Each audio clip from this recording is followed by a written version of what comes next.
Thank you, everyone. I'll declare the meeting open, and I'll start with a big thank you to everyone involved, both the applicants and their support team, and our staff, and the others that we've got locked up in the council chamber watching the live stream. We appreciate this has been frustrating for people, but given the circumstances, we've done our best and will continue today, I hope, to do our best to accommodate people's ability to get on with the process. So thank you to everyone involved. The protocol about the masks is, as you see, I have taken one off while I'm speaking. I would encourage people to do that because it will be nice to hear what people have to say, but otherwise to wear them in the room so that we're all playing the game and keeping our visitors from out of town and other members of the public as safe as we possibly can. When you're using the microphones, all you've got to do is press the red button in the middle, and I suggest you actually turn it on now or sometime soon, because some of them take a little bit of time to warm up. You don't need to know that I have a button that can mute you if you misbehave, but I don't anticipate that will happen. The issue with physical separation has led us to having a lot of staff in the building and also at their workplaces around town following the hearing on the live stream.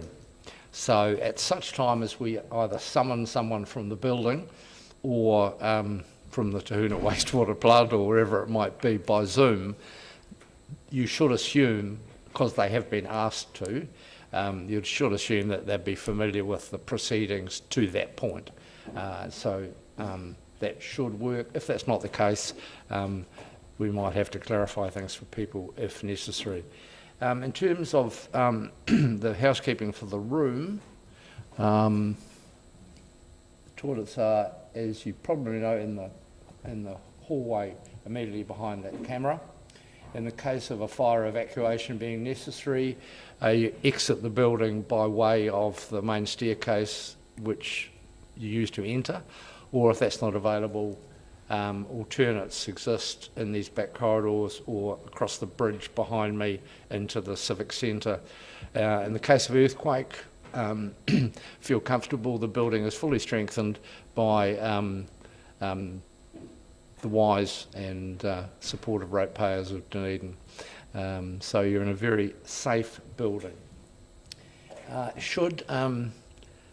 We will obviously need breaks. I don't know how long we're going to take. We have the whole day scheduled, but because we haven't, for the COVID reasons, haven't got the normal tea trolley and things outside, I'm sorry, we'll take slightly longer breaks for morning tea and lunch so that people have a chance to get out and feed the inner man and woman should that be necessary.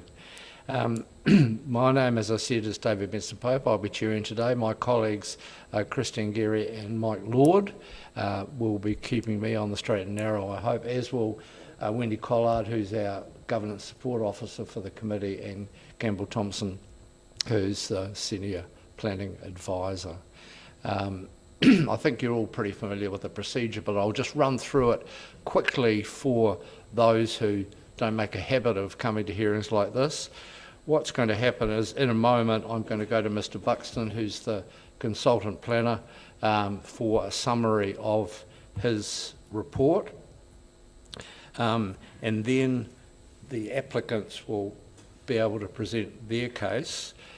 That will be followed by the submissions from the parties, 3 of them, I think, at the moment, who have indicated and submitted evidence. They are in the council chamber, and we will get them in order. One of those parties is under time pressure, and we'll accommodate them by taking them first as soon as Mr. Page and his team have finished.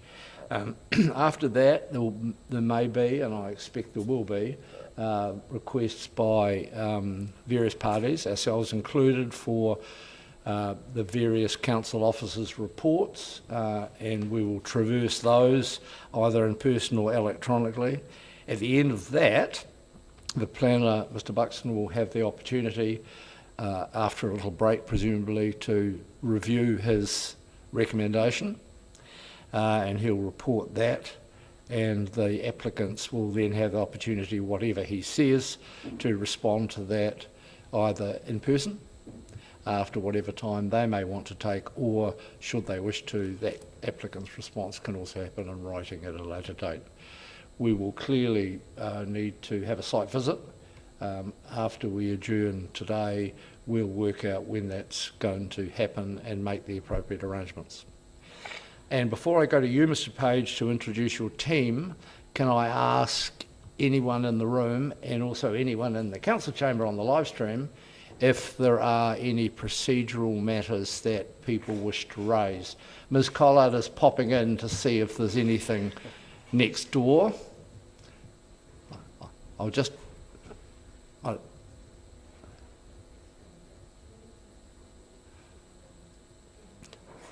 For those of you in the council chamber on the live stream, Ms. Collard is just coming now to see if anyone's got their hand up, anything they want to talk about. Mr. Buxton. I just wanted to put on record that my wife, Pamela Walker, works at Alcaha, but she has had no involvement in this case at all. Thank you. I think it's important. Thank you for that. I think it's important that it's on the record. Are there any other matters that anyone wishes to raise? Well, not in relation to that, no. What I do notice on the Zoom screen, it shows 4 in the waiting room to be let into this meeting. 2 of those are our people. I wonder who is controlling the Zoom to make sure that those in the waiting room are being let into the feed. I'll just wait till Wendy gets back, and we'll check that in a moment. Yeah. Yes. Sorry, there. They're happy. Mr. Page has just asked Wendy who's controlling the Zoom in the waiting room. You are? Oh, he wants his people let in. Most importantly, our bill payer is waiting to be let in, you see.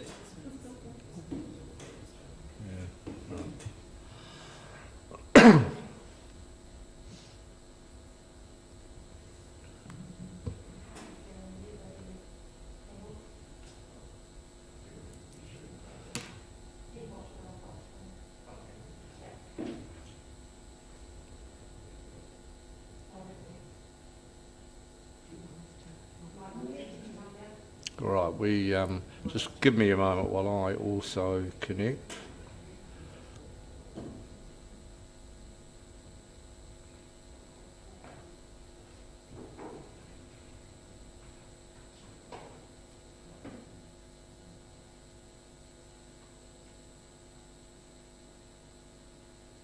The host will let me in soon.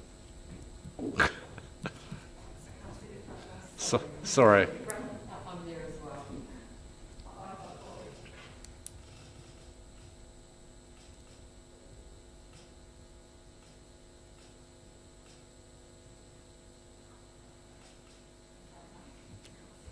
Excellent. Yeah.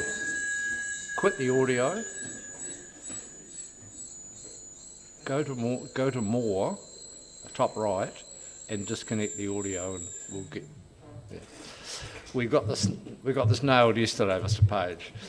Apologies. I think we now have the technology helping us rather than hindering us. Mr. Page, would you be so kind as to introduce your team? Yes, I'm going to start on the screen first, and we have 2 of our team on the joining us from Auckland via Zoom. James Imlach, who's provided a brief of evidence. James has now disappeared from the screen. I don't know why. Wendy, I think we need to be able to cycle through this. Oh, here he is, back again. Yeah, morning, James. I'm just introducing you to the panel.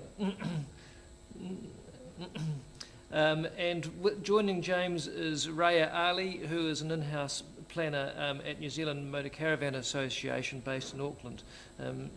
Raya is not giving evidence, the planning evidence is coming from Kelly, but she is certainly joining us and has been supporting the application.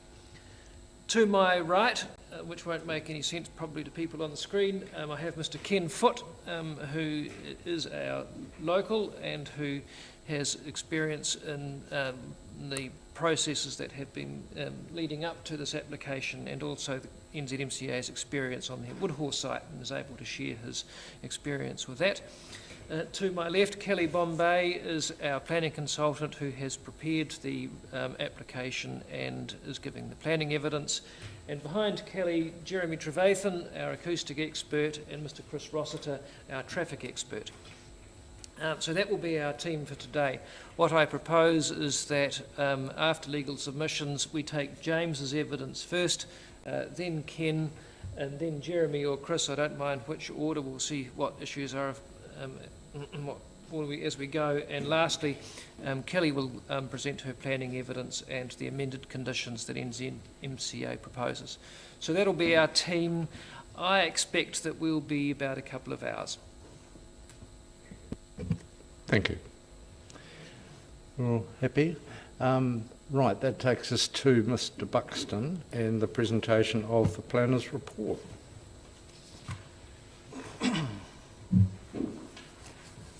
Shall I start? Right,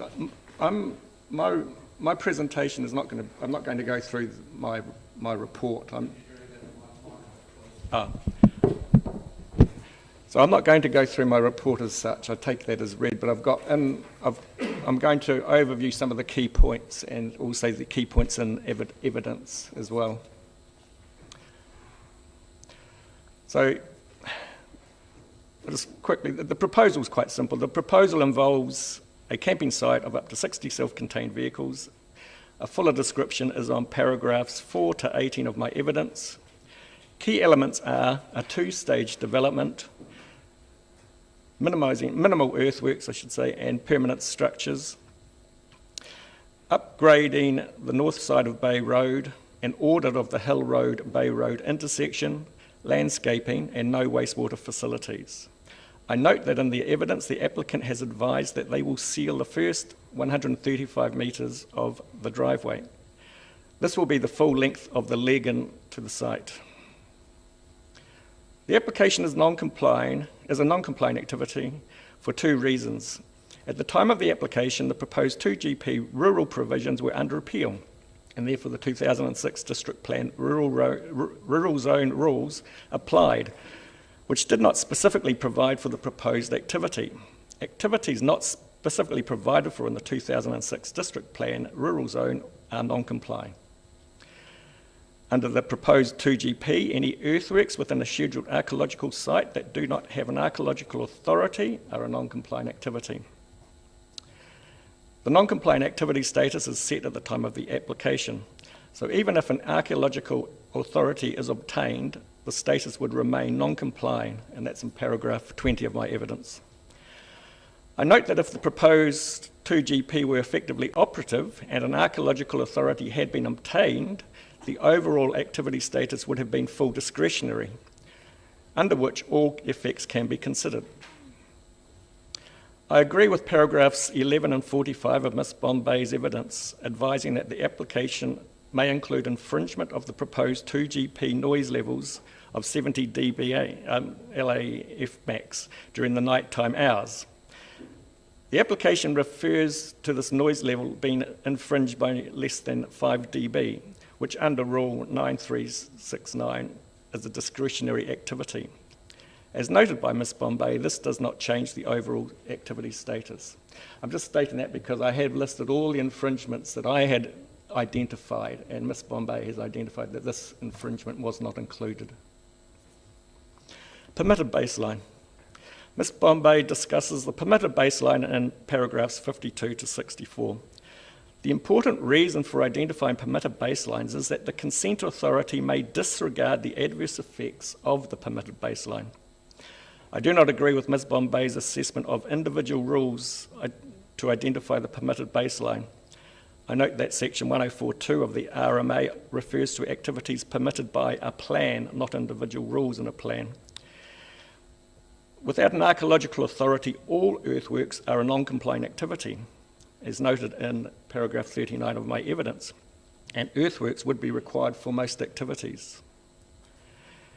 In considering the permitted baseline in paragraphs 64 to 72 of my evidence, I attempted to look at what activities might be permitted on the basis that an archaeological authority had been obtained, because at that stage I wasn't sure whether one would be obtained prior to this hearing. For example, although residential activity may be permitted in the township and settlement zone, as the site is a mapped archaeological site, permitted buildings visible from a public place, which would be most of the site, cannot be higher than 2.5 metres or have a footprint greater than 2 square metres, which would exclude a dwelling. I also note that consideration of the permitted baseline is not mandatory for the consent authority. I would be cautious applying a permitted baseline. However, I do consider that there can be recognition of the intention of the zoning of the site, which includes a significant area of township and settlement zone, as I note in paragraphs 77 and 87 of my evidence. In terms of wastewater, I accept paragraph 18 of Ms Bombay's evidence that I was not entirely clear about concerns regarding wastewater.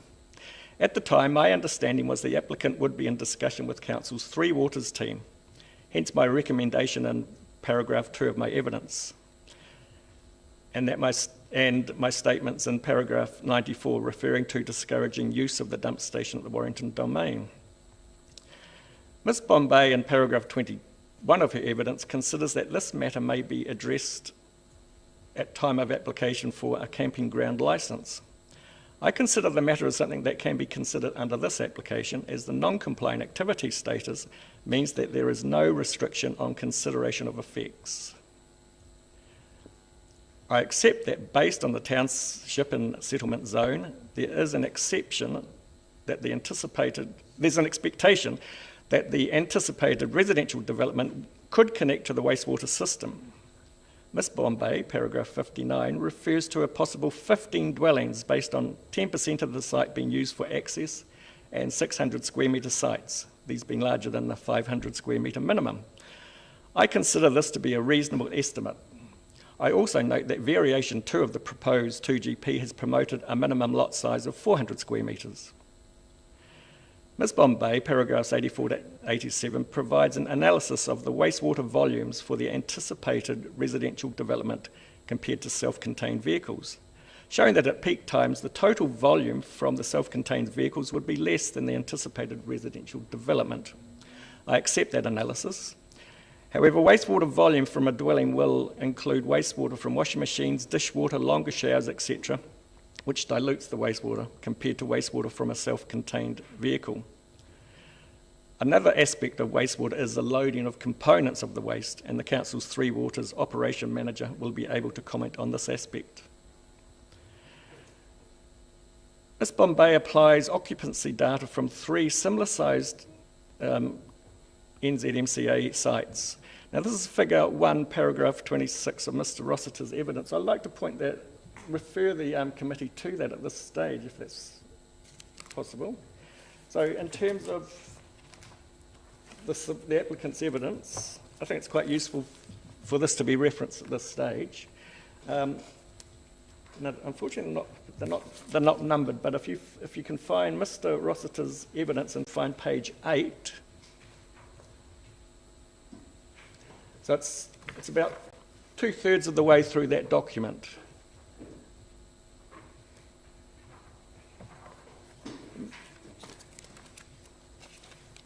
And there's a table showing the occupancy of 3 different sites that NZMCA operate. Maybe that would be useful actually if Wendy could find that in Mr Rossiter's evidence.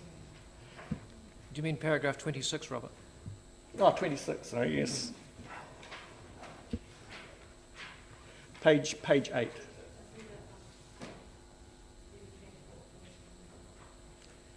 This is the transport planner's evidence, that's right.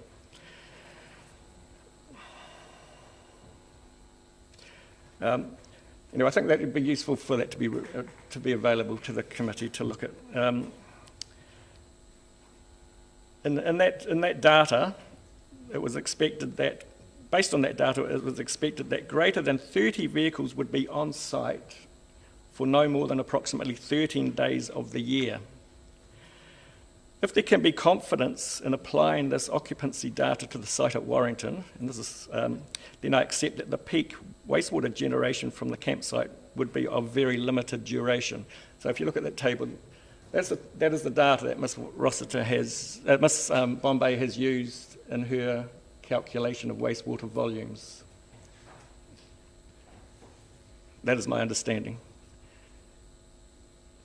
So that's 3 sites. That's Murchison, Franz Joseph, and Waimate. And they're of a similar size, I think, 50 to 55 campsites. And that data is used by the applicant's transport advisor and acoustic advisor as well, I believe.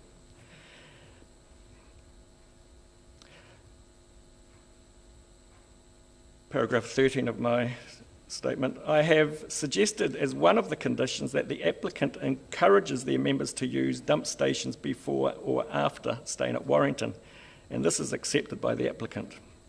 It would be useful to hear from the applicant how realistic it would be for that to happen.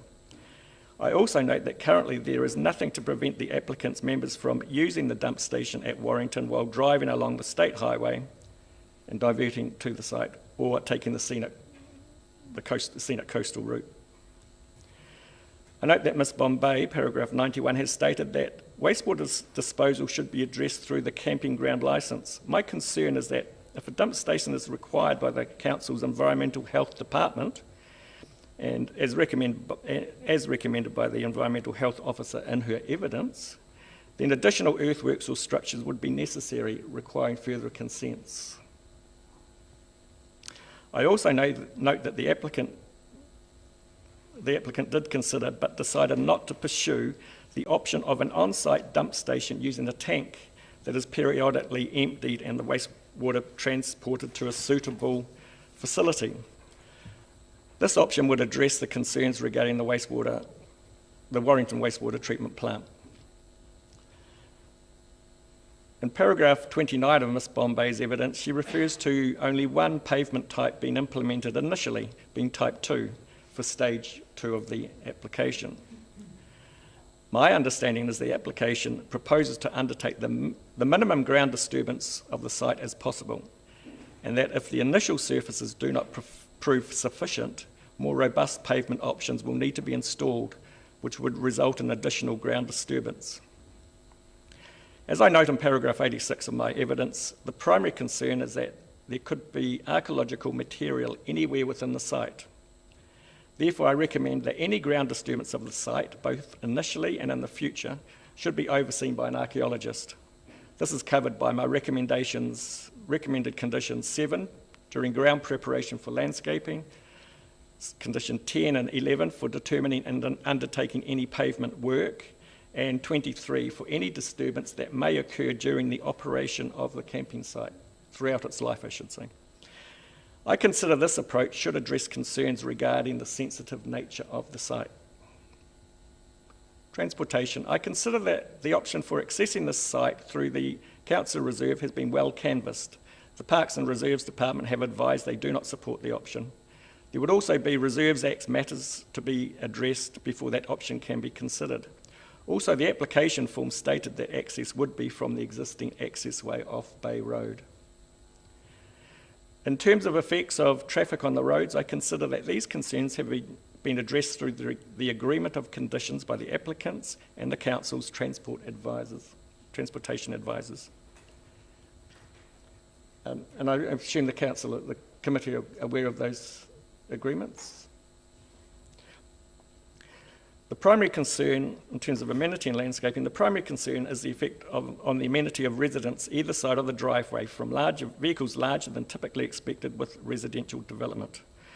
Based on the comments of the Council's Environmental Health Officer, the applicant's acoustic specialist and Council's landscape architect, I consider that the concerns of the residents can be addressed.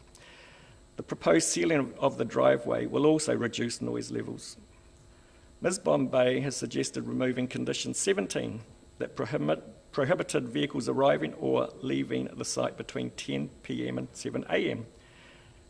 Based on the evidence provided by the applicant on the operation of other sites, such as the ones on the screen there, whereby late or early arrivals are rare, I would agree that the removal of that condition, I would agree with the removal of that condition, provided the review condition 36 can consider the hours of operation in reviews later on. I note that Ms Bombay has suggested removing the requirement for screening along the driveway and public places, condition 4. However, I consider this screening would assist in reducing the visual impact. Ms Bombay considers that the word screening is too broad. However, I consider screening does not necessarily mean completely obscuring the site. Ms Bombay has suggested removing the requirement in condition 4 to using planting and possibly fences to discourage users accessing the salt marsh directly. Now, the salt marsh is directly to the west of the camper van sites and is referred to in the Council's Biodiversity Officer's evidence. I consider that users should be discouraged from directly accessing the salt marsh. Ms Bombay, paragraph 104B, refers to the steep slope from the western end of the parking aisles as a natural deterrent. In my opinion, this slope is easily walkable and not a deterrent. I consider the screening of the camper vans from the estuary edge to the west. The screening could be located at the top of this slope. A sign could also be erected in front of the planting, advising users to access the estuary using the road to the southeast corner of the site. In terms of the amendments suggested by Ms Bombay to the conditions in my report, so the following is my responses to amendments suggested by Ms Bombay. I refer to the original condition number from my report. Condition 2, and Ms Bombay's list has provided her suggested changes in her evidence. Condition 2, the first part is a standard condition and should not be limited to solely earthworks. I use the word works. The second part of this condition is based on condition 12 offered by the applicant. So when I was preparing these conditions, I took the applicant has offered conditions as part of the application. And in preparing these conditions, wherever possible, I've used that wording that has been offered by the applicant. So as I say, the second part of condition 2 is based on the condition 12 that was offered by the applicant. Condition 4, and that was discussed in paragraphs 21 and 22 above, and that's regarding landscaping and screening. Condition 5, the reference to multi-layered screening effect is based on comments by the Council's landscape architect. I consider the reference to existing planting, so I think that should remain. I consider that the reference to existing planting should be considered in the landscaping plan, but I agree that the last sentence of that condition can be deleted. Condition 8, I consider that this can be amended to require the landscaping be implemented within one planting season of the camping site commencing operation. Because initially condition 8 required the landscaping to be installed prior to the operation.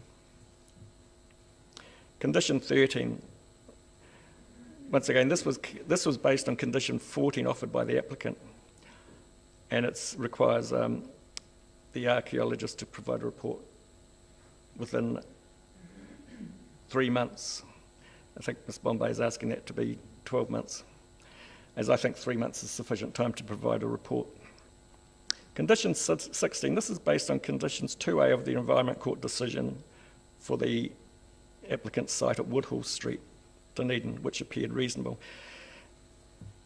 Now, so I have used some of those conditions as well in terms of framing my recommended conditions from the applicant's consent for Woodhall Street. Condition 7, I agree to deletion as discussed in paragraph 20 above, and that was to do with hours when camper vans could arrive or leave the site. Conditions 19 and 20, I accept the proposed amendments, although reference to condition 16 regarding length of stay should be included. And then condition 21, this was actually, I think Ms Bombay asked that to be deleted, this was actually a condition 7 offered by the applicant. condition 22. This is similar to condition 13 of the Environmental Court decision, and this is just listing the permitted noise levels of the 2GP. And I accept that the permitted noise levels do not be included, but I think it's helpful to record them.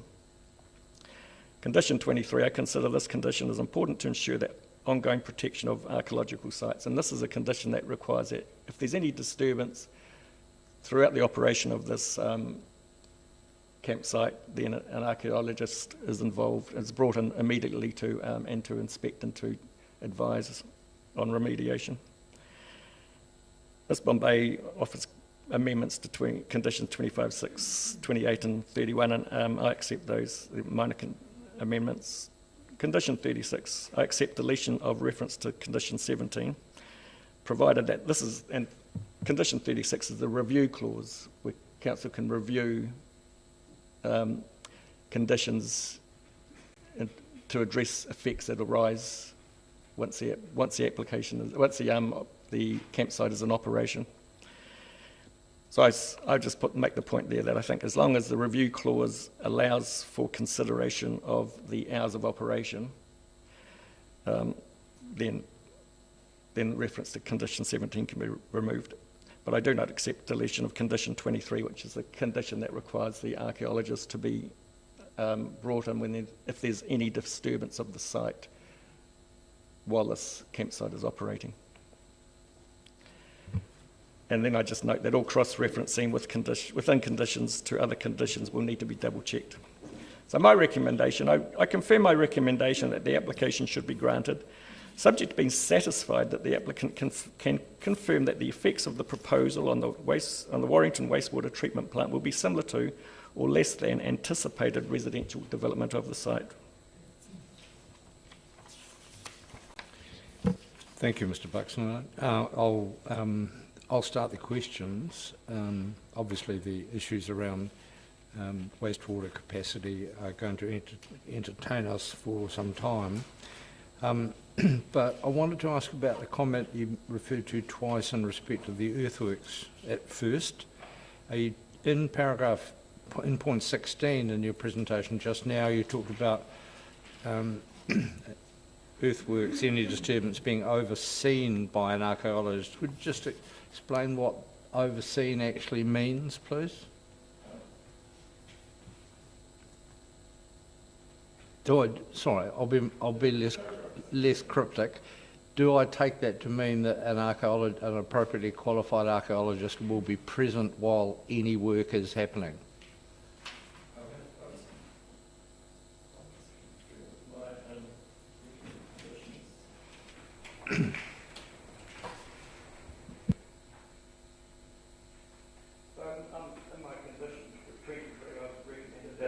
If there's any disturbance, an archaeologist must be immediately contacted and remediation must be undertaken under the direction of the suitably qualified archaeologist.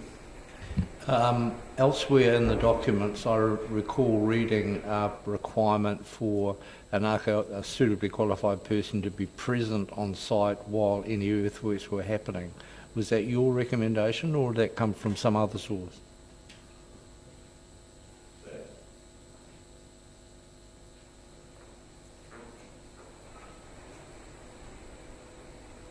Well, we can clarify that in due course. That's all right.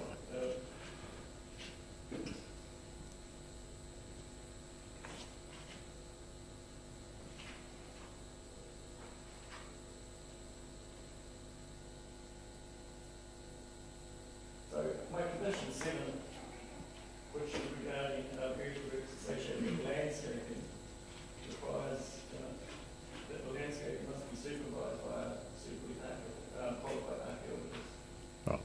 So the intention is that the archaeologist should be there when works are occurring on a large scale, such as the landscape will have a reasonable extent, such as when installing the landscaping, or when undertaking the earthworks to, say, install pavement 2 for the second stage of this application.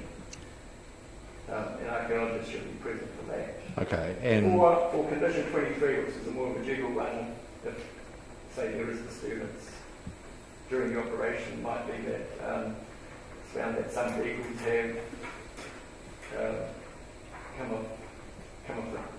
got into an area where the soil or effectively unsurfaced. Okay. It wouldn't be a matter. I'm assuming this will be fairly small scale. Thank you.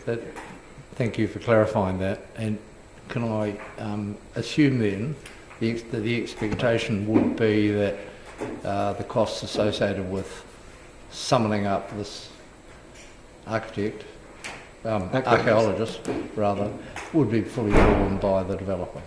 Yes. Thank you.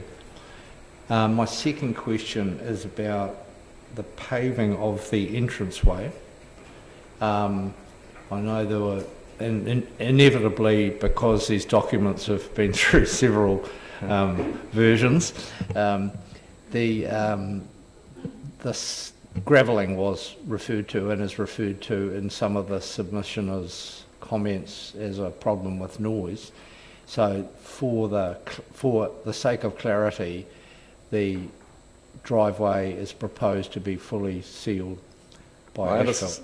Yes, and Ms Bombay's evidence, she states that the driveway will be sealed for 135 metres. She included that in her amended conditions.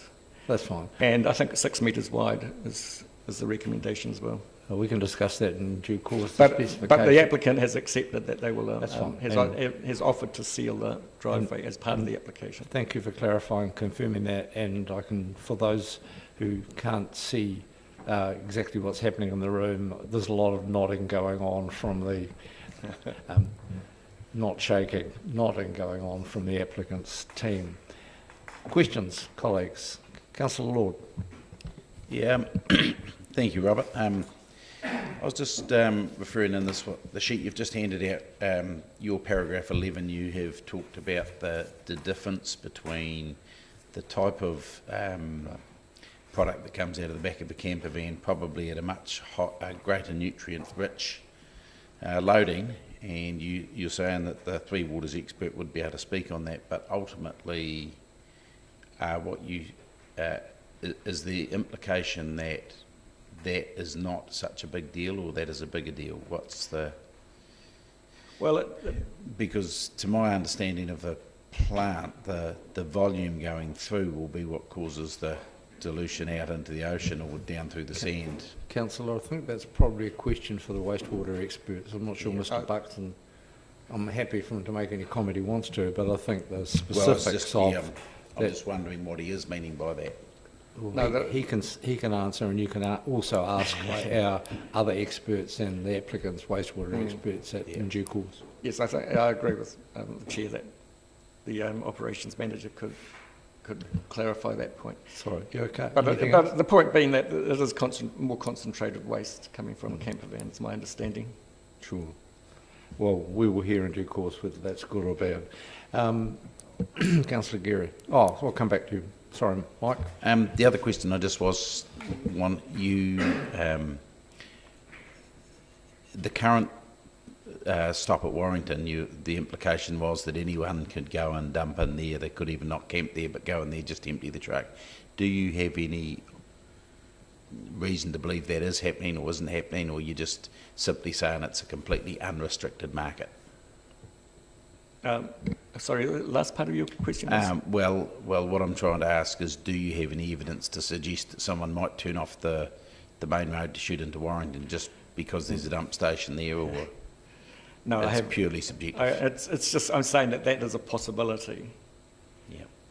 It's something that the applicant could talk about, because, as I say, in that paragraph I'm talking about, there's the condition that the applicant discouraged their users from using the Warrington wastewater treatment plant. Yeah. And I'm just making the point that even currently there's nothing to stop them using that site. So the load at the site, the dump station that's in the reserve, could be used by anyone, including the members. Yeah. Okay. Thank you. But it may be that if they can discourage their members, then that would actually assist in this issue at Warrington. Councillor Geary. Oh, thank you, Mr. Chair. Mr. Buxton, a couple of questions. One on the evidence the summary you've just given, which is item 21. You talked about screening and what it didn't mean. Could you just offer up what you believe, what you consider it does mean? Well, I see screening as more like if you think of a screen, it can be, it may not. It's a bit like these screens behind us. You may be able to see through them. You can't expect vegetation to completely block a view. Trees grow, they might thin out. So screening does reduce the effect of visual effects, as I see it. That would be another question that you could ask the landscape architect as well, just to confirm. But that's Sure. how I see screening, as being more like our understanding of what a screen is, which is, it doesn't have to be a complete block out. Certainly, thank you very much. And I wanted to clarify a couple of matters. First of all, item number 116 in your original report, I wondered if there is perhaps the word not missing from that. It's 116 on page 29. With regard to section 7G, it's considered that the proposed activity will lock up future users of the site, such as residential activity, as no permanent structures are proposed on the land. Page 29, was it? Yeah, page 29.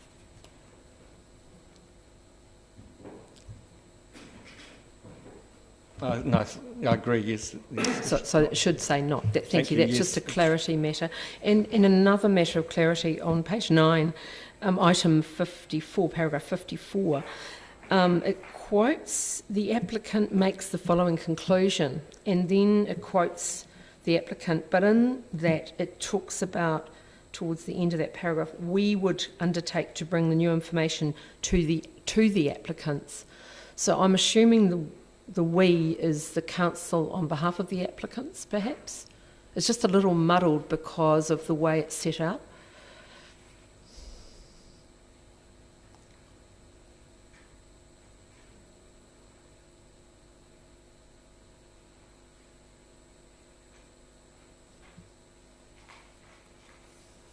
I'm assuming I cut and pasted that, but I cannot guarantee that. No. I'm assuming this. I'd assume I have cut and pasted that from the PDF. So the we presumably is the council on behalf of the applicants, those representing the applicants.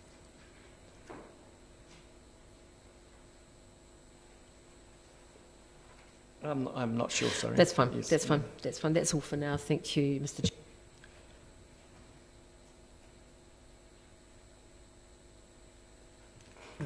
Thank you. I just got one more question about page 8, something on page 18 of your original report.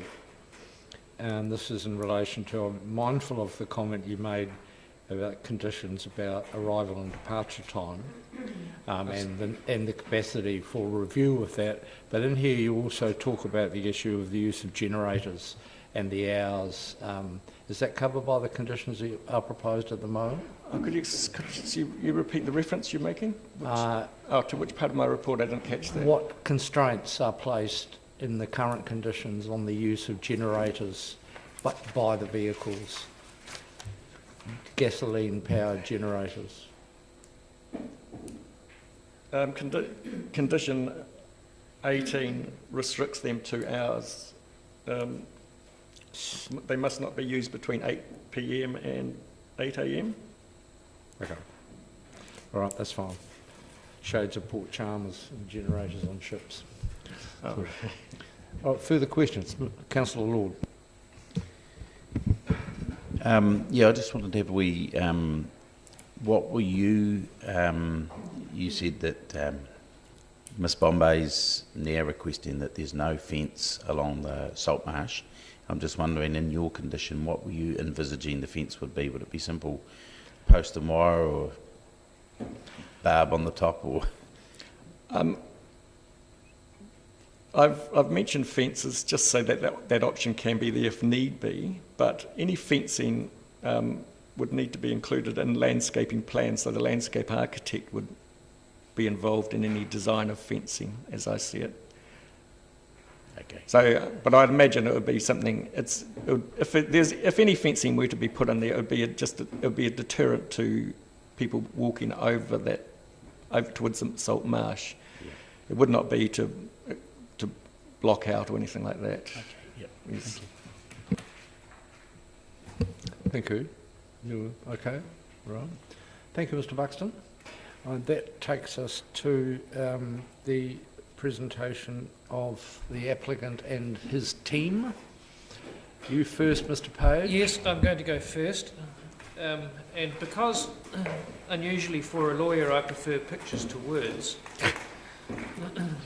I'm going to start my presentation not by presenting my legal submissions, but by speaking to a picture. And that picture can be found as Appendix 3 to Ms. Bombay's evidence. And what that is the scheme plan of the lot layout of the site. So it's if you're looking at her evidence and you're paginated at the top, it's on page 41. 41. Yes. And the heading at the top of it actually says Appendix 1 Approved Plans, but it's actually Appendix 3. So that heading just comes from the earlier application document. But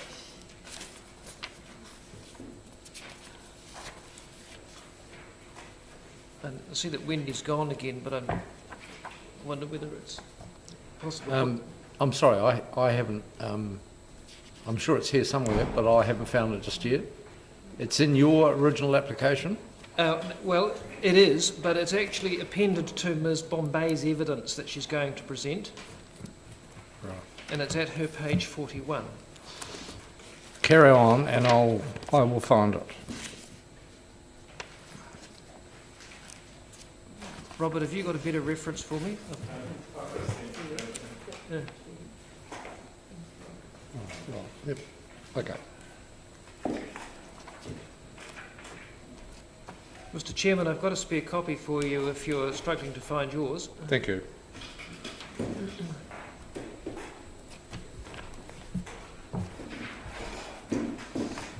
Thanks, Phil.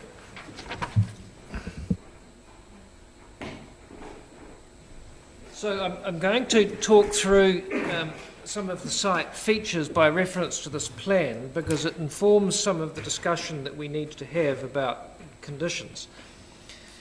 And so what you can see if you're looking at the image is the cadastral arrangements for the site. You can see that there's the leg-in from Bay Road, which is the 135 metre section that we've just been talking about being sealed. That's 17 metres wide. So it's wide enough that it could vest as road if the site was ever developed. But importantly, what you can see as you've come in from Bay Road, you can see there's a lot 3 at 315 square metres.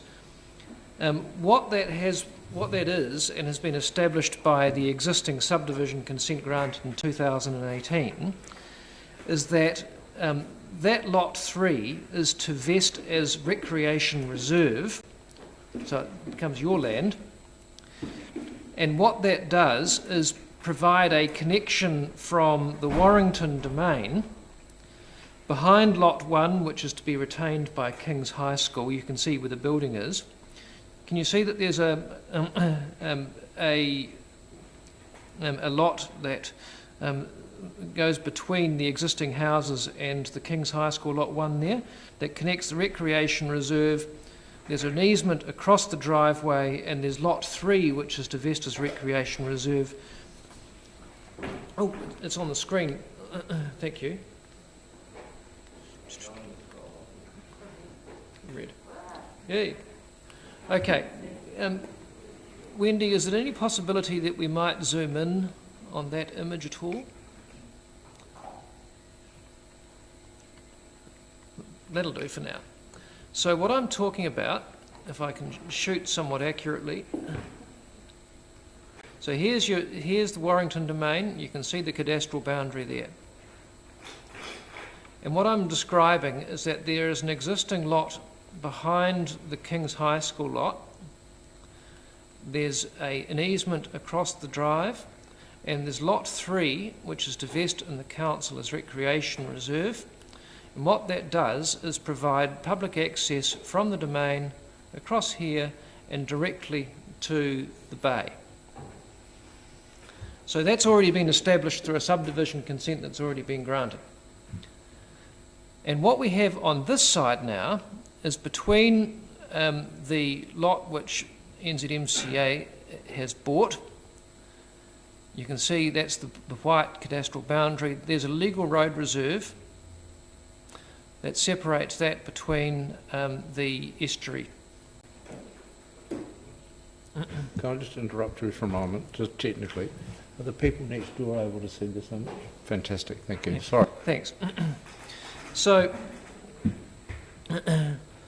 and what we know is that from about where my pointer is running across the site, and we'll see a more accurate picture when we get to my written submissions, is everything to the north of about that line is township and settlement zone, and everything down in the bottom section, right down the bottom here, is rural coastal zone. So when we talk about the baseline being development for 15 houses, what we're talking about is those 15 being within the NZMCA lot and within the township and settlement zone. What we haven't treated as a baseline for our assessment purposes is future development of King's High School's lot, which is just under 6,000 square metres and is also township and settlement zoned. So, should that ever be developed under its zoning, that would be additional to the 15 houses that we say is contemplated by the township and settlement zone on the NZMCA site. Now, you might think I'm overplaying the importance of that, given that really Robert's recommendation and what we're seeking is actually not so very far apart. But the importance of this is context for understanding the concerns of neighbours of the property here and here about the use of the drive for traffic and about being able to see caravans on site. My submission to you, and the reason why I'm going through this plan, is to point out that if there were 15 houses here, and let's say half that for round figures developed on the King's site, what I'm asking you to do is to imagine what the expected amenity environment would be for neighbours if this was to Vestas Road and we had north of 20 houses in the township and settlement zone on site. What is the amenity that that scenario, which is facilitated by your operative provisions in the plan, would deliver for these houses?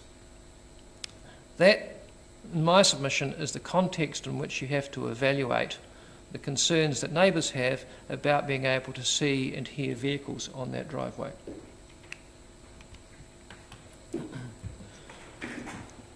Now, the importance of the public access through the site from here to the estuary goes to the question about whether it's reasonable to require NZMCA to fence off this boundary here.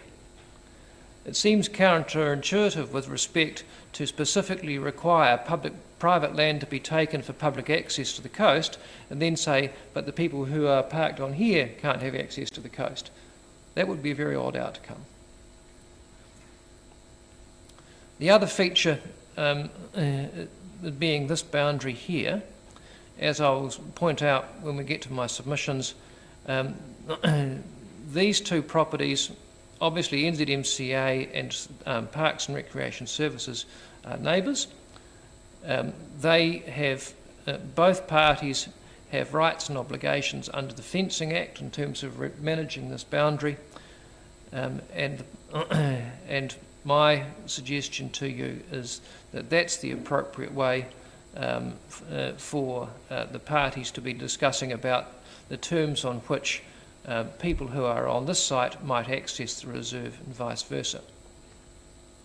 I should foreshadow that the point I'm really making is that there were concerns raised by Parks and Recreation about access to the reserve being some kind of private use of the reserve. Well, my submission that that's not plausible, because we don't say that accessing out onto a road is private use of a road. That's simply what they're for. So the fact that people may wish to come from the reserve, so from the NZMCA site into the reserve, isn't privatisation of it.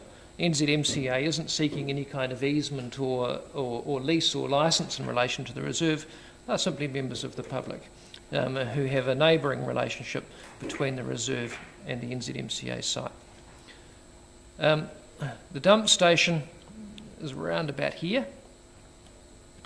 The other feature which you can't see given the is that there's a 200mm foul sewer drain that runs down that driveway through the site, round the corner, and connects up with that dump station. So, although NZMCA, as Robert has correctly recorded, has offered to discourage its members from using that dump station, NZMCA is slightly perplexed that they've got a foul sewer main running through their property to the dump station, and Three Waters is saying would rather you didn't use it, thank you very much. Seems like an odd outcome for a property that's zoned for something north of 20 houses. Anyway, so that's it for pictures for now. What I'm going to do now is to come to my written submissions.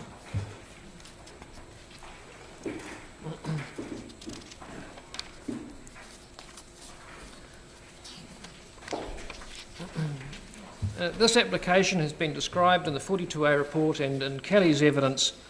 There's no dispute about the nature of the application or its activity status. You are being asked to grant consent for a non-complying activity. The genesis of this proposal arises from the popularity of the Warrington domain and the need to better manage camping activities in Warrington. The evidence of Mr James Imlach for NZMCA describes what the association is trying to achieve. NZMCA is a major player in responsible camping in New Zealand, having over 108,000 individual members. The NZMCA wishes to ensure that its members have appropriate facilities for camping in Warrington and has responsibly decided to invest in its own facilities rather than rely on the Council's reserve. The physical context of the application site must be kept in mind. The site is bounded to the east and south by the Council's own reserve and the coastal margin of Blueskin Bay. On the northern side of the property, the boundary is shared with existing residential development in the township and settlement zone. The application site is split zoned between rural, coastal and township and settlement zone. There are no major differences of opinion between the applicant and the 42A officer. There is one aspect which leads to assessments of different emphasis. The township and settlement zone of approximately 1.6 hectares of 20A Bay Road is operative. There are no appeals in relation to relevant provisions for the purposes of this hearing. And what I've done at the top of page 2 is include the image from your district plan, which shows the area of the pink area of the township and settlement zone and the green of the rural coastal zone.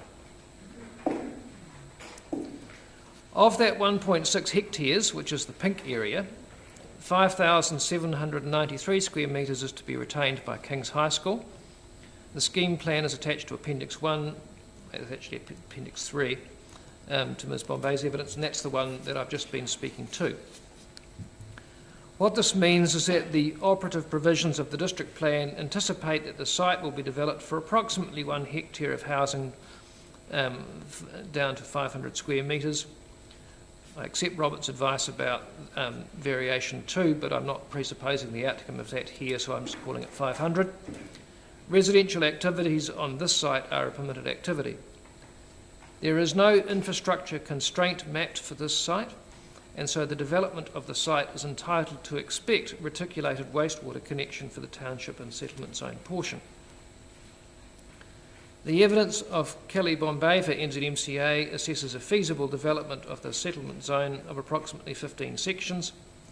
It is submitted that that is credible, as you will observe section site sizes of around 600 square metres immediately adjacent to the site entrance, and that's the plan I've got on the top of my page 3. You can see immediately next to the driveway on the right-hand side as you go in, or on the left-hand side on this image, there's a lot of 667 square metres, and just across the leg in, there's another one of 609. So it would be hard to argue sections of that size are fanciful.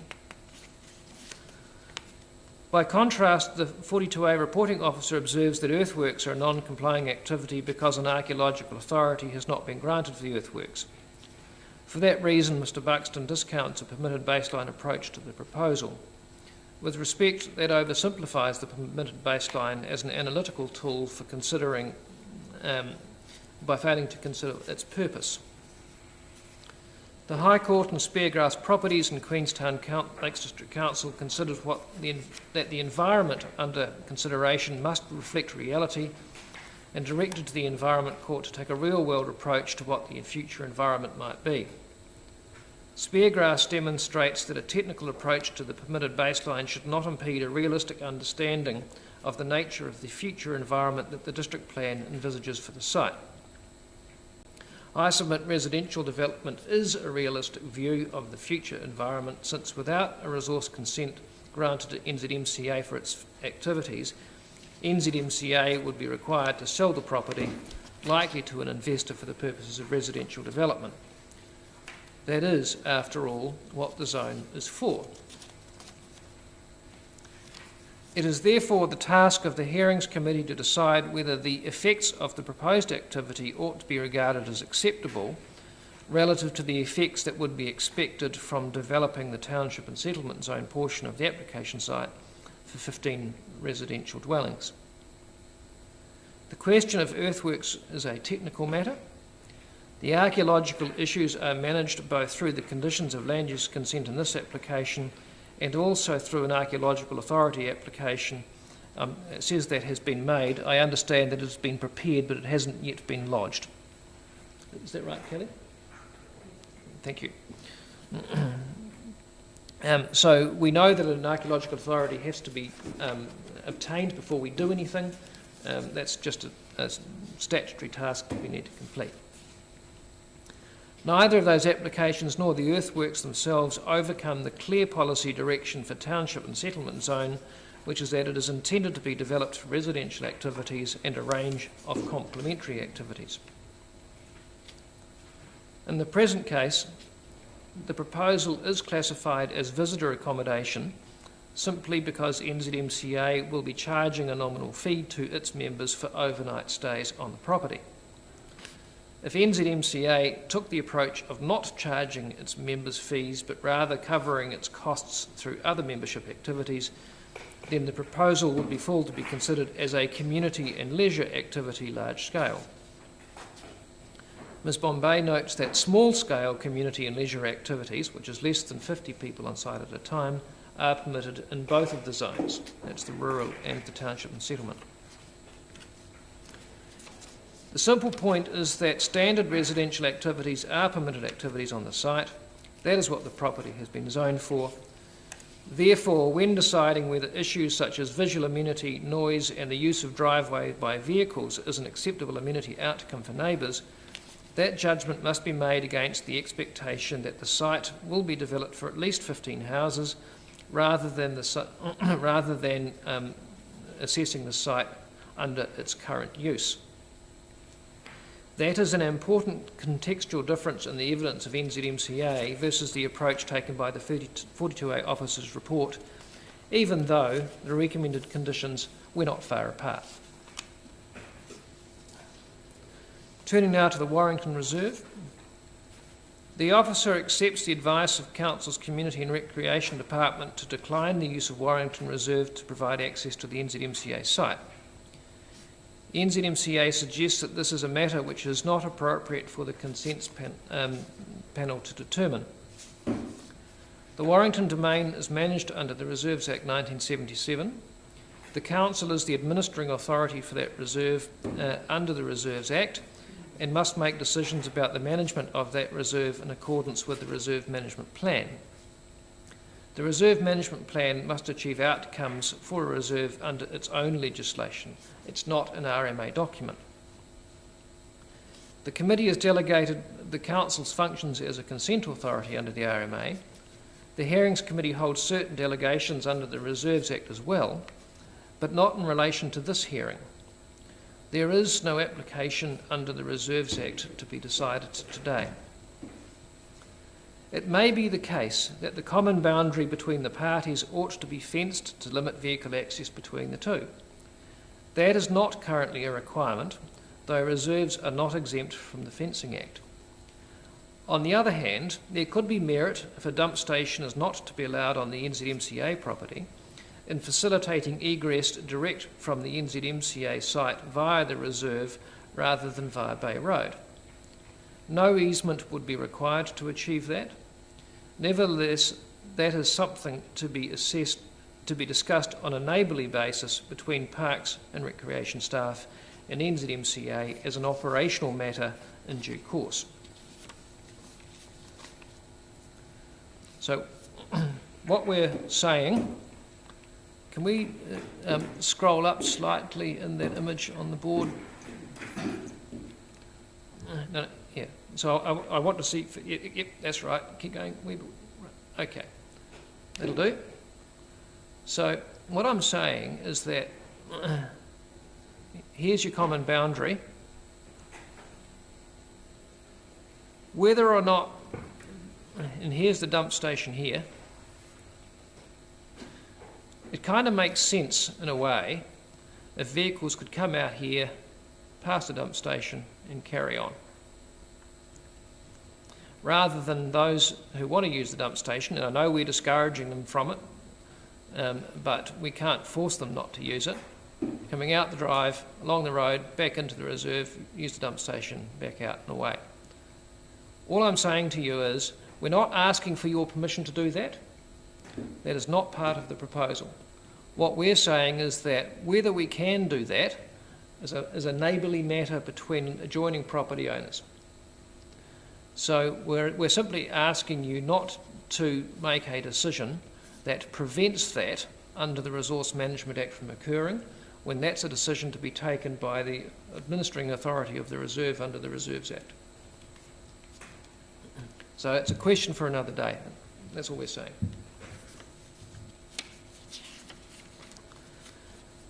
Access to the coast. The Biodiversity Officer has reported the presence of coastal vegetation on the Blueskin Bay margin that they would prefer to see undisturbed by public foot traffic. There are fundamental problems with that recommendation. Those problems are these. Under Section 6E of the Resource Management Act, enhanced access along the coastal marine area is a matter of national importance.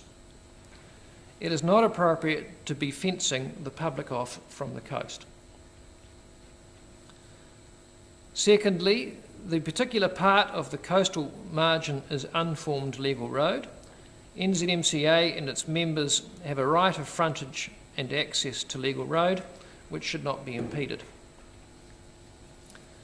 Thirdly, the subdivision consent from 2018 provides for Lot 3, and remember Lot 3 was the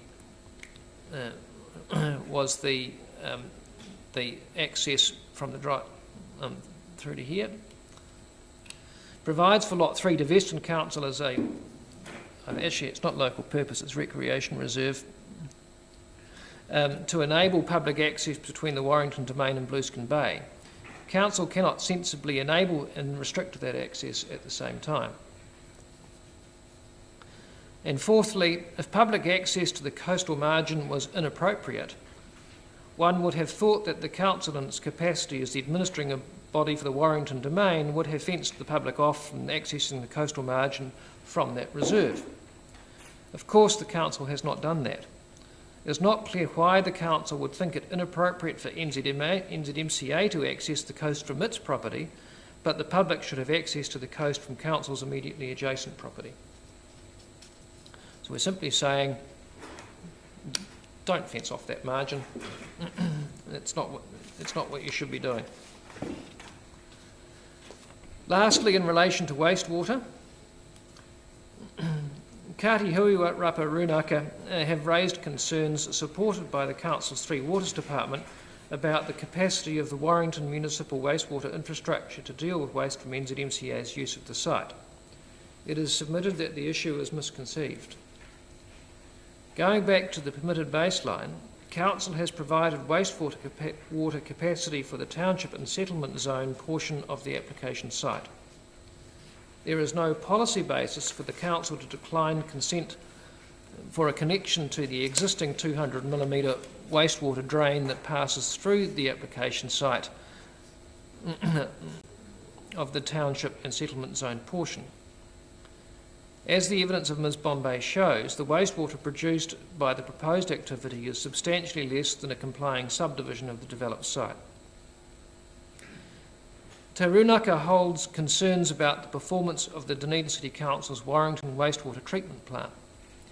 NZMCA has great respect for the Runaka's point of view and the reasons for their involvement. Nevertheless, this is a performance issue for the City Council as the operator of the infrastructure. NZMCA is entitled to assume that the Council will comply with its own resource consents for discharge of treated wastewater to the coastal marine area. That is a regulatory enforcement matter for the City Council, not a matter for NZMCA. Non-compliance risk is an issue that is too remote to be considered in this hearing. NZMCA is not seeking consent to discharge contaminants into the coastal marine area. If it was, then the ORC would be the appropriate consent authority. So in a nutshell, what I'm saying is that we respect the evidence that has been provided by Kāti Huirapa and also on behalf of the Taipure Committee, I think, about their concerns about contamination of the coast. But that's a performance matter in relation to Council's infrastructure.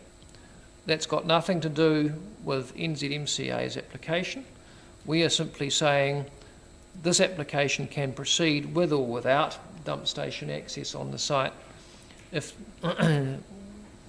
how the Council, there's obviously an issue that the Runaka are concerned about currently. We understand that, but that's not NZMCA's problem to resolve through this hearing. That's a topic for another conversation in another forum. Camping ground regulations. A further consequence of NZMCA charging its members a fee for the use of the site will be that a camping ground licence will be required to be sought from the Council under the camping ground regulations. The camping ground regulations require a connection to a reticulated wastewater system unless the Council certifies that an alternative arrangement is satisfactory. There is an application for a licence on foot, and it has been so since 2019. In the event that a service connection is not available, then NZMCA and the Council will have to come to an accommodation about what other arrangements are satisfactory from a public health point of view. It is not a matter that the Consents Hearing Panel needs to decide in this hearing. So, again, in a nutshell, what we're saying about wastewater is that you don't have a decision that you need to make about that. Whether or not the NZMCA site can access the wastewater drain is a matter between NZMCA and Three Waters. Whether or not a camping ground licence could be granted for this site in the absence of its own connection is a matter for your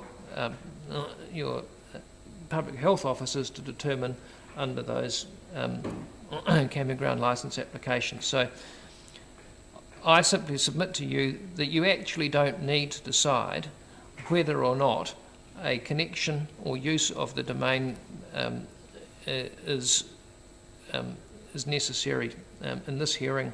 There are other processes that deal with it.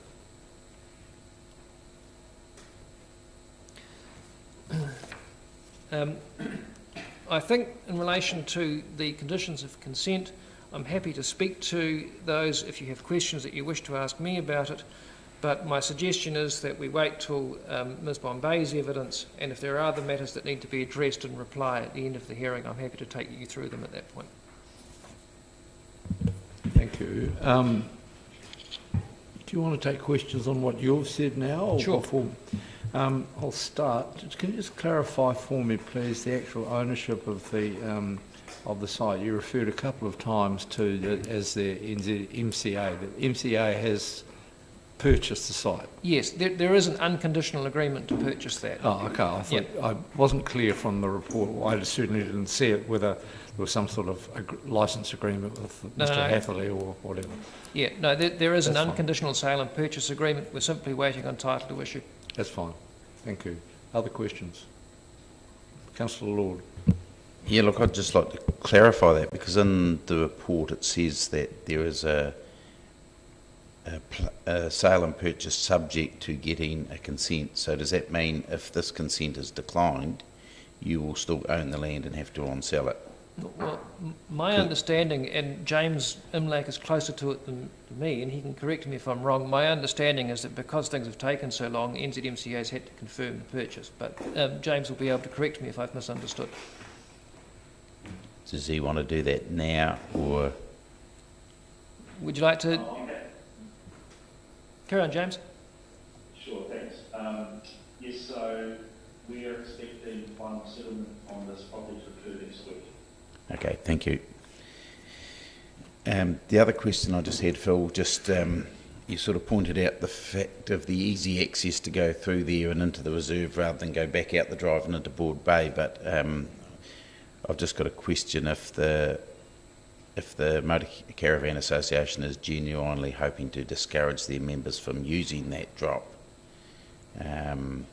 Is that, and I know you have said that this is a different thing about whether we granted a consent for a drop there, but if you were genuinely in the spirit of wanting to discourage, why would you make it easy? Yeah, well, I guess you've got options, and the NZMCA has been asked by Three Waters to discourage its members from using the Warrington Domain dump station, and NZMCA has agreed that that it would do that if that's what you want them to do. But like anything, there are consequences.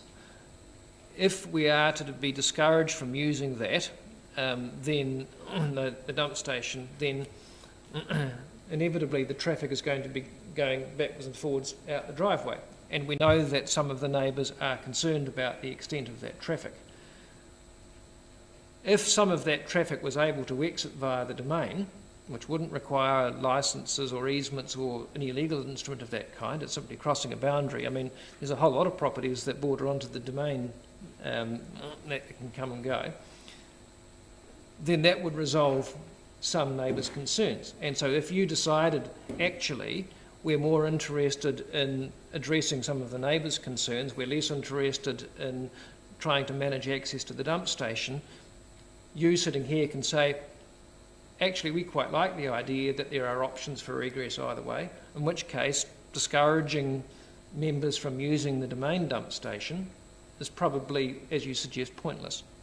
On the other hand, you might say, look, we're quite happy for you guys to have a dump station on the site. That's a matter for you to sort out with Three Waters, so we're not going to require you not to do that, in which case not going out the reserve might have other benefits. So all I'm saying is that you've got a few levers to pull here, depending on what you think the most important issues are.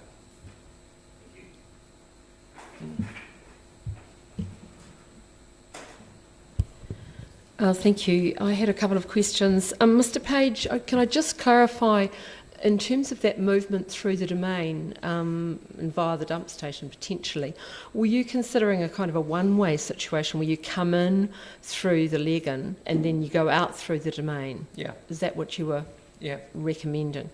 Okay. Well, and that's simply because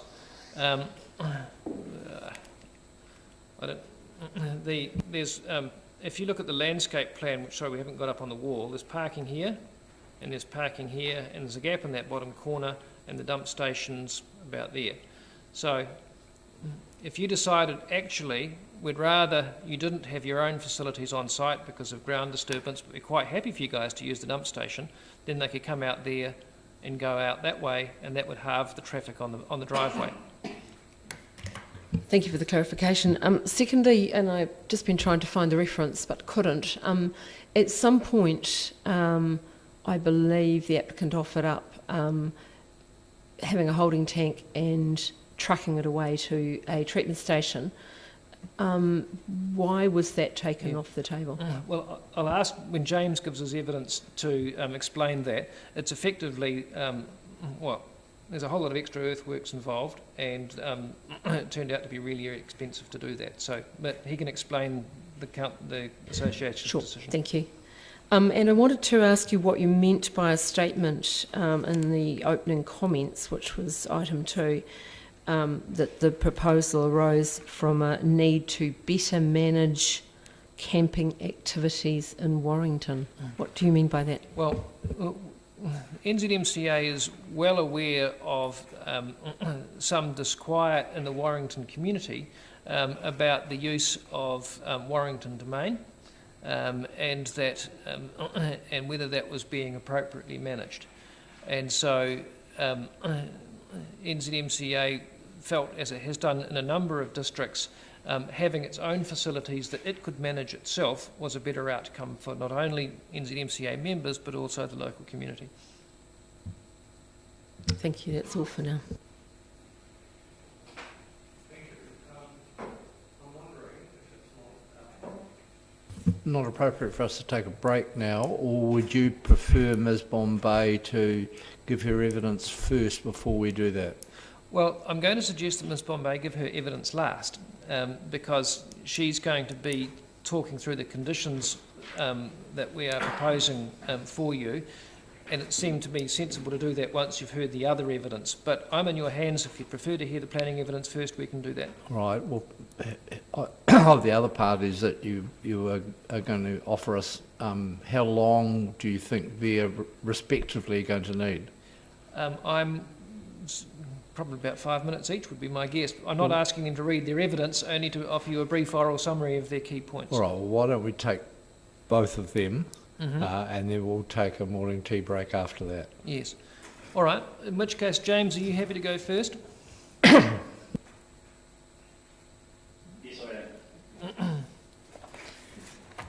Good. Well, would you just like to introduce yourself and speak briefly to the key highlights of your evidence? And you might also like to address Councillor Carey's point about the use of a holding tank and sucker truck operation. Sure, I'll do that. Thank you. Can everyone hear me okay? Yes. Okay. Tēnā koutou kua hui mai nei, e mihi ana ki ngā mana whenua, ko James Inlet, toku whenua. No papakura ahau, ko pātonga te marae, nō reira tēnā koutou katoa. Thank you, Mr. Chairman and Councillors and the panel for allowing us the opportunity to join the hearing online. Before I just touch on the key points of my evidence, I'm not going to read through my submission. I just want to acknowledge the submitters today, in particular the Runaka, and assure them that it is the NZMCA's intention to be a respectable neighbour and responsible kaitiaki of the land. Camping is a quintessential Kiwi experience, and our members visit and use NZMCA parks all around the country to relax while they're on holiday, unwind from the everyday stresses of modern day life, or just enjoy the camaraderie amongst fellow members.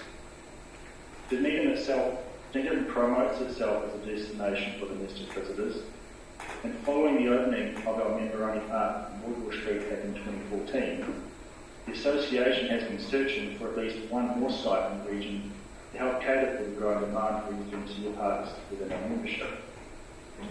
Now, many of our members have fond childhood memories camping in Warrington and often return to stay at the public free camping site of the domain next door to our site. However, we recognise recognise that the long-term future of the domain site may be uncertain. So responding to the demand by providing our members with more options to camp across Dunedin and preserving the opportunity for future generations to camp in Warrington, these are the main drivers supporting this proposal. Now, as noted in Ken Court's evidence, we have previous experience camping on site thanks to the generosity of the current landowner, Rich Adjournment, and noting that we are looking at settling on the agreement next week. Our members have looked after the land, and therefore you can expect the association will also operate a well-maintained site should we receive consent with acceptable conditions. The association runs 47 parks nationwide, with another dozen at various stages of investigation, consenting and development. And they operate quite differently to your conventional public camping grounds. Our plan for Warrington is to establish a low impact private campsite with very basic facilities. This approach will help protect the archaeological and cultural significance of the site, while also safeguarding the land from future residential development. Now, our members will only be permitted to temporarily camp on site in their purpose-built motorhomes and caravans, which is certified to a national self-contained standard that is also recognised by the Dunedin City Council in their own camping control bylaw. And from our data and observations at other NZMCA parks, including our park in Warrington, members will typically arrive and depart the site during the daylight hours and camp for on average 1 to 3 days for a visit. For the most part, members will relax and chill out around their vehicles, enjoying the views of Burskin Bay, and they may take a walk around Warrington Beach, the bay, or other surrounding areas. Our members will volunteer their time to help monitor the day-to-day running of the park and ensure that it operates to a high standard in line with our consent conditions. Mr. Buxton asked us to elaborate on how we would discourage members from using the dump station at Warrington Domain. So I'd just like to make a few points to that. First of all, it's worth understanding that the vast majority of NZMCA parks do not have their own dump stations on site. So our members are well used to using facilities that are outside of our park boundaries. And the NZMCA provides financial support to the development of new dump stations nationwide, and we have done so for the last 2 decades. So through our various communication channels, our membership publications, membership travel app, our website, and even on-site notices and signage, we will make it very clear to members who are travelling to Warrington where other dump stations are located along the routes both in north and in the south before they arrive on site. We will also discourage them from using the Warrington dump station through those comms channels, but as Mr. Page has noted, we can't force them not to use the site. So we expect that on occasion some members might want to use that dump station, but we also ask the panel to consider that the average member stay on site and they only visit for 1 to 3 days, so we expect that the effect of members using the Warrington dump station should be very low. And if necessary, we're happy to look at including that as a review condition, but I'd like to discuss that at Caravans Bay first before we put that forward in her submission. Councillor Gary also asked why the NZMCA is not proposing to install a holding tank facility on site. I'll just make a few quick points on that. Our preference is to install a system that's connected to the council's reticulation, and it's only until recently, after submissions closed, that the Three Waters team have sort of changed their position on that, which more or less discounts that option at this stage. But we're happy to keep talking to the council about that option down the track. To put a holding tank system on site would require major earthworks and probably trigger a number of different archaeological issues, and we haven't had a detailed look into that. And from our experience, a holding tank on site, particularly a site that's remote like Warrington, would be cost prohibitive to maintain and install on site. Thank you. Thank you. Questions, colleagues? Well,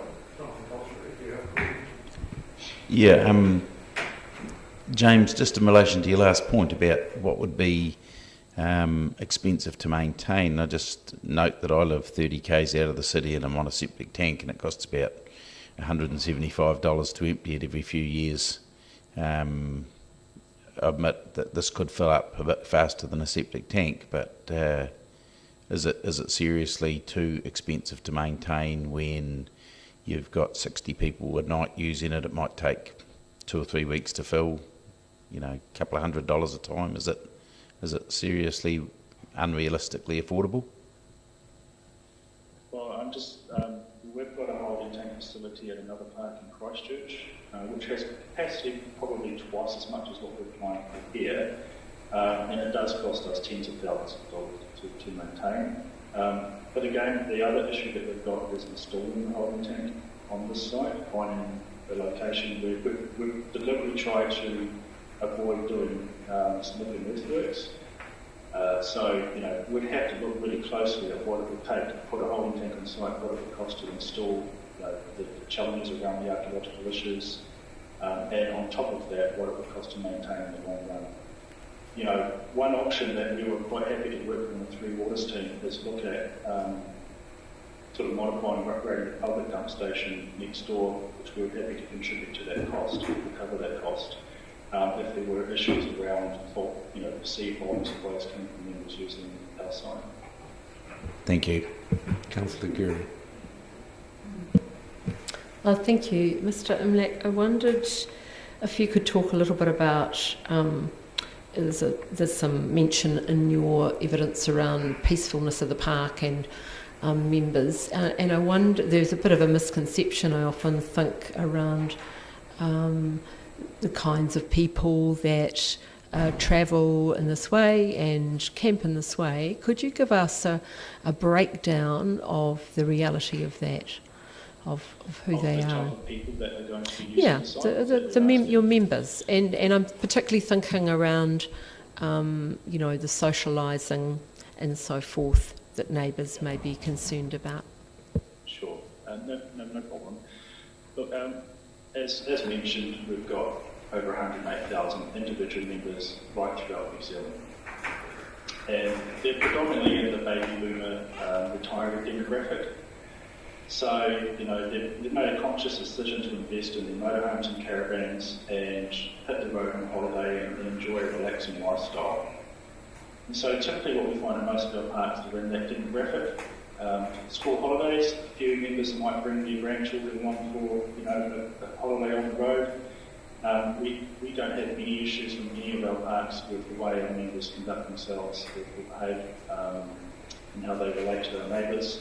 They are really there just to enjoy a relaxing holiday. They're not there to party hard, or as some people have suggested, you know, crank stereo up loud all day and night. That's not the type of camping grounds that we operate. That's why I want to make it very clear that the NZMCA park networks are quite different to what we would usually expect the public camping ground. So a further question around that. Thank you for your answer. I noted that there's a complaint system within the Motor Caravan Association. Do you, in your other parks, what kind of complaints or issues are there between neighbouring properties and your sites? I didn't quite pick up that. You want me to explain the type of complaints that we get? Yes, but particularly between neighbours to your sites and your motor caravan sites. Well, look, to be fair, some of the parks that we've set up in more urban residential areas, neighbours haven't been particularly happy that we've set them up to begin with. There were always perceived issues that we were going to disrupt their amenity, that we were going to be a burden on the local ratepayers, or that we weren't going to contribute to the communities. I'm happy to say that every time we've come across that, over time we have formed good relationships with our neighbours. Warrington, the Woodhall site is a very good example. Council might recall back in 2013, 2014, the local camping ground was not particularly happy. We have a very good relationship with them now, as mentioned in King Port's evidence. To the best of my knowledge, we haven't had complaints from those immediate neighbours around noise, how our members conduct themselves, or how our members use those sites. If we do get complaints from people, in recent times we've had complaints last year from residents because we hadn't completed our planting program around the site, but the council was quite happy on that occasion to give us some flexibility because we were in COVID and it was quite difficult for our members to be able to get on site and do planting during lockdown. Other complaints that we received from members, from residents about members who might be walking their dogs around and suggested that other members aren't picking up their waste. Well, every time we've looked into those complaints, they've been unfounded, and we've put up signs, we've given members information on how they should conduct themselves and how they should look after their pets. And if we've had any issues with members who haven't sort of followed those instructions, then they have been in front of our discipline committee. But, you know, we've got 47 parks around the country. The vast majority of our members like using them during the holidays, so we do get quite a lot of usage throughout the year right across that network. We get very few complaints over it. Thank you for your answer. My final question is around any knowledge you have, and I know this was mentioned, I don't recall if it was in your evidence, but that some of your members that obviously trialled the site, but you will have had Motor Caravan Association members that have used the Warrington site that's there now. Do you have any comments around that? When you say, are you asking, have we had any members use the Warrington site recently? I'm talking about the DCC dock Warrington site. Presumably members have used that because... Oh, the Freedom Camping site next door. Correct. Yep. Yes, we do have members that enjoy using that park. And no doubt some of them will use that park because it might offer something that we don't offer at our one. But we are also aware that there is a lot of community interest in the long-term future of that Freedom Camping site. And we're aware that the Warrington community have asked the council on several occasions to look at closing or significantly reducing the capacity of that Freedom Camping site. So that's one of the reasons why we're looking at purchasing this land here, because it preserves that opportunity for our members to use it. You know, we always know that our members are what we call hybrid campers, so they like to alternate between Freedom Camping sites, our parks, commercial holiday parks, dock sites, and other informal camping sites. So what we try to do is provide our members with options in the areas where they want to travel to. And the feedback that we've got from our members is that they love coming to Dunedin, they would like us to invest in more sites in the area. The council is aware that we have been looking really hard at other sites, even land that the council has put up a tender in the past, which we were unsuccessful on. So, you know, we're committed to setting up this site as best we can because we do have demand from our members to use more parks in the area. Warrington is a site that our members have been camping at for many generations, so we want to be able to continue to give them that opportunity. Final question.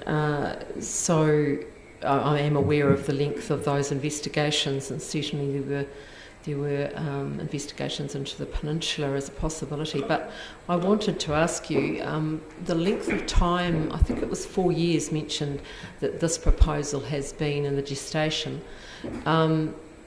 And certainly I understand you're talking about the community interest originally when the reserve site, the domain site, was set up. I just want to check in with you if you're aware of the, and it's not included in the evidence anywhere, the most recent report around that site, and in fact that the comments you've made are not as current as they were possibly when you began your proposal. I'm not aware of any recent reports, I'm sorry. Thank you.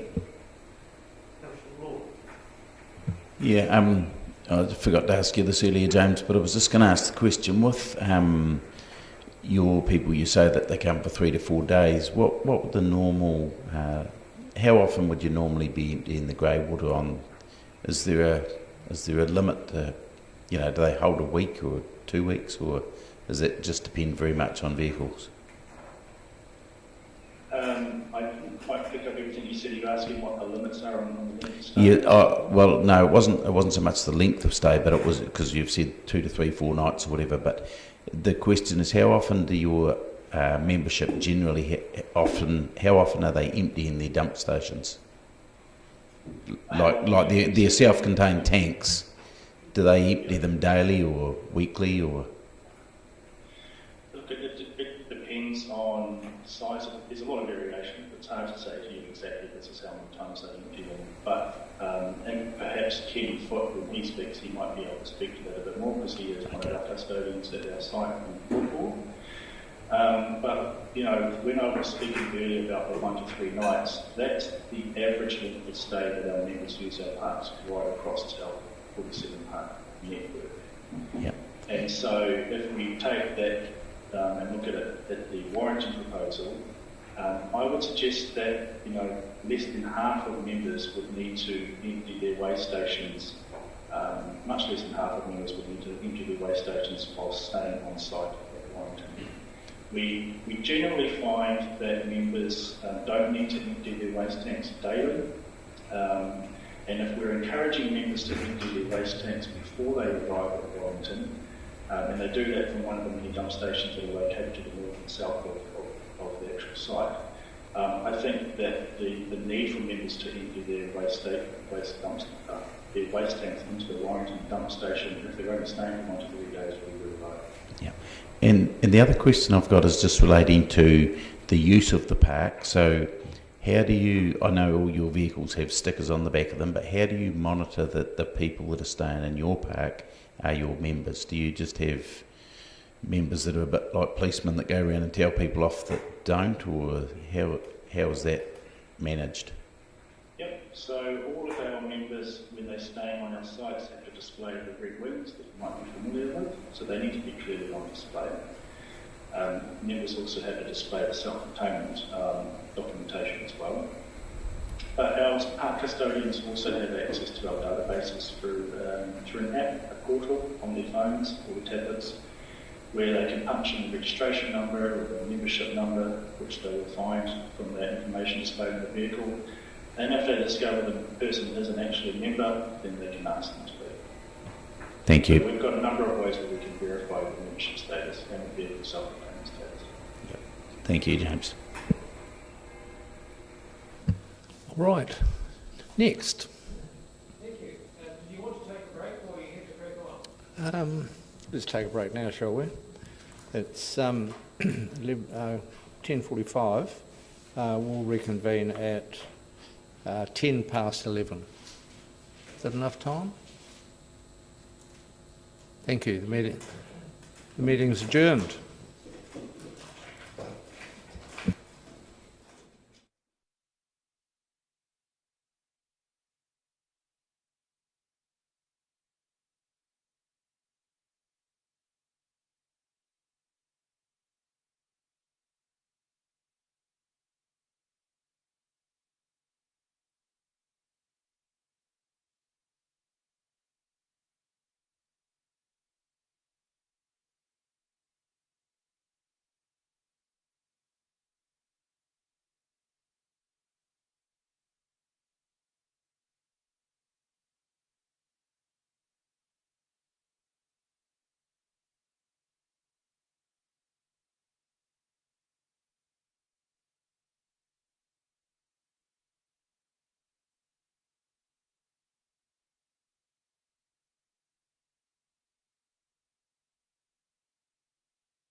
Thank you.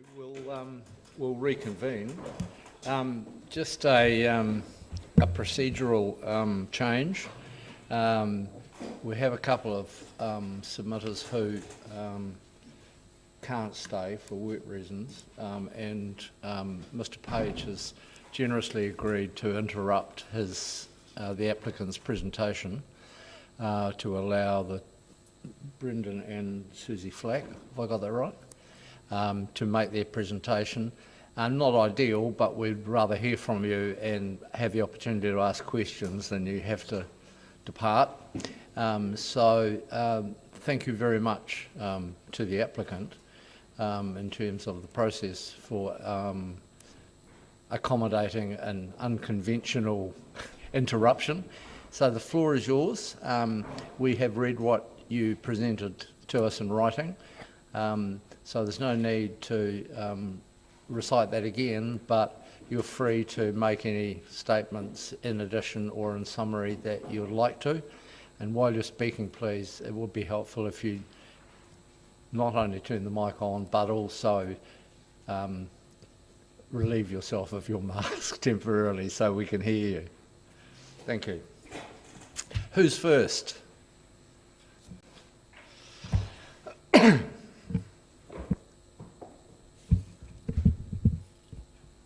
ora koutou. Ko Hikarora te Mauka, ko Ara te Uru te Waka, ko Waikuai te Ta'awa, ko te Tai Ara te Uru te Moana, ko Kaitahu, Waitaha ka te Māmoe ka iwi, ko Kaitarua hiki hiki, ka te Hurapa ki Pukuraraki ka Hapu, ko te Awa Kuea, te Whenua Tupuna, ko Pukuraraki te Marae, ko Susie Flack, taka waingoa. I'm just standing here today representing my runaka, and I have my tupuna on my shoulders and I have people following behind me, generations to come, and I'm tangata tiaki for Pukuraraki, and my role as tangata tiaki is to ensure that what we have is protected and we enhance our environment and ensure for cultural practices to be able to continue for our whānau and people who come after us. There are some wahi tupuna sites that have been identified as sacred and special to our peoples, and they've been identified by people before me, and they will continue to be special sacred sites forever. And I just want to let everyone here know that through whakapapa, I have the role of kaitiaki, of being a guardian to what we have, and that's a very special role. Not everyone can be a kaitiaki. I'm mana whenua, so I have that responsibility. And that responsibility is so that whānau can express their cultural practices. One of our most important ones is manaakitanga. And to show manaaki, we have to be able to gather kai and look after our cultural resources, which is in the landscape. And that is why we strongly do not want any more pressure put onto the wastewater system at Warrington. We did ask the applicant to consider an above-ground holding tank, so that would eliminate any earthwork destruction, as mentioned previously. And other coastal communities are practicing that, and we know about that. And the man that we were listening to on Zoom mentioned about the members investing in their lifestyle and investing in their holiday homes. Well, I'm asking that they consider investing in the environment, and it's a small price to pay, and as tangata tiaki, I feel that people should be leading the way. We should be doing the best practices not doing what's easy and what's cheap. And I think we're only going to see standards raised, and we have to say enough is enough. And desecration of our moana, of our waterways, leads to desecration of mauri. And if that special place didn't have the mauri that it has now, caravanners and families wouldn't come to Warrington to holiday. And we're trying to retain the specialness of that, and we have to do best practice. So, yes, it may be expensive, but in other places, i.e. Ototahi, you are asked to do it. I'm asking the same thing here. Why should it be any different in Otipoti? And it's just an extra cost of enjoying a special place.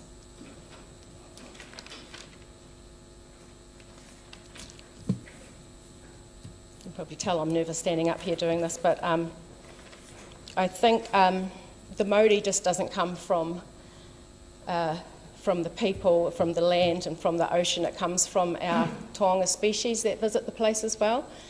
So we have sea lions that are now birthing here, which is unusual, and it's started to be a regular event here. We've had leopard seals visit and amazing bird life. And so everything, every species, whether it's a plant, whether it's an animal, whether it's us, we're all living with each other, and we have to give respect to each other. So for mauri, everything has to be in balance, and if I can't state anything strong enough, that we have to respect our environment for it to give back to us. Kia ora. Hello, thank you. Would you like to go next, or can I ask Susie some questions? No? Thank you. You've just reinforced your concerns about the wastewater issue, which is obviously a key part of what we're going to be tossing around over the next little while. But the site is, so I'll just put that aside, and that's acknowledged. This is a major issue of discussion and whose responsibility it is, I guess. But the other side of your concern is about the sensitivity of the site historically and the archaeological issues around the site. Are you generally satisfied with the measures that are included in the application to protect that site from further disturbance, particularly those areas where artefacts have been previously located? Well, any disturbance is not ideal, and because you don't know what damage you're doing, and you're never going to restore it back to what it was. But in the initial discussions that we had with the matting, I'm not sure if the application has changed from that. It was removable. It's not ideal, but we could have worked with that. Anyone else? Councillor Geary. Kia ora, both of you, and thank you for your submission. I wanted to ask you if we were of a mind to grant the application, what would you see as a balance retaining the Māori of the area in relation to the archaeology, the sacred place and the waste? What would that look like in terms of, you talked about best practice, so I'm assuming that means the holding tank above ground. Could you just outline what you would see as being necessary to retain the Māori of the area? Anything that was going to enhance the area that we have now. So removing waste would be one of those issues. And yeah, they did mention about native plantings, so anything that was local to the area, appropriate native plantings, and just waste management, really. And in terms of the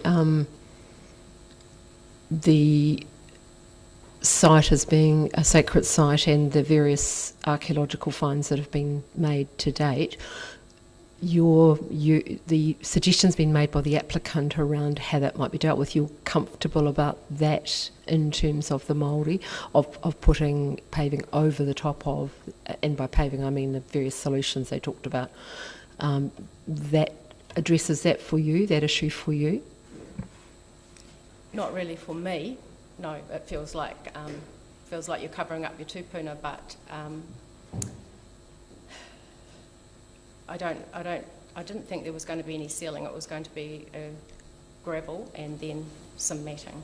Yep. Everything. That's what I meant. Sorry, not sealing. When I said removable. paving, I didn't mean sealing. I meant the matting. Yeah. So the matting you're comfortable with? Well, no, I'm not comfortable with it. No. Okay. All right. Thank you very much. Sorry, just before I go to you, Councillor Lula, can I just follow up on the matter of waste generally? So, am I correct in assuming that in terms of enhancing the area, your concern extends beyond this application to the existing issues with the wastewater treatment plant? Brendan can talk to that. Yes. Okay. All right. Councillor Lord. Chair. Yeah, thank you, Susie. That was, I can see you're nervous and it's not an easy thing to talk. But I don't think you were here earlier on, but what we are dealing with in the RMA is what can happen as of right. And at least half of that section and all of the King's area, if for example, King's decided to sell that, they could put perhaps up to 10 houses on there, or 9 houses, and on the part that's already designated on this side, you know, if the caravan people sold this, they could end up selling it to a developer who puts another 10, so you could be up for nearly 20 houses. That would also put pressure on the site. Would you have a preference? I mean, I've heard what you've said and I understand that you really don't want to see development, but does it concern you that that's an option if this was declined and you might get considerably more wastewater? And Yes, that is a concern, and the current owner has already damaged archaeological sites by doing unapproved earthworks in that site. So alarm bells are already raised here, and we'll be back here again if anything else is. sorry, this is on the land that's proposed to be bought by the caravan site, yeah? Yeah, so my stance won't change. No. Do you, I'm not sure if it's a question for you or for Brendan, but has the Runanga had active involvement with the forming of the 2GP plan and the, yeah. So you've been sort of semi-comfortable with these designations in the past, or have you spoken out? Yeah, or whoever. Yeah, the Runanga has been involved with the 2G plan, personally just on the periphery. Yeah, we're not necessarily comfortable with a lot of things that are there, but knowing that it's, you know, that it needs to be compromised along the way, I think that's sort of governed a lot of our thinking. Yeah, I won't answer that other question, but yeah. I guess I was going to ask another question. It's just something to think about, but if I would fully expect that that plant will be upgraded at some point in the future to a standard that's significantly better. That's a dated plant that probably was a bit like long drops at the crib when we were kids. I'm just wondering if you would have a preference for closely developed housing, which could be as little as 400 square metres a site, which would actually mean even more than what I talked about before, or a caravan park, bearing in mind that in the future the plant will be quite different. Would that make a difference?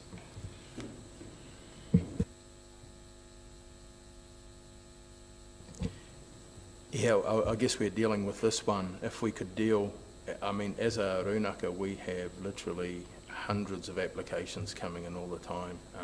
And I just want to acknowledge the work of Ōkaha in doing the RMA stuff on behalf of our tangata tiaki.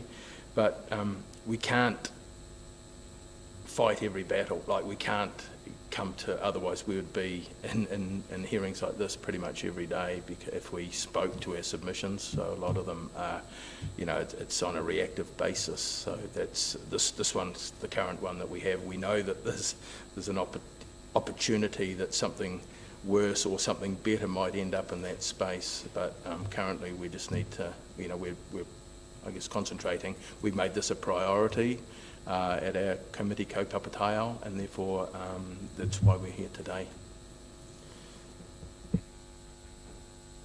Now,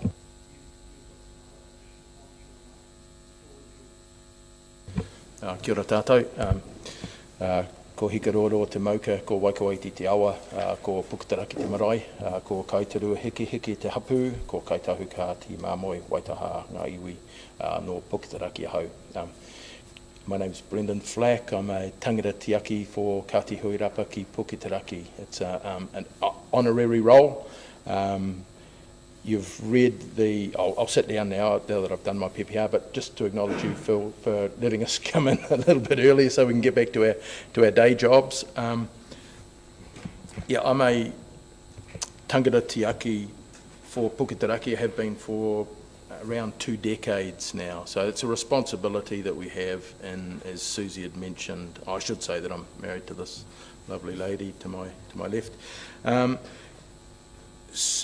I've been a tangata tiaki for close to 2 decades, and also the chair of the East Otago Taiapuri. Now, the Taiapuri was established around 1999, but it took 10 years for statutory acknowledgement of our customary fisheries management area to be established. So our elders actually applied for a taiapuri in 1991. 10 years of debate and compromise to finally get a gazetted customary protected area in our rohi, in our area. And the responsibilities of the taiapuri, as we've mentioned in here, is to ensure a healthy and abundant fishery for all. So that's commercial, customary and recreational. It's not a race-based fishery, it is a local fishery. So certain areas had to go through a really robust process to be established. You had to, 10 years of establishing, I will say, anecdotal evidence to actually get one of these special places put in. So, I mean, we take our role in managing that very seriously. Now, you've read the report, so I'm hoping that we can take that as read. Just want to really reiterate,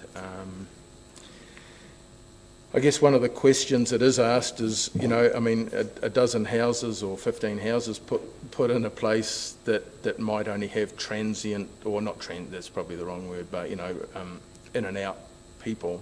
We don't know what the future's going to be like. You know, if there's 60 births there, potentially, you know, who knows with COVID? I know that was one of the questions, and then, you know, people staying at home, that place could get fully utilised regularly. We don't know. We can't make those sort of comments. So, in that way, I guess the cumulative effects of putting more pressure on a substandard water system is, you know, that's why we are here today. We can't, I guess, talk about just how woefully inadequate coastal-based wastewater systems are. But certainly, as Susie said, with the Māori, and like this is the food basket So this is where we actually do our gathering, like just yesterday we ate tuaki, we ate cockles out of that place. The day before we ate cockles out of that place. So anything that is going to potentially damage our access to kaimoana and mahinga kai is something that we do take the time off work to come in and speak to those issues. So we can talk about best practice. I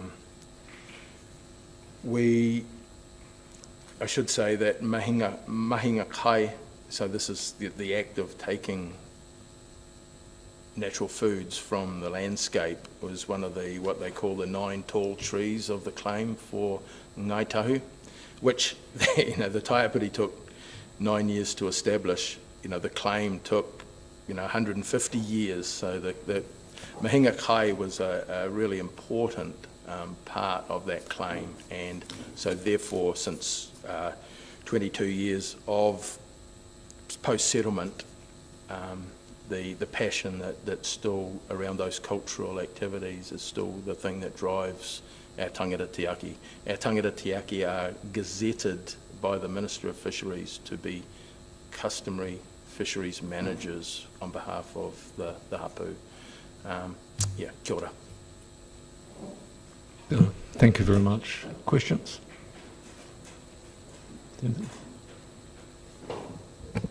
Kia ora, thank you for your submission, Mr. Flack. I just wanted to ask you the same question that I asked Susie, and that was around, if we were of a mind to grant this application, what would the best outcome look like from your point of view within that granting? And we know, one of the things mentioned was the holding tank above ground. Could you speak to that? Yeah, sure. Yes.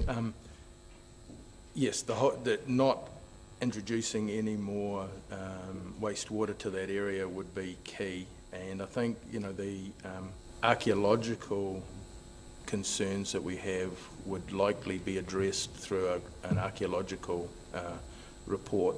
I think there's been one done, or there will be one done, but it's about, and I know there's been talk of mitigating it by encouraging members to go somewhere else or so forth, or using the existing system.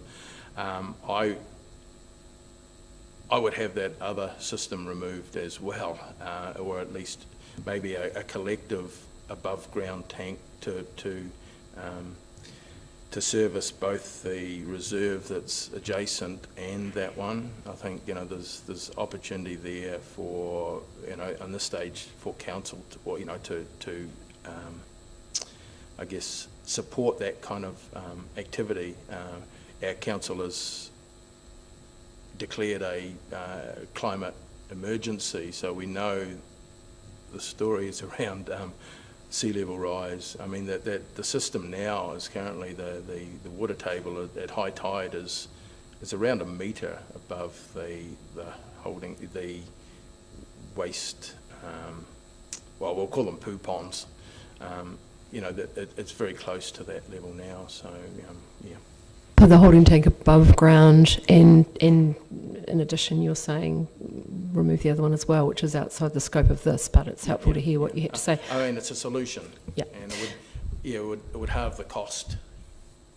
So second thing was around the archaeological matters. What would a best outcome within granting an application look like to you? Yeah, the covering that had been spoken about, and I'm not sure if it's still current, but the removable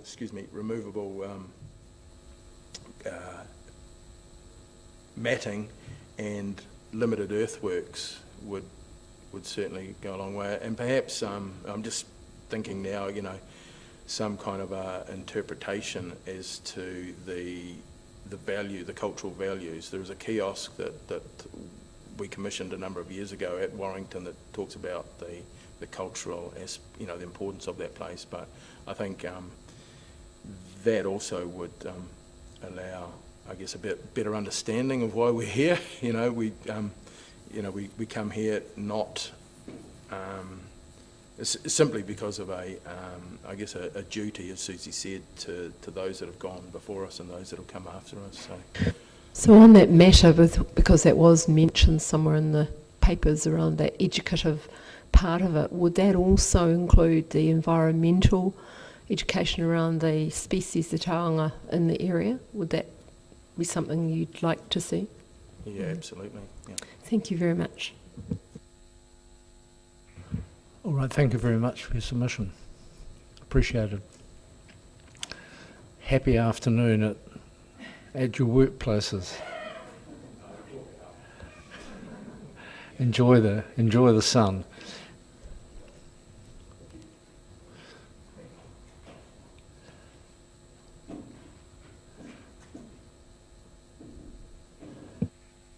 Thank you, Mr. Page, for being so accommodating. At the moment, I'm sort of aiming for about 12:30 for a lunch break, and so it may well be when you and your parties have finished, so I think that will be sensible. So we are back in your hands. Thank you. I just need to introduce to you Mr. Ken Foote, and so Ken can explain to you his background involvement with this application, and of particular interest for you perhaps may be his experience in looking after the Woodhorse site. Thank you. Thank you. Good morning, Chairman and fellow panel and members of various organisations represented. My involvement with this project stems back nearly 5 years when got an out of the blue phone call from a real estate agent who when talking to the owner, indicated a desire to see the property that he owned then used in some manner, and knowing that I was part of the NZMCA, suggested an informal parking facility. We had a look at the site. At that stage it was covered in broom and grass, in some places up over 1 metre high, so it needed some serious trimming before anyone could put any vehicles on it. The history of the keeping the ground in reasonable shape was just simply that a local farmer from time to time would bring a tractor and a rotary slasher in and give it a bowl down, and that, if it happened twice a year, would have been good, but sometimes it ended up being a 2 or 3 year interval. So for a short time the owner offered us informal parking facilities, which our members enjoyed very much. Typically 8 or 10 motorhomes would have been parked there over the summer months. However, when the sale process was first investigated, we made the call to restrict the parking, or to stop the parking there until that was all complete and things were formalised. I have been a member of the Motor Caravan Association for about 12.5 years, and there's been a very high rate of growth in membership since that time. The organisation began in 1956, and when I joined in 2009, there had been 38,000 memberships.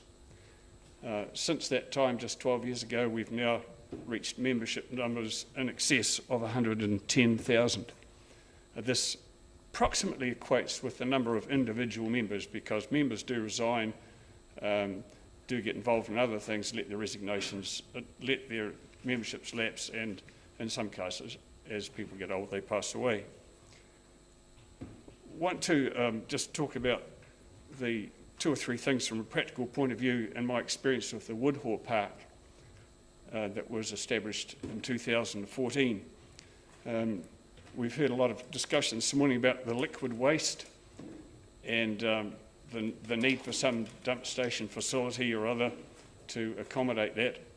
The Woodhorse Park has a time constraints on 7 days on any 30-day period that you're allowed to park on there.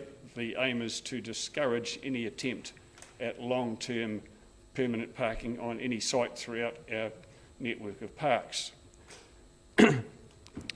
The standard for self-containment, and that's one of the key requirements for using the NZMCA parks, is NZS 5465, and that states some minimum requirements for both water supply and waste containment in any given vehicle, based on just 4 litres per person per day and a minimum of 3 days duration capacity, both in terms of the water storage, waste storage, and the number of people. So if there was a vehicle that had, say, that could accommodate 4 people, that's just 16 litres per day. 3 days is 48 litres of water, and the corresponding waste or grey waste facilities, plus a functioning toilet, which is all self-contained. Now, there are a few vehicles that owners have that just meet that requirement. Instead of 48 litres, they might have 60 litres of storage on board. My first vehicle had just over 80, and that was, in practical terms, a struggle to achieve 3 days of self-contained camping. Since got another vehicle which has got over double that capacity, and it's no trouble now for 6 or 8 days. So in terms of Warrington, with the anticipated 1 to 2 to 3 days of typical occupancy, getting rid of waste isn't a big issue. Most people could take that on board, but for those that can't, that are absolutely chocker full, and they want to stay more than 3 days, given that the proposal is to have a limit of 7 days, then they possibly will need to use a dump station somewhere.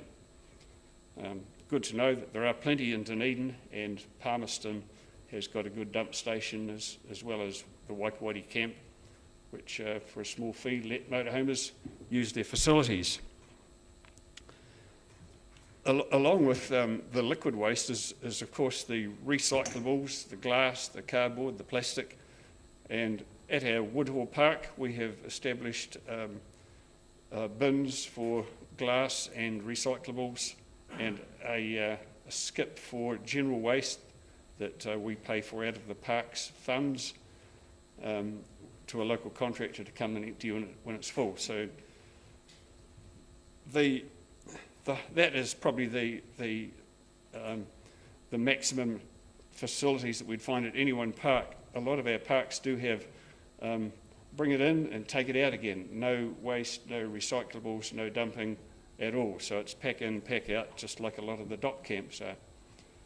Just depends how close you are to services and infrastructure to allow water or wastewater, or in fact recycling and general waste removal from the site. The role of park custodians is a very important role in terms of the ongoing management of any given park, and this would definitely be the case at Warrington if that was all to proceed.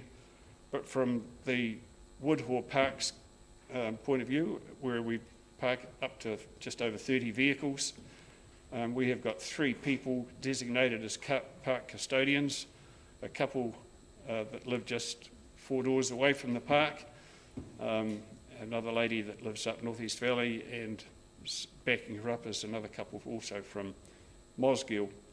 And their role for this is firstly to check the valid membership of members registering, and as James indicated before, that's just simply a stroke on your smartphone to verify the membership number, that it is current. The self-containment certificate needs to be current. They are issued for a 4-year period, and there has been amendments to the standard over the years, and things that would have passed a decade ago won't necessarily achieve self-containment certification today. And the other thing the park custodians are involved with is just the compliance with local rules, i.e. length of stay, the registrations, the fact that you come into our park, we have a registration kiosk in all our parks where the person put their name down, their membership number, the date they arrived, the date they left, did they pay via the app or did they pay in cash. So that's that paper trail of information. and they keep a check on any dog policy that's applicable to the parks to make sure there's no one's breaching those rules and recommendations. They keep an eye on the waste build-up, and so they will notify the likes of EnviroWaste, please come and empty the skip in the next 3 days, it's getting full. And also the parking management. Small parks are quite easy to identify with marker posts. Large grassed area ones are a little bit more difficult. But one of the key elements of parking in an NZMCA park is we must maintain 3 metres separation between vehicles. Very good reason for that, and that was demonstrated in South Canterbury a few years ago, or it might have been North Canterbury, north of Christchurch, at a camping ground where an LPG barbecue exploded, big fire, and within a very short time, half a dozen caravans and motorhomes were engulfed. Luckily, no one was seriously hurt. So that's some of the roles that we carry out as park custodians. I'm the current Otago area chairman, and I oversee those activities. And sometimes if there's any difficulty that someone hasn't perhaps turned up with current registration, current self-containment, or their membership has lapsed, then I'm sometimes invited by the park custodians to help point them in the right direction, which is sometimes out the gate. So, yes, as I said, the membership numbers have rapidly increased, and we took the initiative some 4 or maybe 5 years ago now, I can't recall the date, of advising National Office that this would be a good opportunity. It's a lovely place to park. It's got space, it's not steep, and to start the process rolling until we come to this point today. And we've, for a short period of time, we did mow that grass 3 or 4 times, borrowed a tractor, kept the place tidy. One of the risks, of course, with long, out-of-control vegetation is a fire risk. And in the Blueskin Bay, in my memory, there was a significant fire on one of the small islands out beyond the end of the sand spit there a decade or so ago, which caused a significant amount of damage. And we wouldn't want that repeated in this area, given that there is a significant mass of trees and plantations not far away from it. So that's all I'd want to say, in addition to what you've probably read from my written submission. Thank you. Thank you. Councillor Guerin. Thank you, Mr. Chair. Thank you for your submission, Mr. Foot. I have a couple of questions for you. During the period when the Caravan Association members were able to trial the specific site, are you aware of any complaints from neighbours around the behaviour or movements or the activity of the Motor Caravan Association members? I'm not aware of complaints about any behaviour, but I am aware, and I've seen camera images about the time when we wanted to start the formal process of someone had taken a photo of our members on site and was questioning why we should even be there at that time before. So it wasn't long after that we made the call, because we wanted to progress this to pull back from using the site in the interim until it was all formally dealt with. Understand. And my second question is, I wondered if you could tell us a little bit more about your members, and I just, it's in response to, and it wasn't Mr. Flack, although he did use the word transient and then withdrew it. I know in some of the other submissions the word transient was used, and also motorhome users or Caravan Association members are described as having parties and music and strangers, and this feeling of being fearful of people. I'm interested to hear you unpack and describe the people that you encounter when you're going off in your motorhome. Well, as an example, in terms of the demographics, I'm probably about right in the middle of it. There are 1 or 2 families. Areas generally organise monthly events for their members, and typically less than 10% of the memberships in a given area turn up to an organised event. So the Otago area has 12 or 1400 members. The most we ever see is under 100 at any given event. And for those sort of occasions, we would go and hire a facility. There's typically an ANP society building, a sports club facility, and sometimes we have a bit of evening music. But in terms of what happens in our parks, it's a very, very quiet affair. There is no organised loud banging music. We are respectful between members not to have our stereo and our vehicles wound up so that the neighbours are going to hear every word of the song as well, that are just 3 metres away from us. And given our demographic age of typical members, if you went into and I was at Winterval Park 2 or 3 days ago, everybody would have been 60 plus. That said, there are quite a number of members with families. There's 30 and 40-year-olds with 2 children or 3 children, and some of them come and join in our organised monthly events, but there is absolutely no drama with noise or antisocial behaviour at all. Thank you, that's helpful. And that brings me, it's a nice segue into my next question, which is around post-COVID, although I wouldn't describe us as post-COVID at the moment, but in terms of the impact of the global pandemic and our borders being closed, do you see a future growth in your association and, in fact, more activity in this area? People taking holidays, in New Zealand in this kind of way? The National Office made the decision that during levels 3 and 4 COVID alert, the parks would be closed, but they are open at levels 1 and 2. Now, the membership statistics, and James will be able to verify this, increased dramatically from the period of the first COVID lockdown to today, the percentage rate of increase, as more and more New Zealanders weren't jumping on a plane and spending $50,000 on a trip to Europe, but they will buy a $50,000 caravan or motorhome and enjoy New Zealand. So there was a spike in membership growth during that time.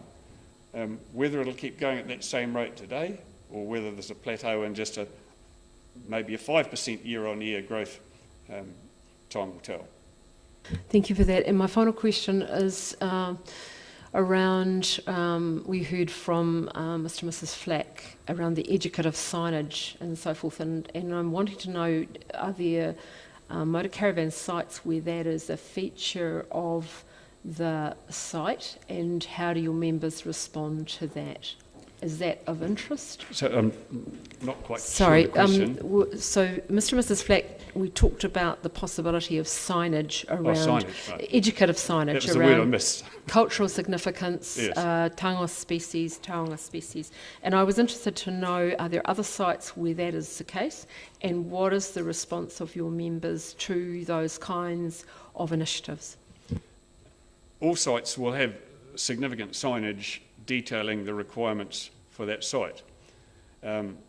Some sites are very remote out in country areas with nobody near them, and others are in the city, and this one at Warrington you might describe as a site in a rural residential area. Sorry, I wasn't talking about directional signage, I'm talking about signage that educates Yes. the people there about the cultural significance, about the wildlife species, that kind of educative aspect. Okay. And all the sites that I've stayed at around the South Island, I can't honestly say that I've seen too much information about that aspect of cultural significance. That being, as I think about the sites, there probably isn't the current cultural sensitivity, or there has not been a historic cultural sensitivity on the sites. Now, I think of one in central Otago that I go to quite regularly, just out of Cromwell. It's a site that the Cromwell Rotary Club made available to us. The typical things that are on site is just mentioned about dogs. It's a maximum of 3 days stay in any one period of 30 days, and no generators after 8 o'clock at night, those sort of things. but I've yet to see a site where there is obviously Maori cultural sensitivity in the past or present and addressed in signage accordingly. I suspect there's not too many sites around quite like that. That being, I haven't stayed at many places in the North Island, and that could be a lot different. So this would be a special site? It'd probably then? be a first, yeah, certainly Wonderful. for our target area. Okay, thank you very much. Councillor, I'm aware that Mr Imlach has national experience around how sites are managed and would be happy to address your question about particularly the cultural significance issues. Thanks, James. Would you like to comment on that? Did you hear the question? Yes, I did. Thank you very much. Just pretty quickly, what you understand, Councillor Gary, thank you. We lease land from the around the country. One particular site we've recently opened in Turangi that borders a highly sensitive cultural site, a reserve, and we've been able to put up signs and provide information on why we don't want them entering that area and what it means to local mana whenua. All of our members have respected that signage and the information, the appreciated understanding and history behind the site, and we've never had any issues with it. We're actually working right now with the Waimakere District Council on a new site in Kaipoi East on Red Zone land that is also a significant area to local mana whenua, and one of the conditions of consent for that site is that we are working with the archaeologists and mana whenua on signage to do exactly what we're saying, explain the history behind the site so that it's not speculative. And so we would be more than comfortable working with Dunedin to do the same at this site. Thank you. That's very helpful. Councillor Lord, do you have a question? I do, thank you. Yeah, I was previously listening to James. I had one view, and now I'm sitting there worried about 60 old people all listening to Radio Dunedin. It's traumatising me. Question. Ken, you've heard the FLAC submission, and really they are. It seems to me that their biggest part of the problem is the addition to the waste system, and I'm just wondering if you have any views on that after hearing their submission. Do you have anything at all to offer? Do you have any views that might help us through that, or passage through that area? Well, I guess you're talking about the liquid waste more so than solid waste.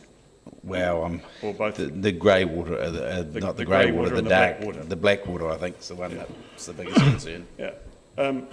If people choose to stay there for up to 7 days, which is more than their grey or black water onboard facilities can cope with, they will need, without a doubt, to find a dump station. It would be probably unreasonable to expect them to travel to Palmerston unless there's a total ban on the public station there at Warrington. But I imagine one or two probably would just do that. The likelihood of people wanting to spend a whole 7 days there, I think, is very remote. They're a mobile group of people, and 1 or 2 or 3 nights in any given location to explore the area and to enjoy the beauty of it is probably 2 or 3 days of activity. Again, we could, in terms of the solid waste, because it is a little bit difficult to manage.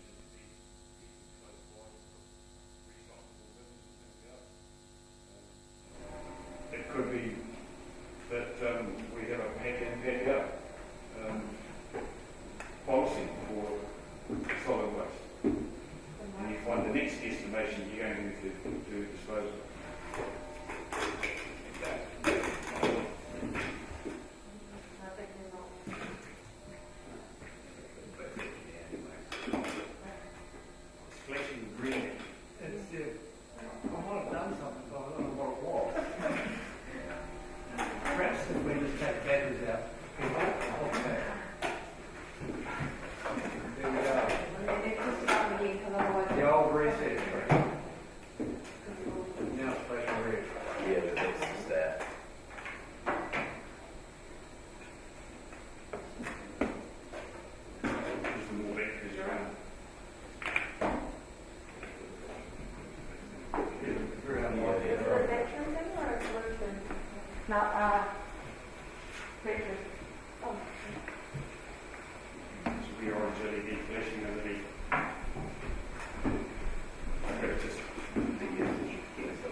clever staff, we have microphones that are working.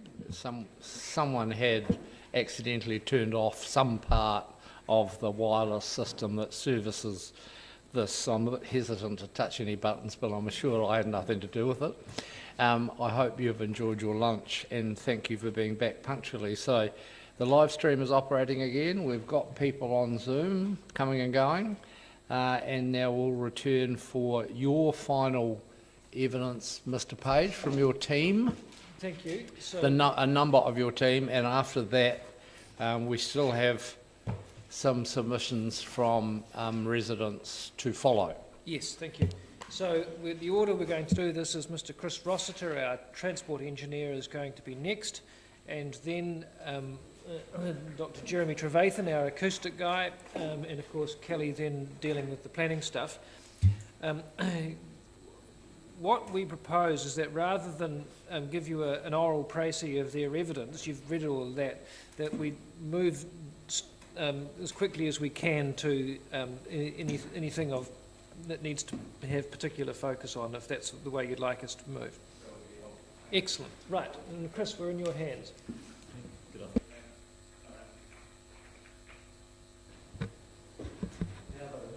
But it's working, you'd better use it. Yeah. If I could start, I'd just like to make one correction on my evidence. On paragraph 22, if you could strike out the very last sentence.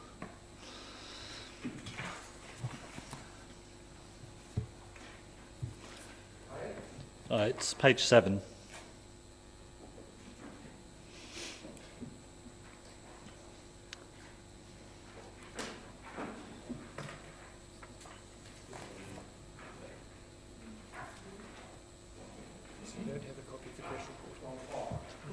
Well, we removed it from the statement.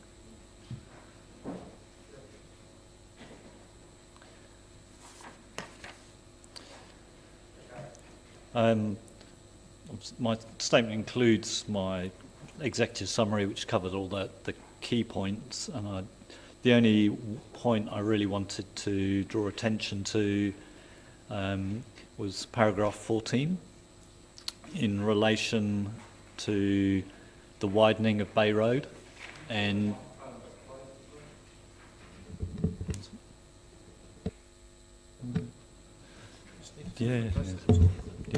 sorry. I only want to talk about the widening on Bay Road and the proposed consent condition in relation to that.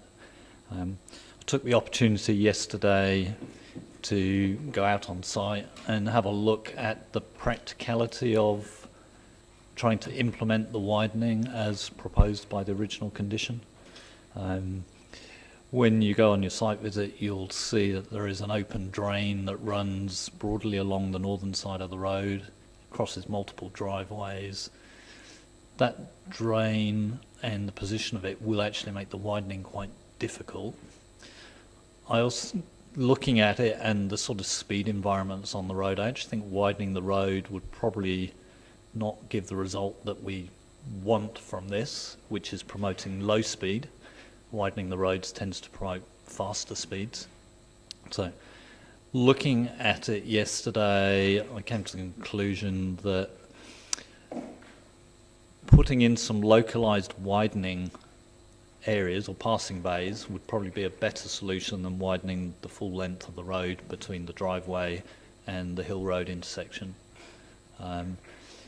For the distance between them, you'd probably need two passing bays, one very close to the intersection and one probably about halfway between.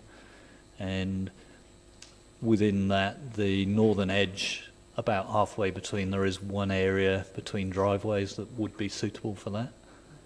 Chris, I wonder if we could ask Wendy to zoom into Bay Road as much as we can on the image that we see on the screen, and then using the pointer in your right hand. No, we just needed to scroll up. Yep, there we go. There we go. Right, yeah. If we pause there, Chris, if you could if it will zoom in a little bit further, it would be helpful. Right, other way? Yeah. And just come down a little bit. Perfect. So, That's the red button. so this is Hill Road here and Bay Road running across here. So probably I would recommend a little bit of widening along this section, and then given our driveway is here, I'd probably look to put some widening. I think this bit is that there's a formed culvert just here, but if you get some widening along this section, that would actually achieve the goal that we're looking for here, which is providing a bit more space for the occasional, or the low number of occasions on when we might have two large vehicles passing. With the low volume of traffic generation we're expecting in a peak hour at the campground, and the fact that the movements will generally be more directional with them sort of coming into the site perhaps in the morning and into the site in the afternoon and leaving in the morning, there will only be a low instance. But I think the sort of passing bay solution, subject to some rewording of the consent condition, would probably make more sense than widening along the full length. Okay, well that's something we can obviously also take advice from our transport people in due course. Can I just that what you're proposing though can be accommodated within the width of the existing road reserve, can it? Yes, no Okay. problem.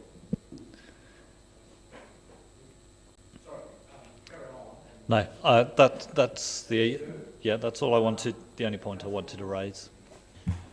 Yeah, there was some of the evidence we got, I think it was from the marshes, but I'm just not quite sure, that talked about the risk of widening that road, and that it would make it difficult, especially for children, to distinguish between road and footpath, which is, I think from their description, pretty average sort of footpath at the moment.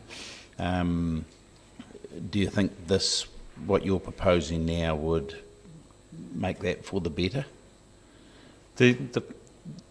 It would reduce the likelihood that one vehicle would have to move over on, or may move over onto the gravelled footpath area that council's already put in place. So at the moment, the footpaths that are there, they aren't sealed. There are no curbs, so it's been done with a rural sort of feel to it. It is a drivable surface. I would say while we were there on site yesterday, we could see people that were parked over it, so it's not being treated as a footpath, it's being treated as part of the carriageway. Right. Yeah. The nature of the road, Bay Road's not a high-speed road. The small radiuses at all the intersections that don't encourage high speed. Yeah. So I think with drivers, with the expectation of normal due care and attention, it's not going to be an issue with the number of people moving around. And the other thing I'd just like to pick up on, a point that I hadn't considered that Mr. Page made earlier about the availability of another exit, an alternative exit. Would you, as a transport specialist, see that having that would be good for other reasons as well? And I'm just sort of thinking, if a fire or something broke out, or a vehicle breaks down, or would it be standard practice to build on a site like that with only one entrance and exit? There are two ways of looking at it. If you look at a lot of new subdivisions, they go in with cul-de-sacs, which obviously only have single entry exit. You could argue the campground as proposed is single entry exit. Having the option of a second exit is definitely a good thing. The gateway is there, it is just chained at the moment. If for whatever reason people needed to get out, they can get out that way, and they would go out that way.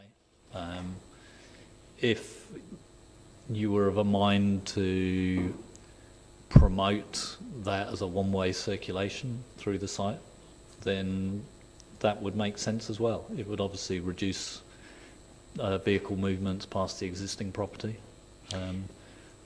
but it would have you'd have a bit more movement exiting through the reserve. So, to clear, excuse me if I keep going, I haven't done a site visit yet, obviously, so I haven't had a look at that gateway, but if you were to do that, would it need some firming up as a road surface, some metal down and that sort of thing, or is it just simply good enough the way it is, remove the gate? I would recommend, if that was going to be done and become part of a permanent access, the normal council protocol where you have an exit going on to a sealed surface and the lane down to the treatment plant is sealed, would normally be to require seal for 10 to 15 metres inside to reduce the transfer of any mud, debris onto the surface. So yes, it would. What's there at the moment goes through tree roots without knowing what's underneath. I would have thought it would be sensible to seal a short section just through there, just to ensure it doesn't get cut up. Yeah. Thank you.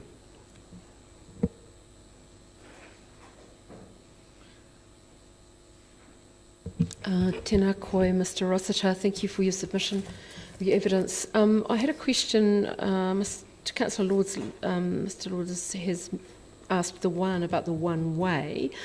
I guess further to that, would you be promoting that as a preferred option or as an option? I would say it's there as an option. As I've stated in my evidence, there probably would be some merit in having all access via the reserve, but I know that's a separate process. Even if that was to be promoted, I know looking at it on site, it did look as though you could probably still promote a one-way circulation type pattern by creating an entrance closer to the St Andrews site. But yeah, that's a separate issue. So if you could just scroll down so we can show the site.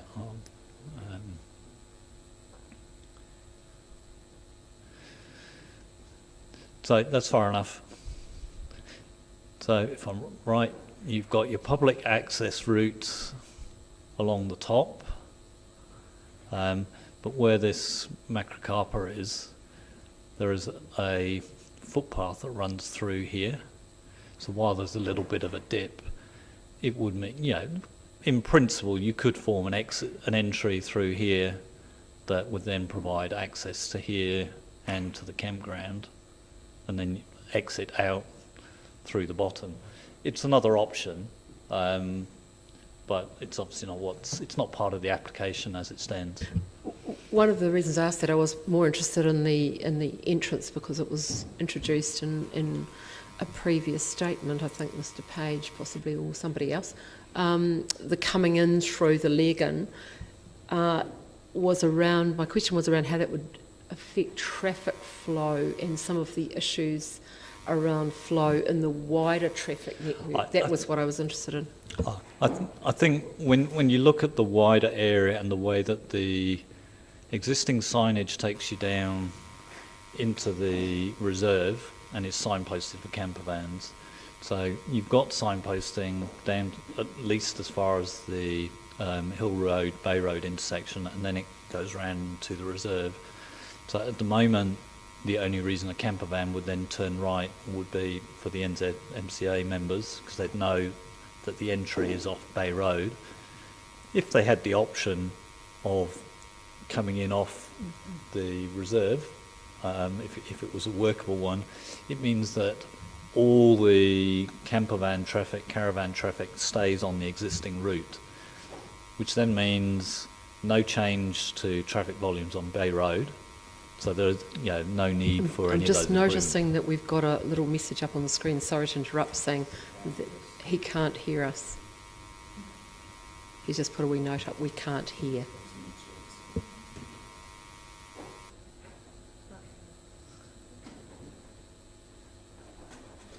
Sorry to interrupt, Yeah, Mr. Rossiter. We'll get this sorted first.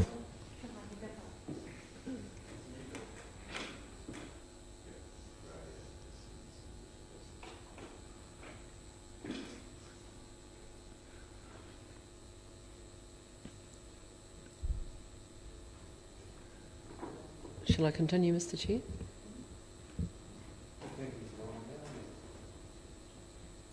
Thank you. We've actually missed the whole session since we came back. We've been trying to chat into the so no one can hear. But the presentation was from your team, so they will have been flawless.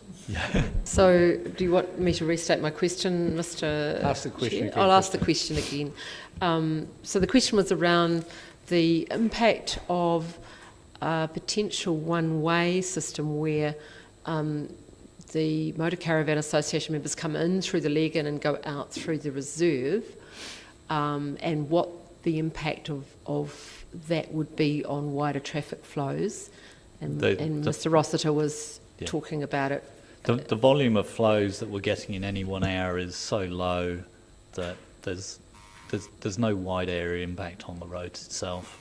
So that's a segue into my next question, which was around the influence of GPS, and we all know that GPS leads you in a certain direction, and I believe I read somewhere that the GPS indication is different to the preferable travel route. Am I right in saying that? I couldn't tell you for that. I've not looked at the GPS route and which way it would take me, but if the GPS routing from the state highway took you down Bay Road rather than all the way along the top and then down Hill Road, which is the signposted route, we know GPS navigation systems can do that. If the only way to mitigate against that, and you'll have to forgive me because I can't remember the name of the road along the top, but the crossroad intersection with Bay Road at the other end, if we needed to mitigate anything against that, would be putting up an additional signage with effectively saying no camper vans or no large vehicles. There's no way to influence GPS indications, no. It was in someone's evidence, maybe it was the transport, or was it you, Mr. Buxton? No, the transport planner. Yeah. I'll ask the transport planner. Yeah. Thank you very much, Mr. Imlek. Yeah, look, it's not a question. I'd just like for clarity to state I didn't have a preferred option about one way. It was just, it was just the question I asked was two entrances of preferable. Yeah. Thank you. Thank you. All the questions. So, Mr. Rossiter, if I can just move sideways slightly so Jeremy can zoom in.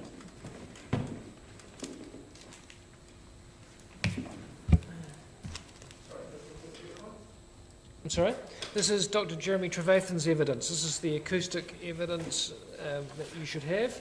And there's actually two briefs. There's his evidence in chief, and we also filed a reply statement to a report that came in from submitters' evidence, which contained noise readings from an adjacent house. So, do you have both of those? Good. So, Jeremy, over to you. Perfect, thank you. Yeah, I had just noted one or 2 points that I was going to draw your attention to by way of 2-minute sort of summary and then go from there. So the first of those was in paragraph 15 of my evidence. I'd outlined there what the underlying district plan noise limits are, which in very general terms are 50 decibels during the daytime and 40 at night, and those numbers are essentially an average noise level, and then at night along with the 40 average there's a 70 maximum noise limit which covers sort of one-off bangs and clangs or a passing vehicle. And I'd noted there, which I guess is relevant to the discussion you've heard this morning about permitted baselines, etc., that sound generated as parts of normal residential activity are excluded from those limits. And maybe, another point of reference, the monitoring, which Mr. Page was just referring to, that a neighbour had done, demonstrated that the ambient noise at the moment in the area was about 46 decibels through the night time. And yesterday when I visited the site in the evening, it was about 45 the same, and this is noise from the ocean, just a constant sort of white noise. So when you do your site visit, that is probably what you'll hear as well. As a, I guess, a little point of reference, you'll probably be hearing about that 45, 46. So then turning to the mitigation from a noise point of view, you've heard this morning the access way being sealed, and that is to reduce tyre noise from vehicles on the access way, and that is the primary reason that it is being sealed. There's been discussion about the generators being limited to between 8 a.m. and 8 p.m. And there's also some noise management processes being put in place around discouraging users from leaving or arriving outside of 7 a.m. to 7 p.m. So the travel directory that members will refer to will have those instructions with regard to this particular site, and the kiosk where members will check in when they arrive. Again, will have signage around those times and general courtesy to the neighbours. Then quickly turn to noise sources. So the noise associated with people and the generators and those other sounds from the site itself, when you work through all that, those sounds can comfortably comply with the district plan limits at the site boundaries. And then noise from vehicles, and vehicles on the access way in particular, is the more interesting issue from our point of view. So that's where we've worked through with Mr. Roster, looking at what the level of activity could be. So he'd talked about 15 vehicle movements during a peak hour, and then we've worked through an exercise of the mix of vehicles and how much noise they make. And basically the conclusion from all that is that during the daytime, that sound will primarily also comply with the noise limits, apart from if you had periods, so a 15-minute period where you got two of the largest vehicles arrive at the same time, for example, and that would be 1 or 2 decibels over the limit. And then there's a situation during the night time where, despite having the processes in place to discourage vehicle movements during the night time, if there were to be movements, again, Mr. Rossiter's analysis from the other camping grounds where there isn't a nighttime restriction suggested that even at peak times will potentially be up to 3 nighttime vehicle movements. And if those were to occur, again, that would generate a non-compliance with the noise limits, but based on the infrequency of occurrence in terms of noise effects, my conclusion was the effects would be minor. And obviously also in the mix there is the permitted baseline, again, where Mr. Roster had suggested that the residential development that was being discussed would typically generate around 6 vehicle movements at night on an ongoing basis as a point of comparison. Happy to answer questions.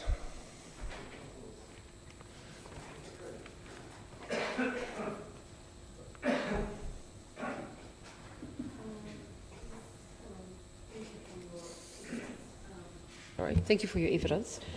There was something you said, page 39, number 40, paragraph 40.40, and it's sort of a reiteration of something I think Mr. Page said in his opening remarks, comparing this site to the Freedom Camping site, suggesting that, you know, that's a free-for-all, basically, and you talk about there is no control.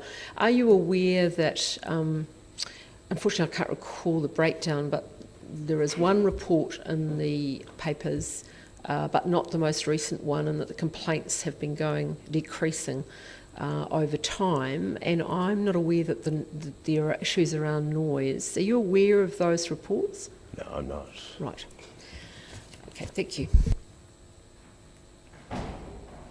Thank you, Chair. Thanks, Jeremy. Look, just I'm a bit of a layman, and I'm not that. I don't quite know how you measure sound, but can you explain to me? So, I mean, just for example, say I get up in the morning the district's quiet and I start up my lawnmower and start mowing my lawn, and just say that was like the ocean, 45 decibels. I don't know, that might be way off. But then if it's an electric lawnmower. If my neighbour comes to help me to get the job finished, with 2 lawnmowers doesn't necessarily make twice as much noise as one, although in theory it should. I'm just trying to wonder, with the fact that you've already got that ambient noise of like the sea that you can't stop, does that actually have a positive effect on other sounds? Does it reduce other sounds? Whereas if you're in a dead quiet zone, that would be amplified, the car noises? Yeah. So the general thinking is correct. I guess starting with the 1 lawnmower, 2 lawnmower thing. Yeah, you're right. There's this logarithmic decibel scale which roughly approximates what you hear, which is that if you had 1 lawnmower going and you started up another one, from a technical point of view, the decibel level goes up only 3 decibels, and to a normal person that sounds like you can hear the level has increased, but as you say, it's not twice as loud. In terms of this idea of the ocean noise and how that might fit into the mix, yeah, there's 2 different ways that could be relevant. Yes, for lower level sounds, that will provide some masking, so those sounds won't be as obviously audible in the ambient environment as they would be in an isolated rural area. If I'd gone out in the evening like I did last night when there was no particular wind in the vegetation, you would have measured 30 decibels or maybe even 25, whereas here it was 45. So that is quite a marked difference, and the same sounds will be a lot more audible in the quieter environment than they would be in this type of environment. Can I just ask the other question? Like, for example, that sound, I mean, if you'd left the gravel driveway and you'd been living in one of the closest houses in this, how quickly, like if you measured something at the boundary, so you said that was 17 metres wide, so 8 or 10 metres away, just inside the boundary of a house, you'd get a certain noise. If the house is back another 8 to 10 metres, so it was double the distance away, yeah, how much would that drop? Like, I mean, for example, if you start up a chainsaw or something here, it's really loud, but you stand in the next room, you still know it's going, but it's quite different. What's the... Yeah, no, again, you're onto it in general terms. There's, as a rule of thumb, it's a 6 decibel reduction for each doubling of distance. So you can imagine that kind of gives you a graph that drops off quickly to start with and then slows down. So for the example of a vehicle on the driveway, if it's 6 metres from the boundary and you're getting 40 decibels, if you go another 6 metres back to the facade of the house, it'll drop 6 decibels because you doubled the distance, so it'll drop from 40 to 34. And then if you went double the distance again, it continues like that. Thank you.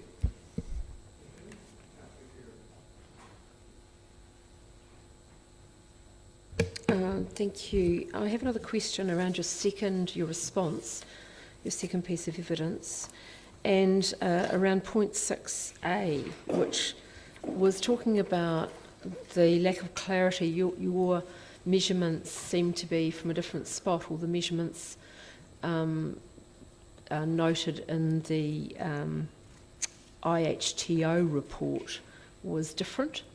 Do you have any further clarity on that at all?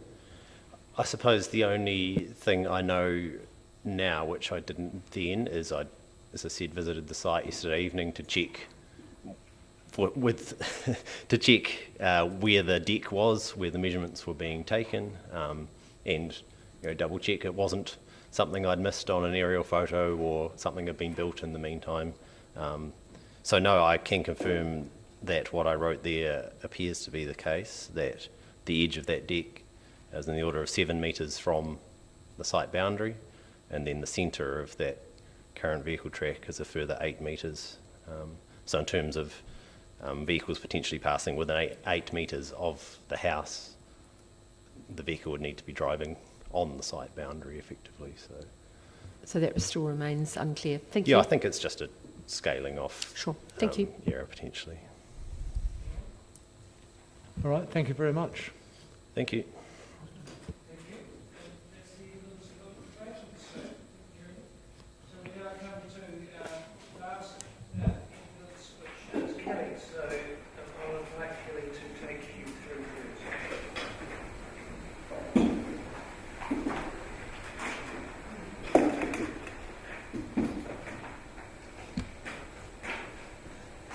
got so much papers on my desk now, just have to rearrange it.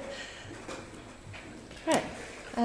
Good afternoon. So I wondered, similar to with the last experts, whether I start with actually walking through the proposed conditions, whether you'd be happy for me to do that, or if you wanted me to provide a quick summary, I'm happy to do so as well.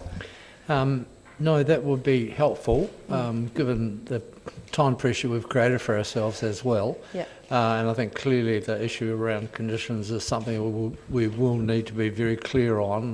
There will be a bit of toing and froing, no doubt.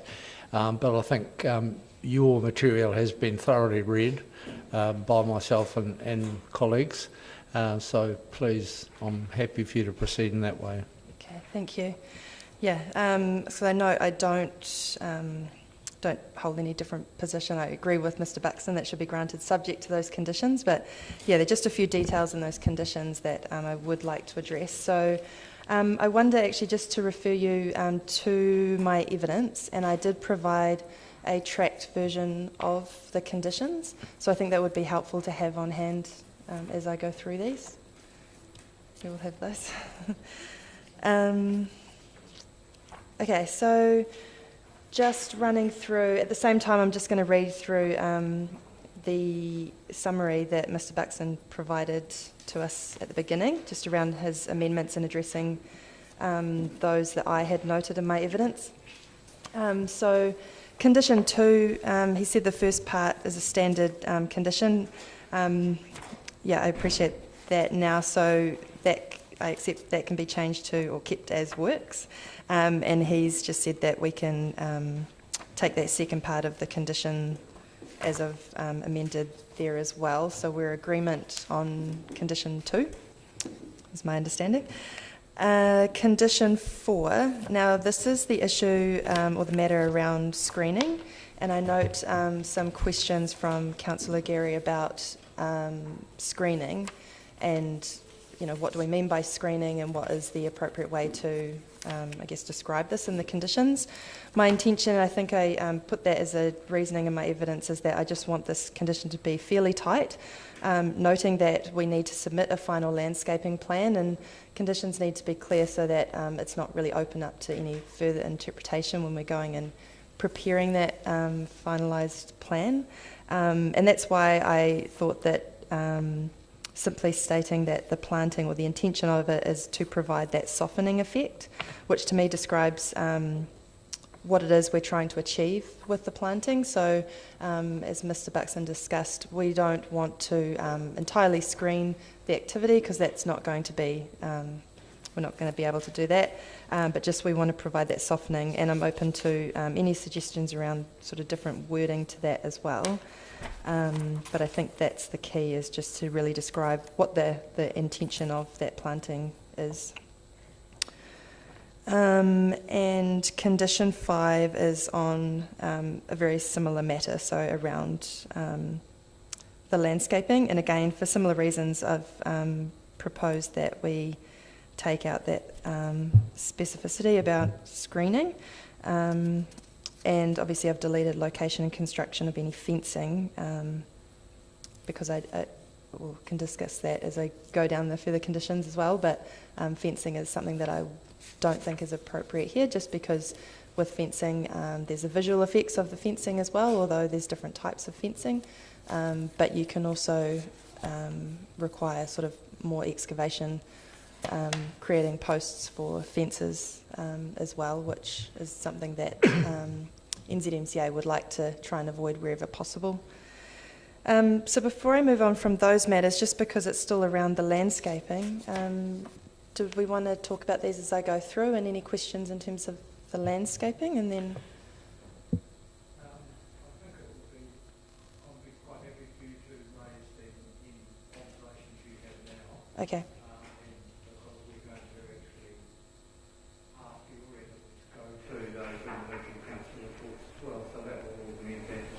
Okay, great, thank you.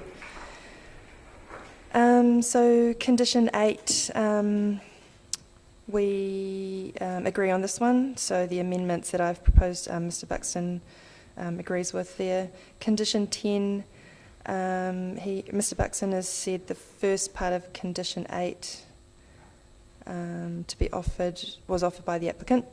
I had amended this condition 10, so I'll just go to condition 10.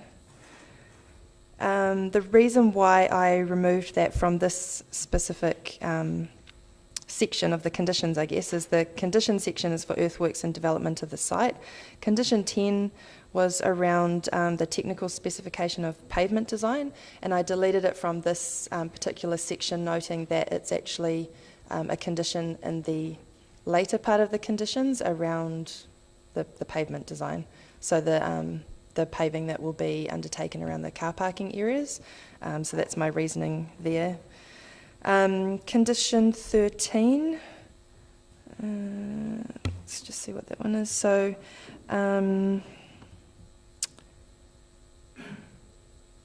so I propose to delete this condition around a full report on archaeological material being found to be prepared by a suitably qualified archaeologist and submitted to HNZPT within the 3 months of completion. The reason why I thought this would be appropriate to delete is because that will be a requirement under any archaeological authority that we obtain.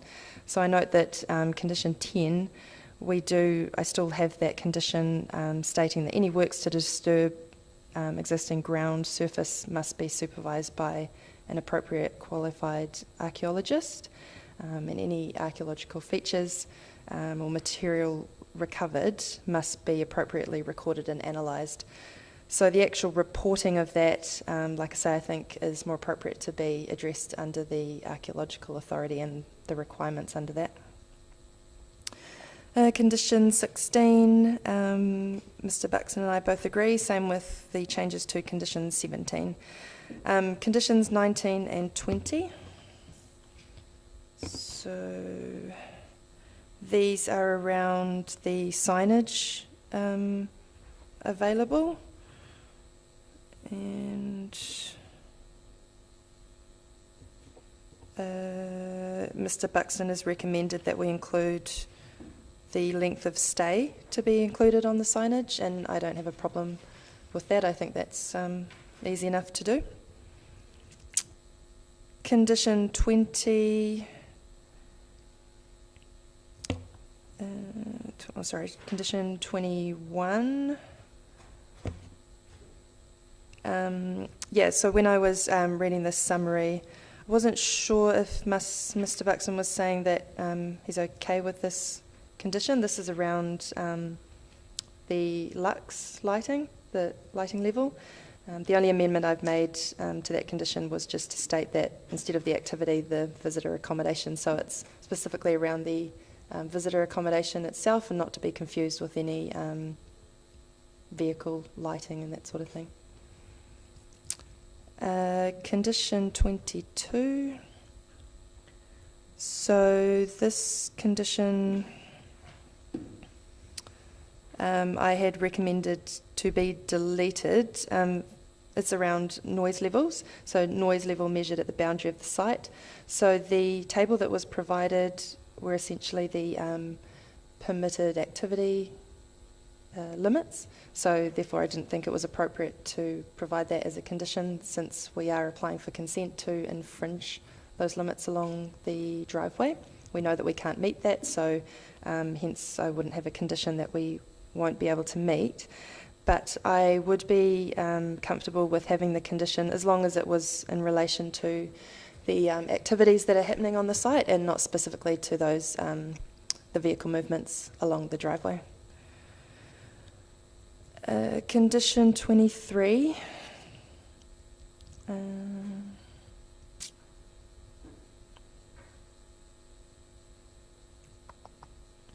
So I, for similar reasons as before, this condition has been deleted. This is around supervise any sort of groundworks or ground disturbance being supervised by an archaeologist, and that has been, I think, it's adequately provided in condition 10 of the earlier conditions. So I'm just trying to remove the duplication there. No issue with what Mr. Buxton has mentioned around conditions 25, 26, 28 and 31. These amendments are all accepted. Condition 36.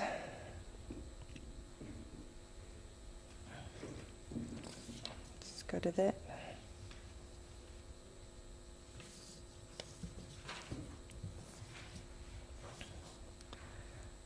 So condition 36 are around review conditions. So Mr. Buxton has said as long as we can keep the review condition of condition 23, which is regarding nighttime use of the driveway, is my understanding. So for reasons why, again, I've put in my evidence that I don't think it's appropriate that we have a condition restricting, prohibiting any access along that driveway at nighttime hours. I would still hold the view that we don't review that condition. I don't think at any time it's appropriate to prohibit people from being able to enter and leave the site during night if they have to. And I think that brings me to the end of the conditions. And the only other thing that I would state here in terms of conditions is just around my opinion on the wastewater treatment plant. I noted in my evidence that I would recommend a advice note would be appropriate. So it's, I think, pretty common practice with subdivision consents that there would be an advice note stating that the infrastructure or the services would be designed and confirmed at the time of building consent or whichever is appropriate. So I think an advice note in this situation would be something that I would recommend is included. I don't recall if I drafted an advice note. No, I didn't. So I can provide a drafting of advice note if that's desired. And also, sorry, just one other thing that I did forget is in response to the site visit that Mr. Rossiter and I attended yesterday and his comments around the widening. So the condition that we would need to address for that was condition 31 in the original drafting, and in my amended copy it was condition 24. My recommendation would be to just provide some more clarity. So instead of stating constructing a gravelled metalled shoulder along the northern side of the road, would be to specify providing 2 passing bays, and then in that condition stating that each shoulder or passing bay must be, and however it's agreed with the transport engineers. Mr. Rossiter and I discussed this, that his requirements, or where he thought would be providing that level of safety, that what we want along that road is to provide 2 passing bays at a 15-metre length, and so the carriageway along that 15-metre length would need to be 6 metres total, so including the shoulder that's already there on the southern side. So whether that would be a 0.8 or a 1 metre addition, the overall outcome is that at least a 6 metre carriageway is provided for 15-metre lengths at 2 parts along that road. So I've got a first cut recommendation of that wording if for consideration if you need, but otherwise, yeah, that would be my thoughts there. Thank you. I'm not sure there's a lot of productive use and a considerable toing and froing to clarify the exact final conditions. And I'm suggesting that between yourself and Mr. Buxton, we actually get a clean list in due course. I mean, it's a bit of a it's problematic at the moment. Plus the fact, of course, there are several other of our expert staff that will have to be signing off on any modifications of what they've previously seen. So are you relaxed if we proceed in that way in terms of the detail of the modifications to the conditions, so that in due course, when we get a further version, we'll all be discussing one document, not several simultaneously?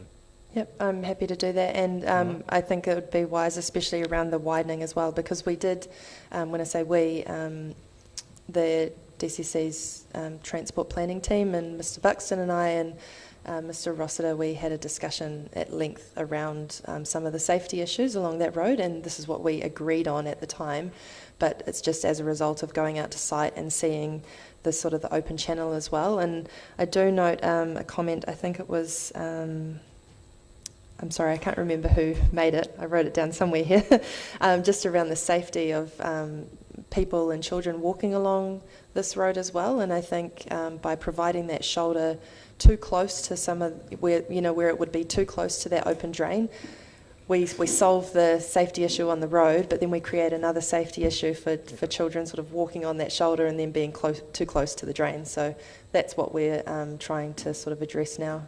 Okay. And just thank you. Does either of you have a question? Christine?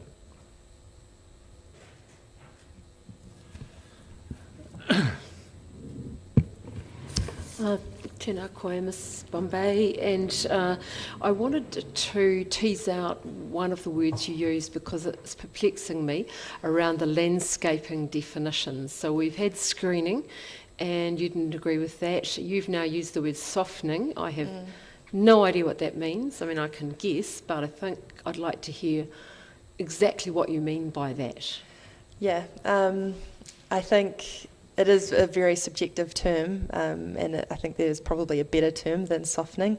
What I'm trying to describe is more, I don't know if buffering's even more clearer, or it's really just mitigating that the visual effects. So what I'm saying is we're not completely screening it, but we're providing some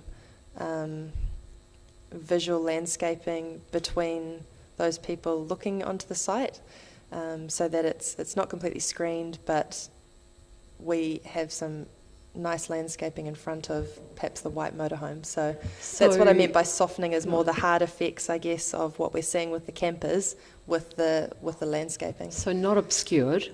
You're using the word screening for obscure. Are you meaning filtering? You're filtering the view. Yeah. I'm trying to understand what the overall effect of it is, whatever words we use to define it. And I think I agree that it needs to be very well defined, so we're all on the same page. But I think I'm finding it hard to define as well. Filtering, I think, is probably a good way of putting it, actually. The outcome you're suggesting is one where, if you look in that direction, you don't see white vans. You see there's a bit of vegetation and some view. Am I correct? Yes. In making that assumption? That's correct. I think what we want to avoid is just having like a rural site with no sort of vertical landscape there, and then having the caravans. I think having some variety in planting to provide that visual sort of variation is what we need, as opposed to the expectation that we need to completely screen the activity with planting. Obscure. I may. The normal procedure would be, would it not, to have you submit an appropriate landscape design and plan for the approval of our landscape architect as one of the conditions. Is there any issue with that? Yes, no, there's no issue. Yeah, I think you mean as a condition of consent or prior to consent? As a condition of consent. Yes, I think that's appropriate, and that's the wording of the current condition is, that prior to any works being undertaken, a finalised landscaping plan must be prepared in consultation with the council's landscape architect. And I'm asking for a somewhat different emphasis. It would require the approval of the council. Yeah. And that it does say that, and approved by the resource consent manager. The same procedure for anything that needs our expert tick off.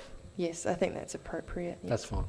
And I had a second question, if I Yep, may, yep. Mr. Chair. Thank you. I just wanted to understand that.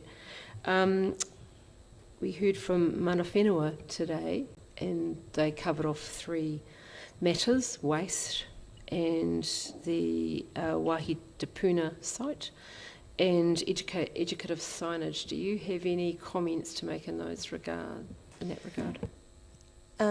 So, starting with the signage, I think that's a fairly easy one. First of all, is when I met with Brendan and Susie on site, we discussed having some signage, and we actually took a walk through the domain, and there's already some signage in the Warrington domain that I think Council worked with Kati Huirapa to prepare that.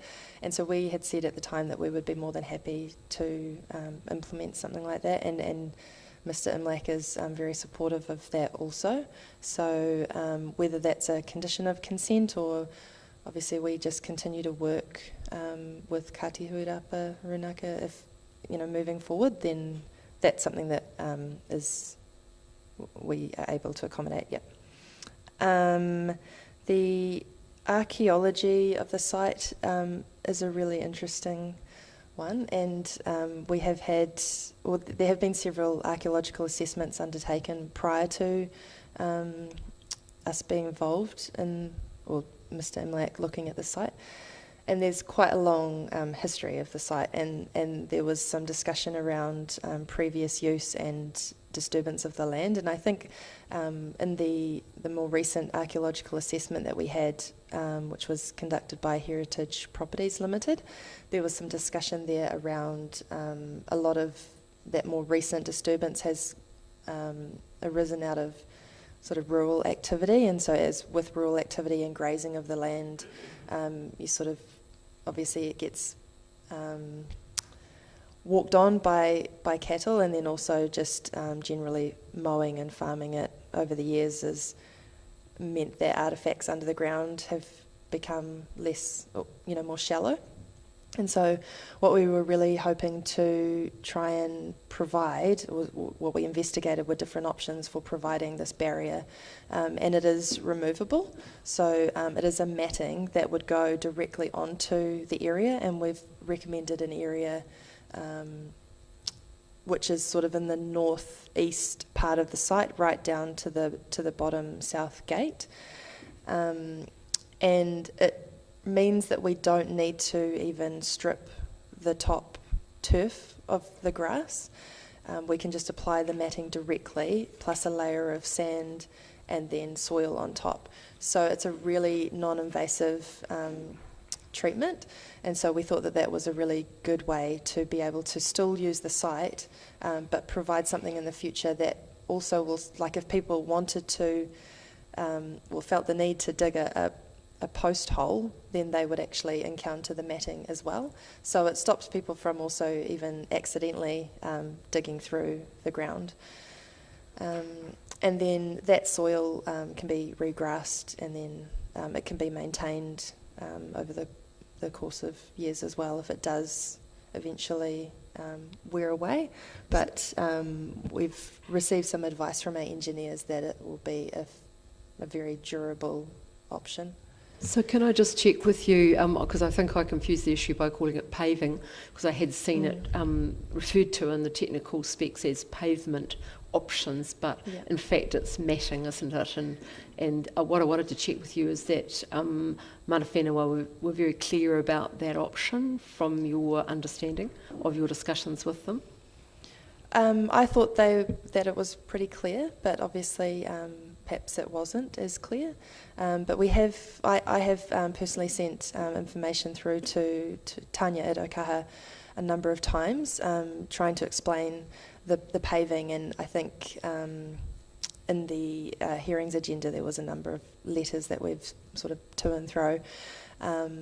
We haven't been able to get a really clear indication in terms of how appropriate or whether that paving, the matting type, would be successful in providing like a protection barrier. We haven't been able to get that from the Runaka, and I think that sort of stems from a little bit of a reluctancy to say that obviously we accept that it's okay, because on principle any use, and I understand that any use of the site is something that's going to potentially impact on the heritage.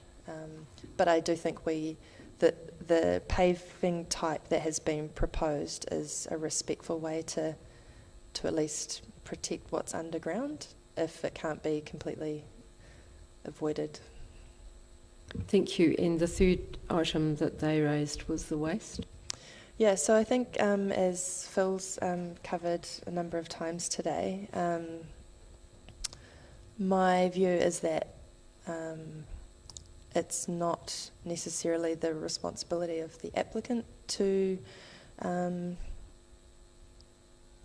ensure that, I mean, the issue is about it's an existing issue that the wastewater treatment plant is currently having in terms of their compliance with their consents and the discharge water quality. There's no restrictions or barriers to stop the NZMCA members from currently using the existing dump station, so it's a public facility, and I think some of the use of the public facility will be somewhat diverted to those members that were previously perhaps staying in the domain and now they're on the site. And I've set out a few different reasons in my evidence around how the potential loading on the wastewater treatment plant that's been identified, how that would be potentially reduced. We can't obviously measure that or confirm with any certainty like how much it's going to be reduced, but like I say, there are some reasons in terms of diverting and it being already available, and NZMCA, their proposal to encourage their members to discharge prior to and somewhere else when they leave. So I think there's a number of measures that are able to sort of alleviate some of those concerns, but I do respect those concerns and where they're coming from. Thank you. Just before I go to my colleague, I want to come back to the matting. Mm-hmm. What's it made of? I mean, I'm asking, is it synthetic or will it degrade? I don't think it's degradable. Sorry, I haven't looked at the specifications for some time. I do have the information in my application form. Yeah, it's a Certex brand. That might have been a fast read. Yeah, it's a Certex brand. It's not biodegradable. I think it is some sort of plastic. I'm sure I'll look into my colleagues to see if they know, but sorry, I can't recall off the top of my head. That's fine. If anyone knows, they can tell me. I was assuming it was some sort of the sort of cloth that actually goes under roading surfaces. Yes, I think that's what's in mind. I think it's called geotextile or something like that. Yeah, okay, thank you. Yeah.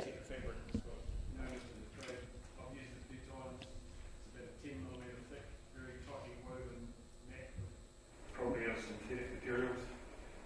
Doesn't deteriorate, rot, or import bits in the same. Every answer I need. Councillor Lord. Thank you. In the original document, they had the application, and on page 62, there's these pictures of the existing driveway looking south, and I'm just wondering, the 17 metres that Mr. Page referred to, is that the area of the land? So at the moment there's some waratahs down there in image 2 on page 62. Yes, so the legal access way is 17 metres wide.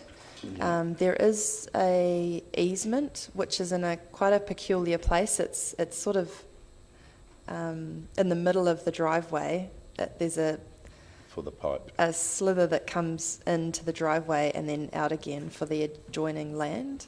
So it doesn't provide any access to a legal road or anything. It just provides a right of access into this access way. So the actual access way, the Legan, is 17 metres wide and 135 long. In that picture, it looks like the existing road is more to one side than the other. Is that probably correct? Yes. Is that the same place that you would do your 6 metres of ceiling, or would you go to the centre or potentially to the other side? Or yeah, the way that the topography of that driveway is that that area is slightly raised and then it falls away a little bit from memory towards where the planting is. Yeah. And so again, because the site is all subject to a heritage overlay, we want to do as little excavation as possible, and so that would be the most logical place to maintain that driveway, and that access has been there previously, so we would just build upon that current location. Now, I will see when I go into a site visit, but it looks to me in that image too on page 62 that there's quite a bit of planting along the boundary anyway, but you were not planning in your application to do more planting along the driveway to work as a screen or filter, yes, as my we do colleague have, calls it?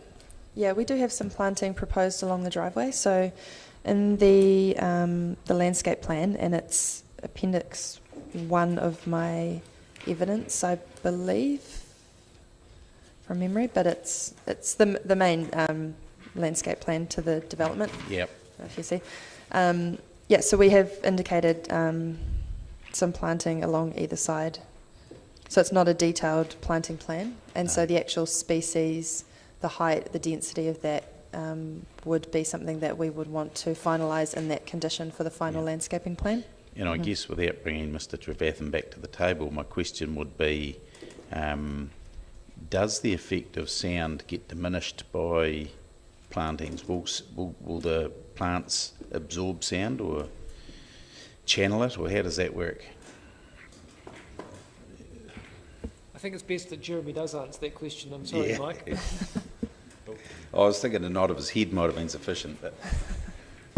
Yeah, unfortunately it's the opposite. So you need a lot of very dense vegetation to make any meaningful difference. So the type of landscaping we're talking about here won't have any effect sort of quantitatively, but there is research which shows if you can't see a source of noise, that will affect how you perceive it. So there is some benefit in visually screening noise sources. And may I just add to that? I think in this case, the planting that we would provide along that road would be more of a visual mitigation rather than a noise. So not specifically designed to absorb sound? No, okay, yeah, thank you. That's correct. All right, that's us. Thank you very much, Ms Bombay. Thank you. Mr Page. That's us too. So we're now done until our right of reply. You're done. I've got one random question before we go to the submitters. 2 random questions. The first one is in relation to the pumping of the emptying of tanks. Mm-hmm. Can you just tell me, are they pumped or are they gravity or both? When you say emptying of tanks, do you mean from a motor caravan, or from a holding, or from the holding tanks for the grey and black water? That's from a motor caravan to empty those. They are done by gravity. So my understanding is that, well, from what I've seen, there are drains underneath the vehicle that discharge by gravity to wherever it is that you... Yeah, we've all read the stories about people thinking they were siphoning gas. Yes. Okay. Yes. Is that the case? They're all gravity emptying of the tanks, are they? Or do some of them require pumping? No, they're all gravity to my knowledge. That's fine. I just wanted to clarify that. Thank you. The other issue is one that really alludes to probably something the submitters will say, but it's in the evidence in respect of the number of vehicles on the site. We haven't really traversed that other than in the mention of the 2-stage part of the development. Have you given any thought to a review condition after a period of the initial grant, should we grant, before any further extension of the site were to be considered? You mean if you were to grant what's been... You can give us some thought, you don't need to respond now, but I'm interested as to whether you would entertain a...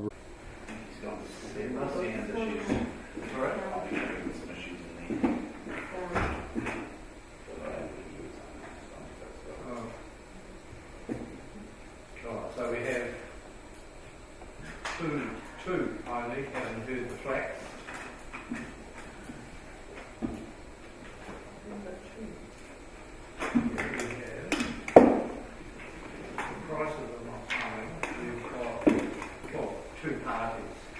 we've got the Muschin and the Johnston and Mark.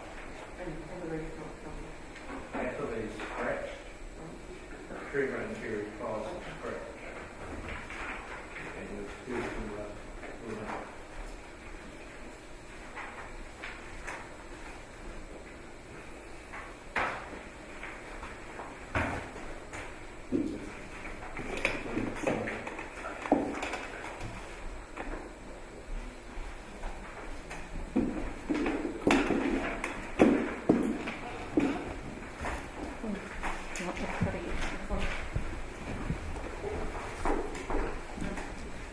Quentin Johnson and Louise Marsh. Greetings, welcome. Thank you for your forbearance. It's as problematic for us as it has been for you. I hope you've been able to hear things and so on. Thank you for your submission. How you deal with that and how much you cover the material again or proceed is entirely up to you. What I'd ask you to do is make sure you press the little button in the middle and keep the microphone nice and clear close to you so we can all hear you. And when you have finished, collectively or severally, we'd like to ask the opportunity to ask questions. Or waste management, but we are experts at being part of our community. So we thank you for the opportunity for our concerns to be heard and for these to be taken into account in any decisions that you make. So I'd just like to refer to the original Buxton report, which showed that this application will not have a less than minor effect on us and our community. And for us, we believe this will actually be a major effect on our community. So we feel that a number of points in our submission were summarised and glanced over and not addressed. And so I'll be discussing further points today, along with additional evidence that has been provided by the applicant, the DCC, and ourselves. So I'll just run through some of these. So firstly, the need for a second camping ground in Warrington has really not been established. So the DCC, and I think it's DOC, allows camping for up to 100 vehicles per night in our community domain.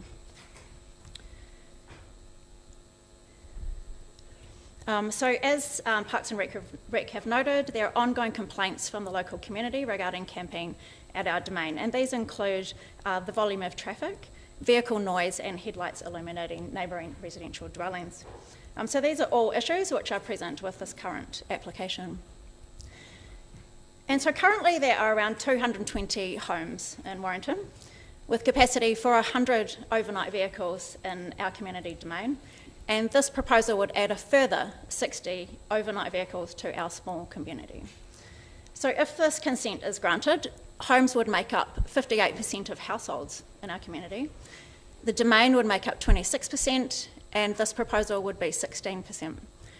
So overall, this would essentially mean that overnight camping vehicles would make up 42% of the households in our community. So these, as the applicants have suggested, could have between 1 and 5 people in them. So they essentially make up a household. So this will have a major impact on our community. So the proposed camping ground in this application is almost adjacent to the existing domain camping ground. So why is it that members cannot just stay at the domain that is already provided in our community, and why is another camping ground needed right next to it? It's not a different location, it's exactly the same benefits that they would be receiving.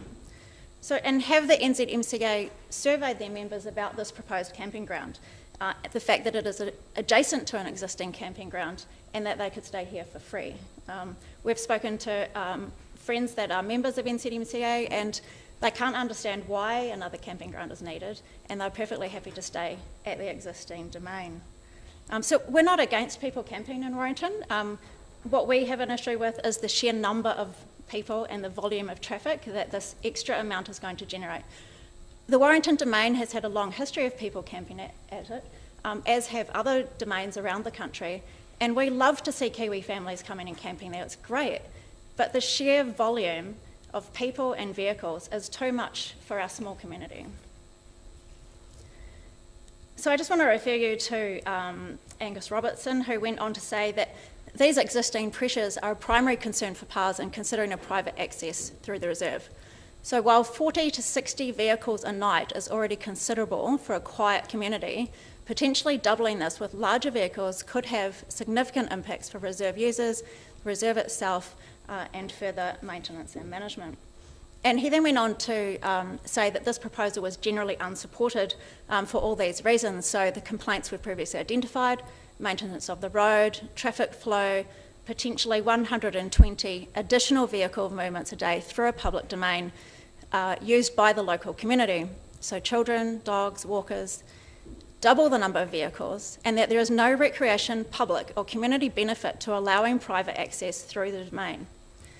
So all these issues exist for the proposed access off Bay Road. These are not isolated to the domain. These same issues will have the same significant impact to us on Bay Road.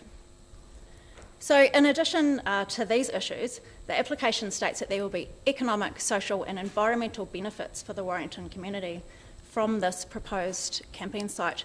However, we disagree and feel there are only disadvantages and detrimental effects. There are no businesses in Warrington from which campers can spend their money. So there is no economic benefit to Warrington. People move to Warrington because it is small, it is quiet, and there are few people. So there are a number of issues with increased people in our small community, and this point has also not been addressed.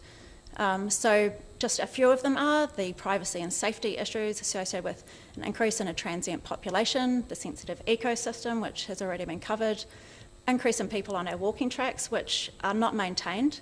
They're all turning to sand, so they're very difficult to walk through now. The sea lion has already been mentioned. She has a pup in our estuary not far from the site nearly every year now.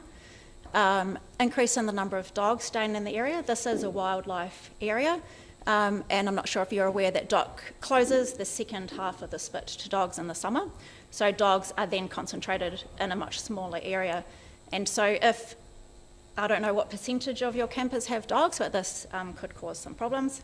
Increased people is also a fire risk, and the closest fire is a volunteer fire brigade at Waitati, and it takes quite some time for them to get here. We've had some recent fires which have caused quite considerable stress to those of us that are near the spit. And I'm not sure that there has been any discussion about water on site to fight fires.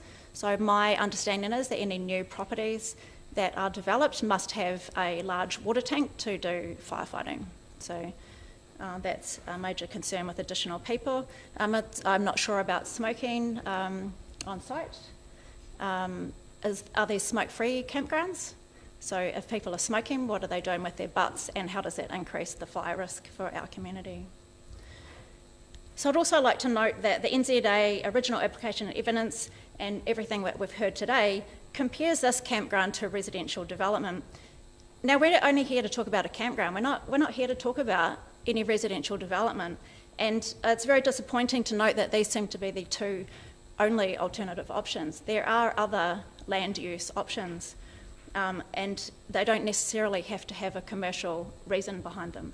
So, for example, we have purchased a large property of native bush up Mount Cargill Road, and eventually, we would like to give that back to the city of Dunedin as a native forest that people can access or be available. Someone could purchase this property and have it available for future generations. So a camping ground or residential are not the only two land use options. Perhaps it could be bought by the DCC and included into the domain and reserve area. It also assumes that residential has greater negative impacts than camping, but the community has not been consulted about this. So as residents, we would prefer that this was actually a residential neighbourhood and people that lived and contributed to our community rather than a transient population that comes in and out. The vehicles would be known, they would be smaller and they would be quieter, and it would be in line with residential activities. So I'd just like to point you to a couple of quotes from Kenneth Foote that you made around that the facility would be something that the residents of Warrington would be proud of, and that there will be no negative impacts on the neighbours. Well, this really demonstrates a complete lack of understanding of the Warrington community and any community consultation. So no one we have spoken to in Warrington is in favour of this camping ground, and we have clearly demonstrated the negative effects to us as neighbours. So in the original application, it is stated that given the minor scale and nature of the effects of the activity, it is considered that this application can be processed on a non-notified basis. This really makes it clear to us that the applicants did not consider the Warrington community or us as neighbours would be affected by this proposal, and no consultation has been undertaken with the Warrington community.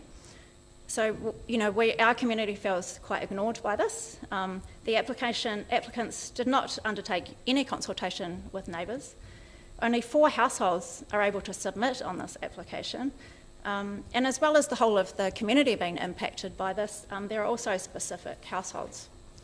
So you will have seen this photo before. So this is 28 Bay Road, and they were not considered affected enough to be able to submit on this application. So this is their outdoor area. This is actually Quinton sitting at the outdoor area there in December 2018 when the NZMCA held a camping ground on this proposed site. So these people are quite disappointed that they were not allowed to be part of this process. So prior to applying for consent, the NZMCA held informal discussions with a representative from the Warrington community and met with DCC officers in respect of potential planning issues and resource consent requirements. But, who was this representative for the Warrington community? Who were they representing? And what community consultation did they undertake? The property manager also goes on to state that an open dialogue will be maintained with neighbours. However, to date, no dialogue has been undertaken with us. Not a single person from the NZMCA has spoken with us. No relationship has been developed. And it's really not a great start to a relationship like this. So I now want to address the issue of access off Bay Road. So although the updated improvements to seal the access, not use the gate and restrict nighttime access may reduce some of the issues, the key issues still remain the noise, the nuisance, the sheer volume of the traffic, pollution, and the outdoor areas of the neighbouring properties.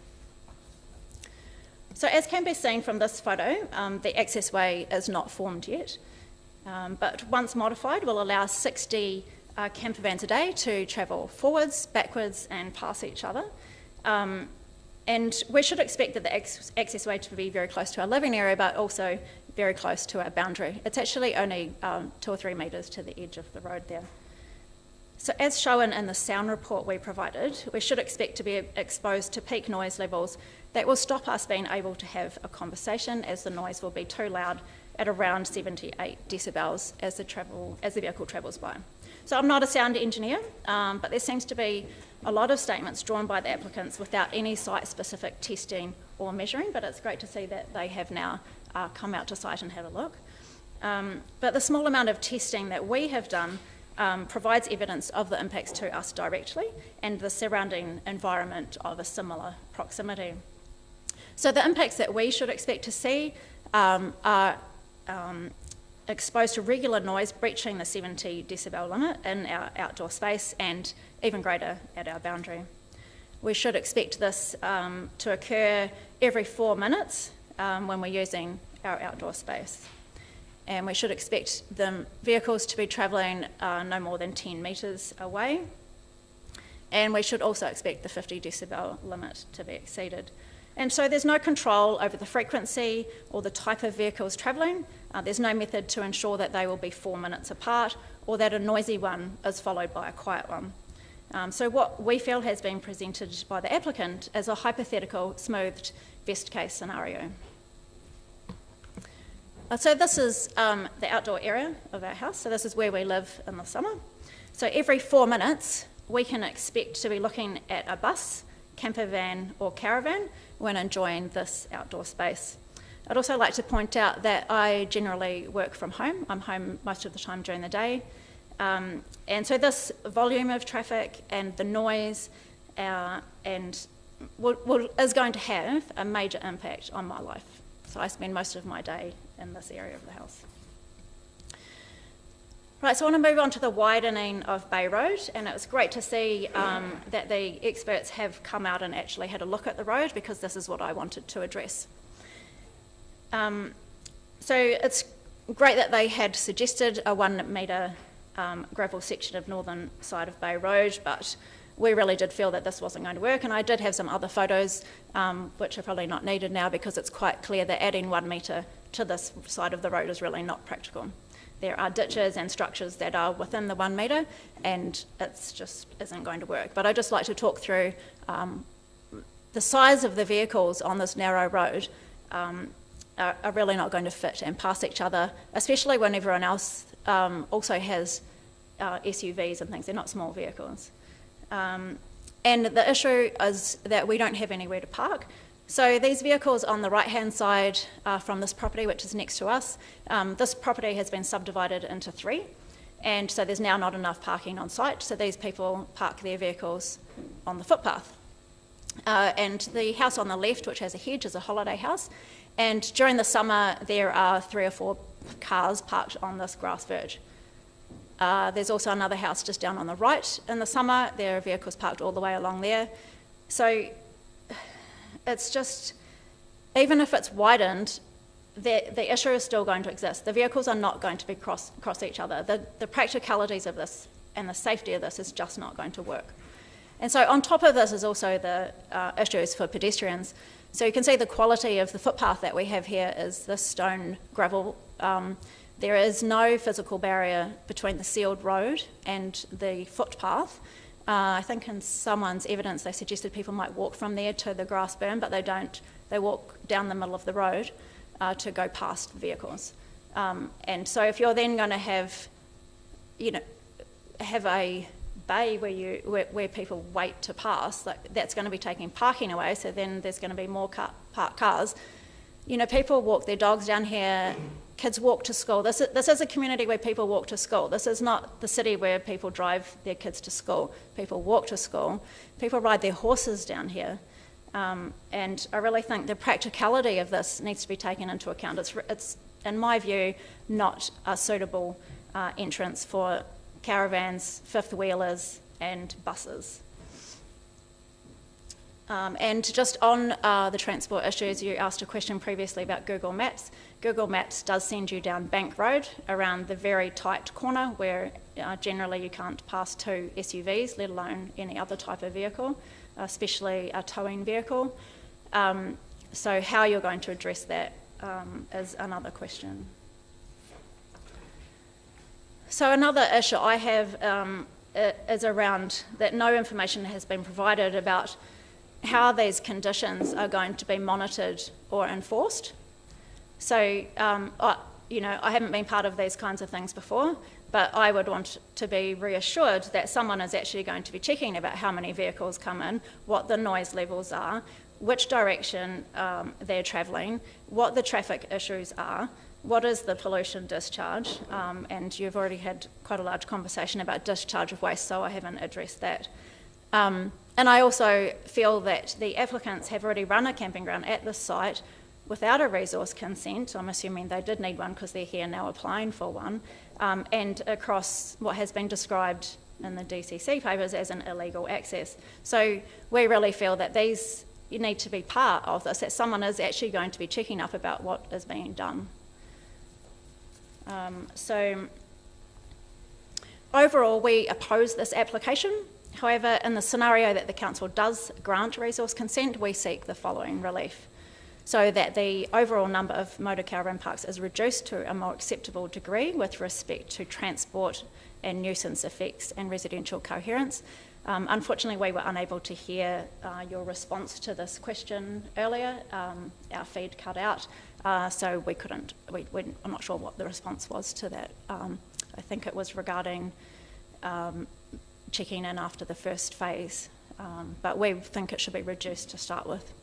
And we also request that the proposed access is moved from Bay Road along to the existing track through the Warrington domain as indicated here.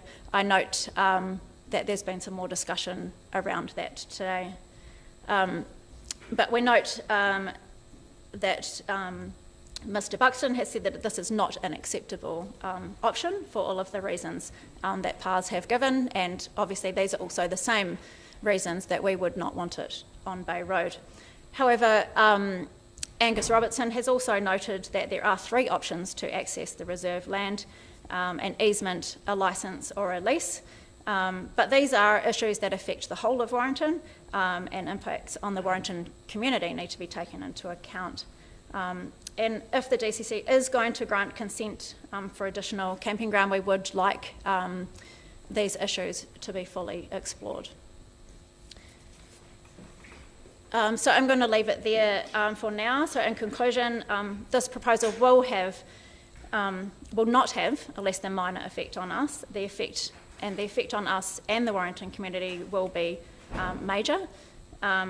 We really look forward to your site visit. We're happy to show you around. We are the locals of Warrington, and we hope that our submission will be considered in any decision that you make. We're happy to take any questions. Thank you.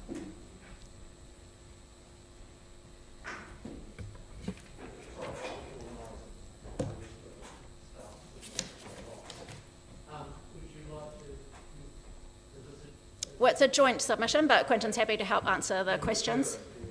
I got the guy in to do the sound monitoring, so if there's any specific questions around that, hopefully I can answer those ones.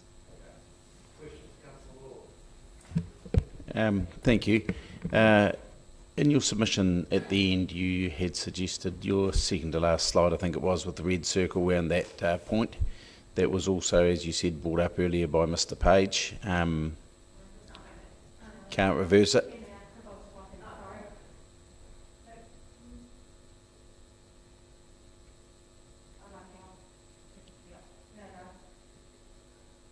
Back one. There we are. And you said if we were to grant that we could explore that further. I think it's unlikely that you would expect a car every 4 minutes myself. That's perhaps a wee bit unlikely, especially some people might come in and stay for 3 nights and not go out at all and that sort of thing, which will have a thing. But would it be, you suggested not using the Bay Road at all and coming solely through the domain. Now, is that perhaps fair to other residents? No, as I said, the whole of Warrington needs to be consulted about this. This is something that the whole of Warrington needs to be involved in, not 4 neighbours. Yeah, that's correct. But this is also the entrance that the applicants originally asked for, I understand. And just to address your first point about that there won't be one every 4 minutes, if the resource consent is for 60 vehicles a night, then we could have 60 vehicles a night, especially with the rate of increase in people that are members, then that could be what we see. It could be the worst scenario though. You could have 60 vehicles stay for 3 nights. We could, and you might get 3 days when nothing goes in and out the gate. So that's what we have to cope with. That's what we believe. Yeah. There was another point earlier on, higher up from the red circle, right up at the top of the block. You pointing where? I still can't go back. Yeah. Oh, look, it doesn't matter too much. I was just thinking would you prefer 2 entrances off the domain or just the one? Personally, we would, but we also consider everyone else in our community. So, yeah. Well, personally, we would prefer the only access coming off the reserve, because then obviously they're not driving past very close to us. But that does mean that then the rest of the community is impacted more. Or as much. So, we feel that we need to try and represent them a little bit as well in this conversation. Thank you. I will just confirm, so that 8 metres, because it's been brought up where the sound hearing said it was 8 metres to our house, that should have said to our boundary, which is what the consent requirement deems around sound noise monitoring, is my understanding. It's measured at a boundary of a property, so that was a typo in that document. So it's 8 metres at least from the centre of the existing access to our boundary, and then about 7 metres to our lounge that you can see there.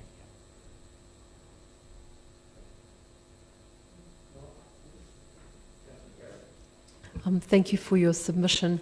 I wondered, and I don't know, it may not be you that can answer this question, but the representative from your community, is it possible that could have been someone from the community board?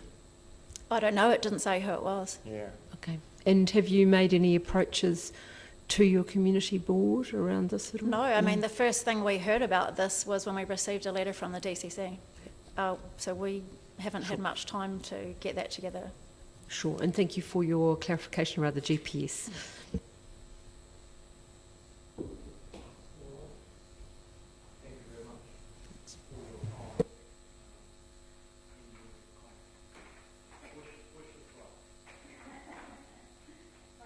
We welcome you for your site visit and happy to show you around. We look forward to coming and taking you up on that invitation. Thank you. And Mr.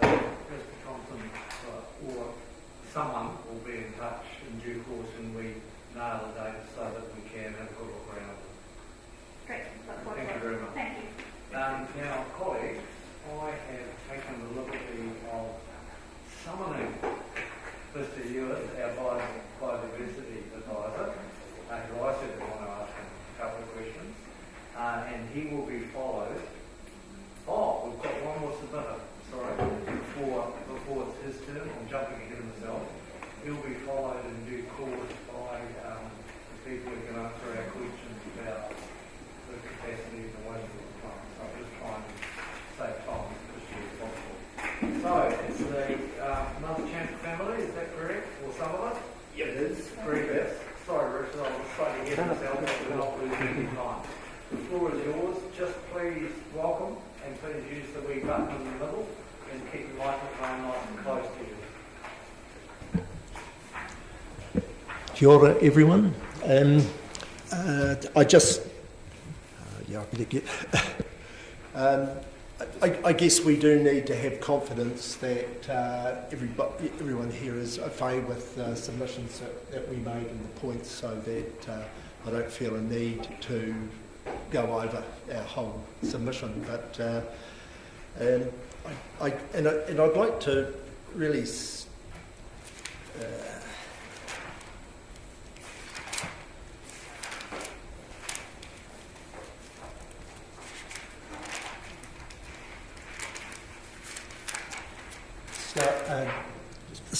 start with way before we even considered the purchase of our property. We were lucky to be present on the site when our friend Brian Ellingham was meticulously working on an archaeological test dig. He held up a piece of bone and said, "Look, half a fishhook." We looked on, and myself with some interest. However, when he reached into the hole and brought out another piece of bone and put them together, it was amazing to see a complete fishhook. So that was quite an experience. Our concern is that from the very start, the NZMCA felt that this application could proceed without notifying anyone regarding their plans. And certainly as directly adjoining neighbours, we were never approached re any thoughts we might have. I appreciate the council recognised that this application should include the immediate neighbours' views. However, I believe that this applied for activity affects the social fabric of Warrington villages, and as such, all the residents of Warrington's views should be included in considering this application. I just note that even in with plans to put in passing lanes, and I just feel sorry for feel for the people on the corner of Hill Road and Bay Road. Yeah, and as you've seen the photos of people sitting on their deck looking out over the campsite. When we purchased our property 35 years ago, we understood that if the land around us was developed, it would be as residential. We were made aware of the proposed King High School classroom by the sea, and that in itself involved some negotiations with us, and we had concerns, but we were able to reach a reasonable understanding with them about the size. While we were originally, it was indicated that the building would be at the far side of the property, away from us. In fact, it was probably in probably the closest building site to our property. But as I said, we were able to come to some sort of understanding about the size and shape of it. We're also aware of the right-of-way along our building.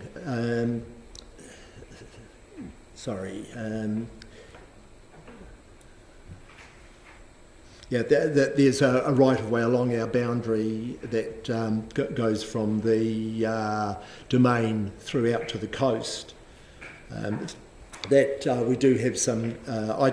We do have some concerns about how that might be managed as far as crossing sensitive swamp areas immediately on the coast of the bay. We do not support this proposed change of purpose for this block of land, and presume that changes to the coastal plan, well, as we've discussed, have contributed to how this is played out and the reasons why we might be even considering this as an option now. The reasons why we object to this application are outlined in our submission. We see no attempt to mitigate our concerns. It appears that the originally preferred option for accessing the proposed caravan park is in fact not an option. Well, we've just been talking about that, and certainly I think as Quinton and Louise have but we would maybe look at that. But once again, it is considering the views of the Warrington community. I guess from what I know, there is not going to be the number of people that may be affected, but we can look at that.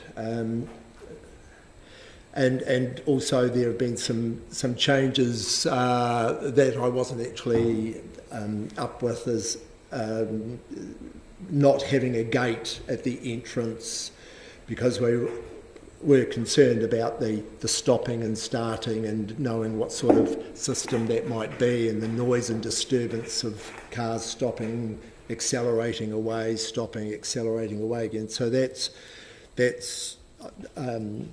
something that is of benefit. We note the Runanga's objection to this application and their reasons. We're aware that despite NZMCA's directing members to not use the Warrington waste dump site, they are not in a position to police this. And in fact, despite their efforts, they at times will have to censure members, suspending memberships, etc., for discharging wastewater directly onto the land.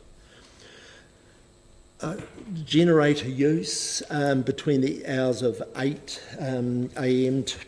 to 8 p.m. That is of real concern as we're making this transition away from fuel, gas, petrol, and ourselves. We have purchased an electric car recently, we have an electric push bike.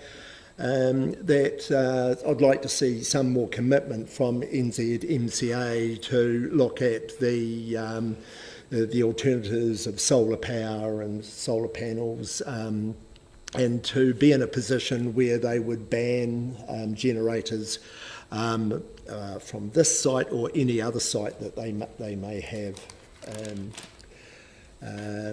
we believe that in getting back to the option 2 access, that it deviates from the established corridor accessing public recreation areas, that is playground, surf club, public camping areas, freedom camping, sewage treatment plant, and changes the status of Bay Road from a quiet residential street to a, well, as you can see, it could be quite busy at times. Yeah, and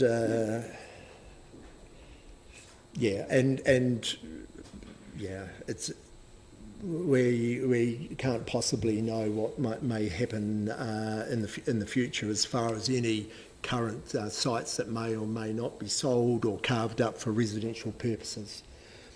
The issue of fencing off the bay coastline and restricting people's access is not the important factor. It is protecting native plant life from increased foot traffic.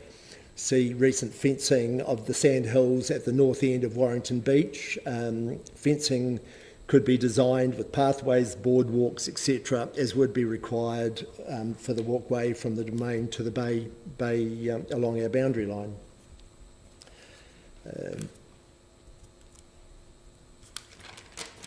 If there is a consideration to directly accessing the domain for use, the development, my own writing,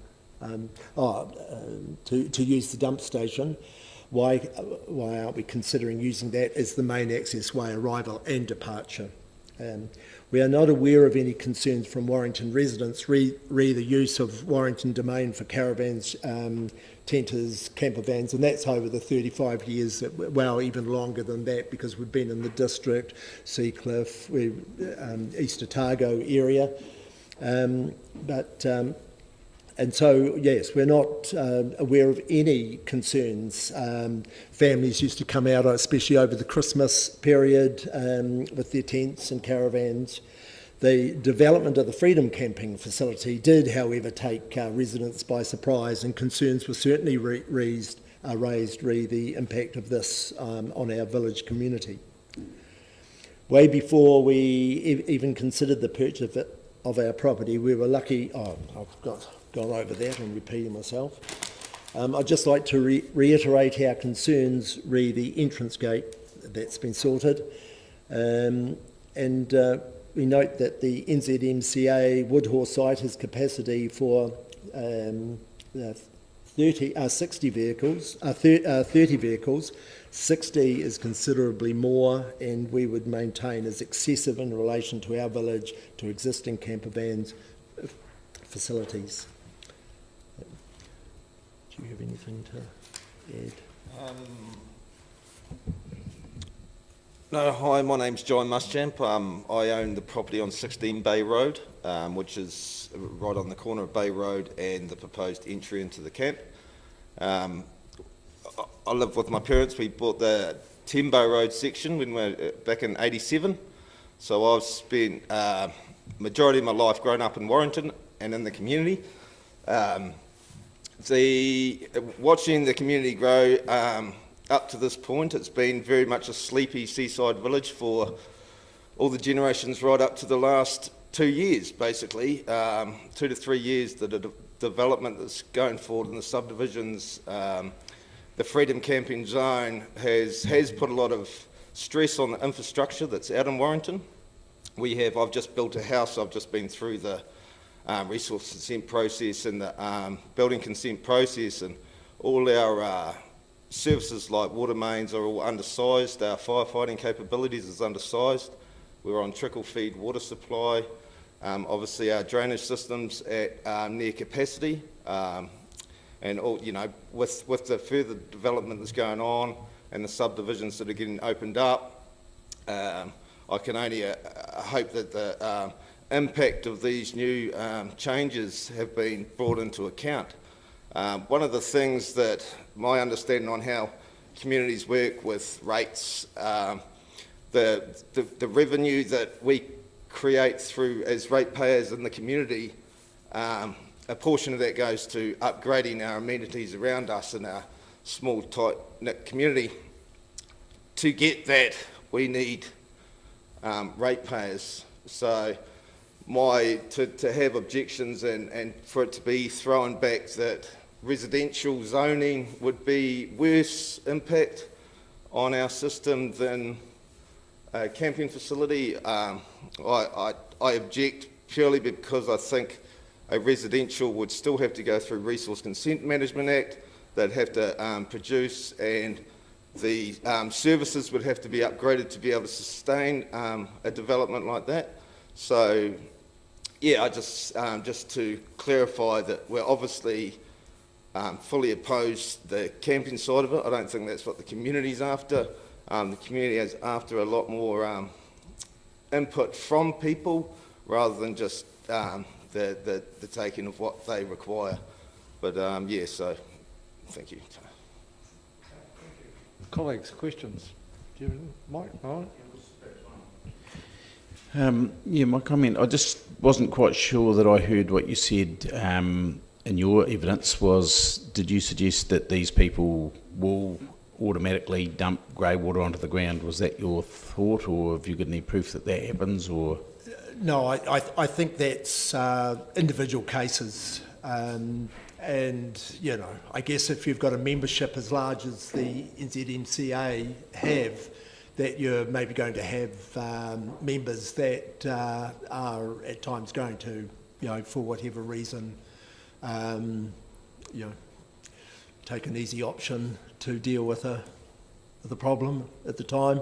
But, you know, once again, you get to that point of how do you police that? You can't guarantee that that's not happening. We know it does happen from time to time. I would never know how, you know, what sort of numbers you might be looking at, but I know that they do take it seriously, but they can't prevent it. But, yeah.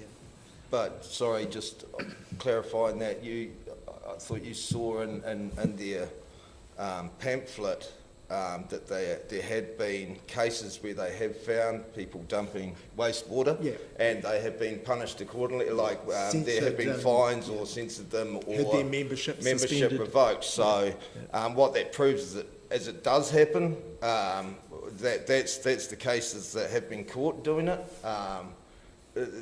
They obviously, when they get found, they have got their systems to revoke their membership or whatever, but still, it's still the case in point is it still does happen, and they don't have full control over their members. There's no oversight. There's no camp director. There's no camp office on site. There's no abide by these rules or you're gone. So the damage that could be done in a short period of time from 60 campers that may not be abiding by all the laws that they would like them to abide by could be quite devastating on the delicate environment that they will be camping on. Yeah, thank you. Thank you for your submissions. I just wanted to explore, because we've heard, you're the second group of residents, or the third actually we've heard from, and there's a sense of them and us, the residents and residential development versus people who are visiting. I think the word transient's been used at various stages today, not necessarily by you. And I just wanted to ask you, you've already as a community gone through the fear or concern around the Freedom Camping site, and then that's been in place for a while now with controls. And I wonder if your impression is that all of those fears were not realised. In fact, could it be the same with this, that potentially may not be as bad as you think it might be? That's a very long-winded question, but you get my idea. Yeah. You've had a bit of a trial run, I guess I'm saying. I guess it's sort of dissipated a wee bit with COVID, and I know that the DCC established another site in town, so that may have had some impact. I do know that just a general sense that freedom campers that are coming into Warrington, the fact that they that they don't contribute at all. And when you look at the standard of the amenities, I was really surprised at that what $50,000 did to the changing sheds and to develop a kitchen. There was nothing too spectacular achieved from that $50,000. But so the whole general sort of sense that we've got at times 100 camper vans parked in that that camping area. I guess I was more asking around kind of behaviour and ambience and atmosphere. This feeling of fear and safety, and we've heard about privacy, of course, as well. Yes. Did that play out? I guess I'm asking you because what you've just said, there's a report in here that talks about the amount that those campers actually spent, and we've had some figures from the Motor Caravan Association around that as well. So were those fears borne out? They're not fears. As far as the Warrington community, we're quite aware of the beautiful beachside place in which we live, and we love sharing that with everybody. We opened our gates up for the freedom camping. The domain's always been used as a camping facility as far as I've known my whole life, and it gets used by whoever wants to use it at any time basically of the year. So there's definitely not a fear of campers coming in, but we feel as a community we've certainly done our bit compared to others. We've already, it's the same as the King's High School camp that backs in, it's obviously adjacent to this. This is another camp facility, the Classroom by the Sea, that also intakes peak times of up to 30, 40 people sometimes, functions, all that sort of stuff. So I think in that we're becoming to grow this precinct that wasn't actually designed to be this big precinct of camping and basically just camping. It's become this huge half of the city, half of our township is becoming a camp. Unfortunately, 1/3 of it's going to become an exclusive camp that not any Kiwi can come in, and if there's no room at the domain, they can't come into the motor unless they're a member. That's another whole argument in itself. But we feel that the facilities that the community have opened up and share with all New Zealanders is more than generous. And any fears in as far as transient people, well, of course there's fears. I've got 3 young kids. I've got a 6-year-old, 11-year-old and a 13-year-old, and they love the Warrington beach. I grew up doing the same, building huts, going down to the beach, walking the dog, and have that freedom and security that we're in a safe, secure environment. For me as a parent, when I have a whole lot of unknown people, transient people coming and going, I can't be as confident as letting them go down to the beach by themselves, and that alters our way of living. And unfortunately, yes, you can say, like all our members are lovely retired or semi-retired or lovely people, and they're of a higher class of people because they can afford $30,000 motorhomes and plus. That's not the point that we're getting at. We don't live in fear of people. We just live in fairness, and for us, the community's done its bit. I would put it to you that if the community was open to this chair, that room back there would be absolutely chocker right now. I could imagine that there would be absolutely no one that would be for this proposal, and but I can't state that on everybody, but I would have loved them to all be here because you would hear every single one of them say exactly the same thing. Thank you very much. Thank you.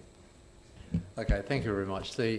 Just make a comment about the notification process. That is not a random thing. There's a very clear set of steps that staff go through, nothing to do with any politician, about who should be notified in the case of every application like this. So it's the reality. Thank you very much for your submission. I'm sure you wish us luck, and you have a safe evening. Thank you. Thank you.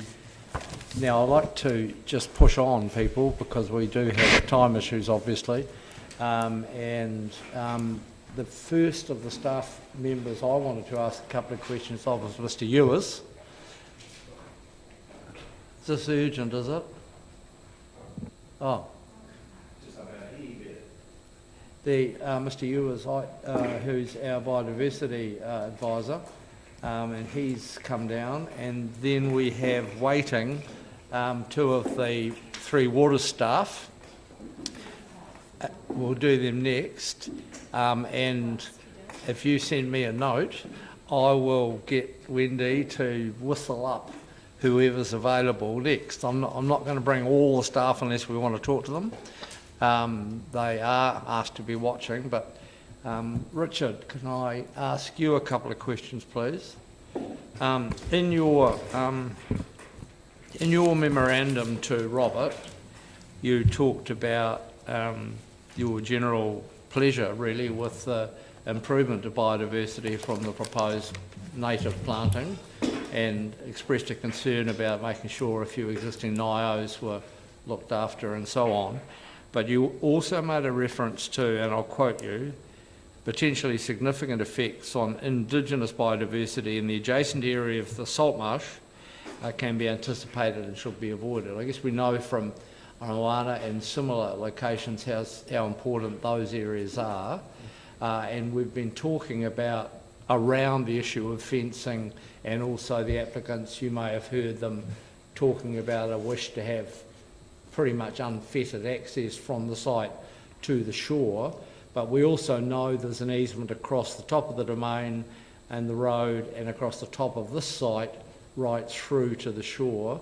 So can you just elaborate a little on what you are proposing by way of condition or whatever as part to ensure the protection, alerting people to the sensitivity of the salt marsh and what protection you believe should be put in place? Sure, yeah, thank you.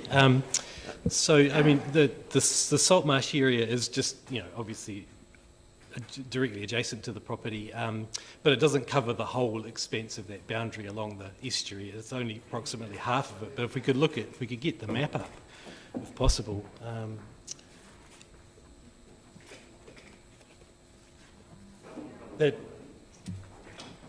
Or you could refer to my report. Thank you. Richard, would you use the pointer on the laser on that screen, please? So we're sort of talking about this, sorry my shaky hand, really from here down to about here. So it's just the stretch through here where the salt marsh, the indigenous salt marsh vegetation is a coherent ecosystem. I guess it's a small, it's a small portion of the whole estuary. I acknowledge that, but it is in good condition, and it meets the 2GP criteria as significant indigenous vegetation. So therefore, I think it's a valuable piece of, intact vegetation that needs protecting.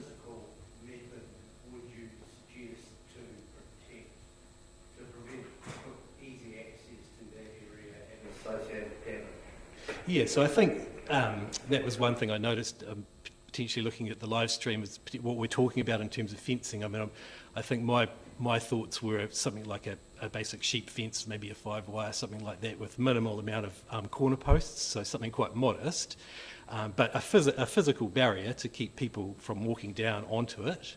It would only be potentially one-sided, so it would be basically along the property boundary or along just a couple of metres back from the salt marsh. I think it would be better closer to the salt marsh rather than on top of the rise, if you like, up here. I think it would be better right along here.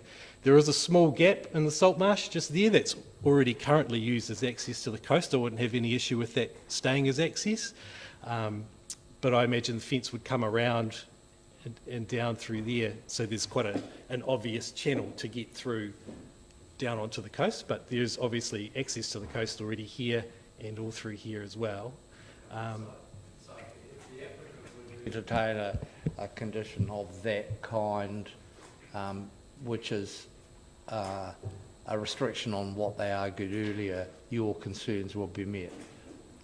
Yeah, essentially. And were there a need to put appropriate interpretational signage telling people what they should do and shouldn't? I think that would be helpful as well. I think people would like to know why there was a fence there. They might think it was dotterels, they might think it was a number of things. I think some interpretation around the values that are being protected would be helpful, because they could still access it, you know, once they're down on the beach here at low tide. They could still walk onto it, but so it would really only be protected from traffic coming down onto the estuary. So that interpretation would be helpful. Thank you. And the other comments are already picked up in conditions around planting and approvals and so on. Either of you two have a question for Richard? No? You're happy? You're excused. Thank you very much. Thank you. If I could just make one last comment, just in terms of the archaeological issues that have been raised. I've personally done a project before that's had Heritage New Zealand consent sign off on an archaeological site for a fence of that nature, so I think that can be addressed in terms of the fence design. So. Thank you. Thank you. Thank you. Enjoy your afternoon. And now we'll go to, we have John on the screen. John is the plant manager, the plant operation manager for the said wastewater plant. Hi everyone. And we also have Jakob, is it? Hey? Looks like Jakob to me. Jacob, welcome. You can take over that seat that Richard has just... Welcome. And you are, let me get this right, you're the subdivision engineer, Three Waters.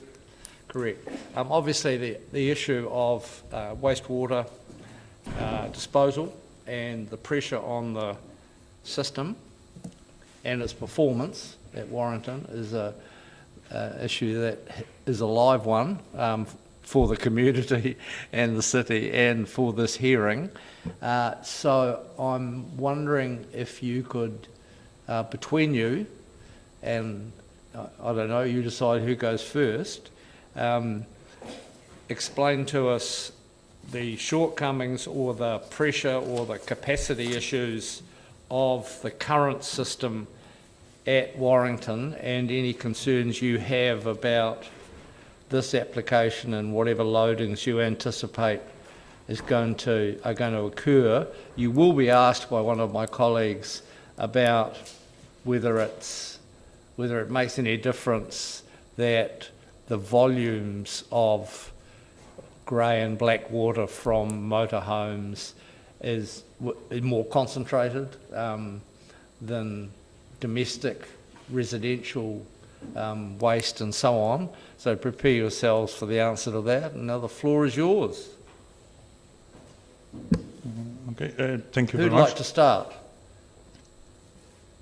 Do you want me to cover off the treatment plant first? Please do, please do. Can you hear me okay? Yes, thank you. Okay, hi everyone.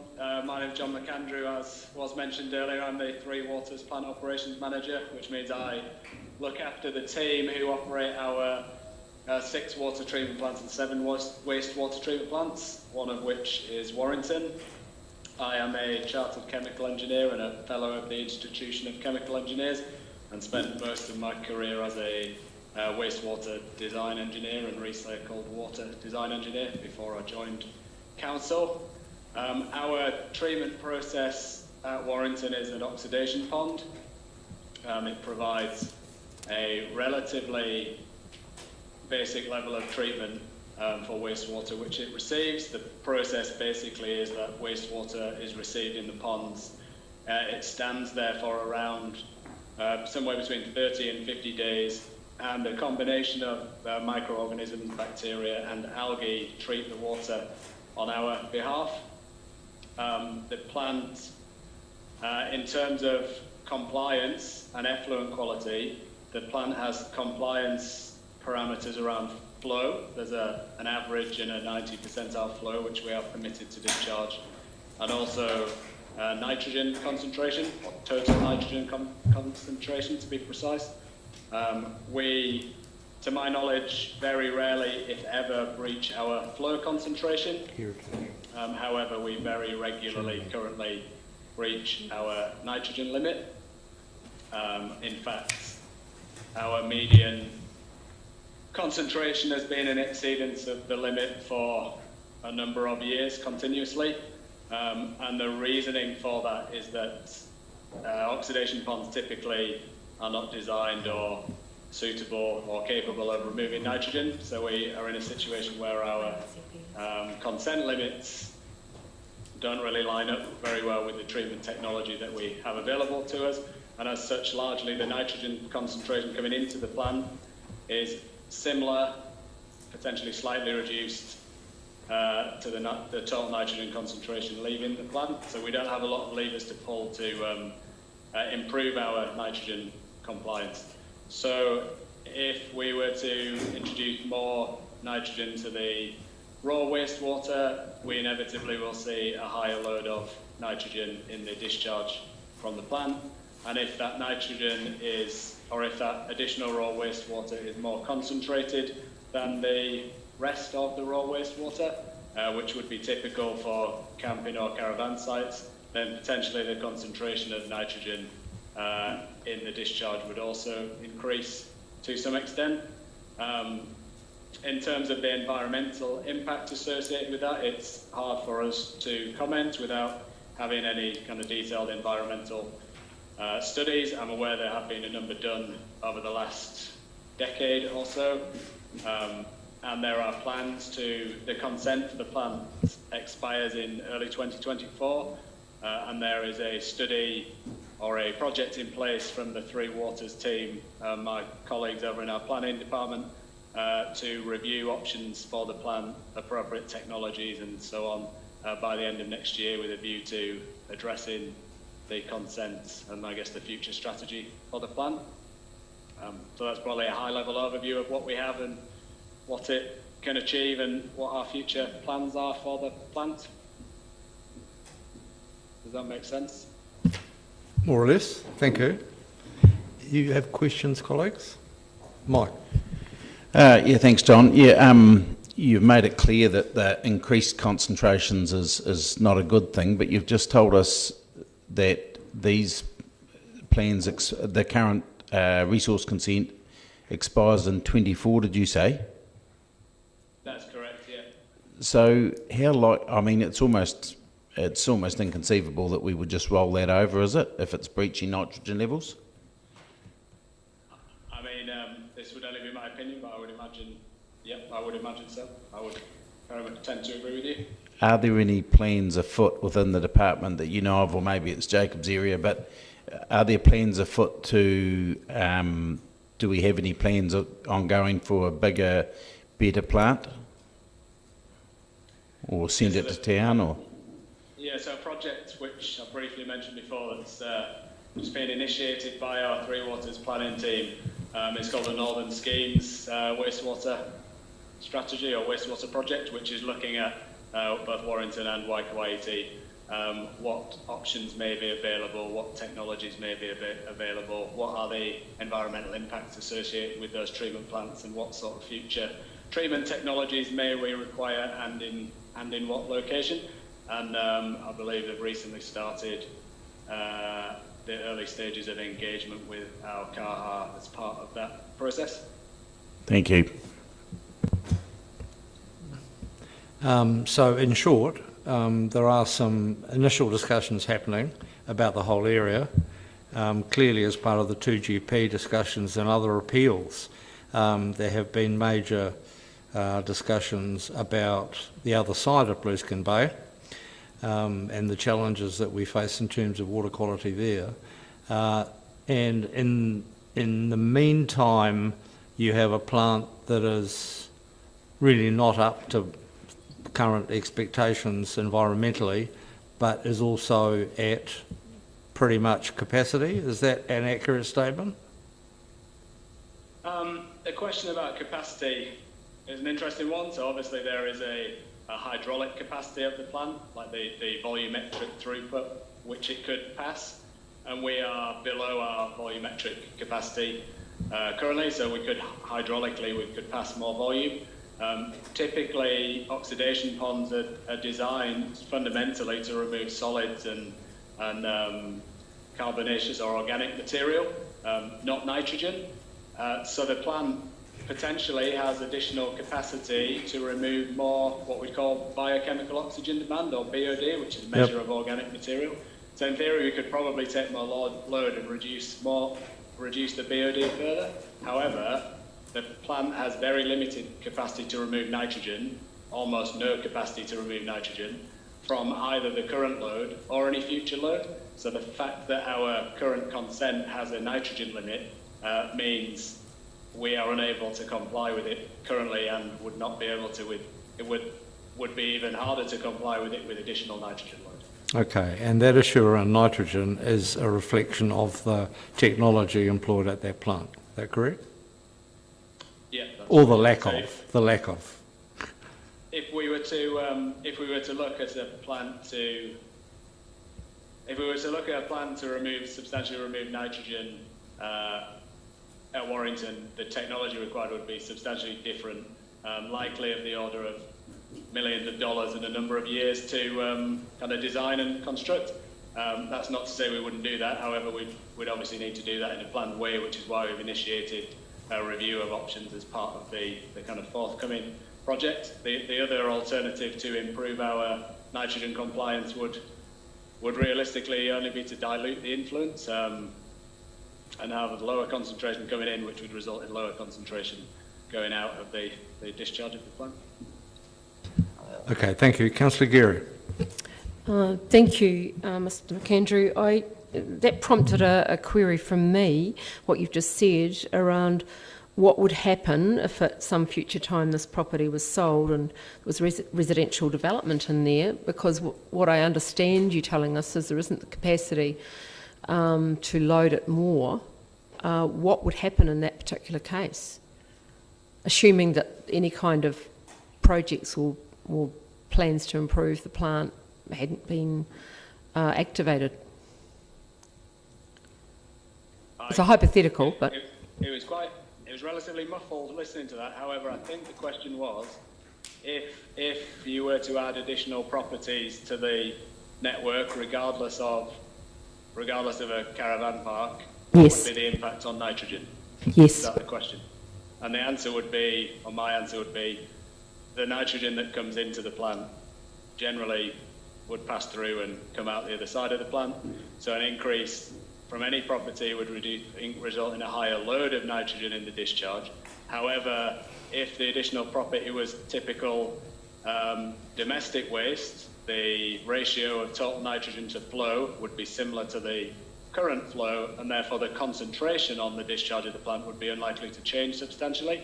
However, if you add more concentrated waste, potentially the discharge concentration increases. So okay, thank you. Differentiation between load and concentration. I understand. And my second question is, if the option of an above-ground holding tank was utilised and the waste was trucked away to a plant, which plant would that be, ideally? So we have one plant in Dunedin which currently receives what we call septic wastes and also stock truck effluent disposal waste, and that's the Green Island wastewater treatment plant in Green Island. Okay, thank you. Thank you. Councillor Lord.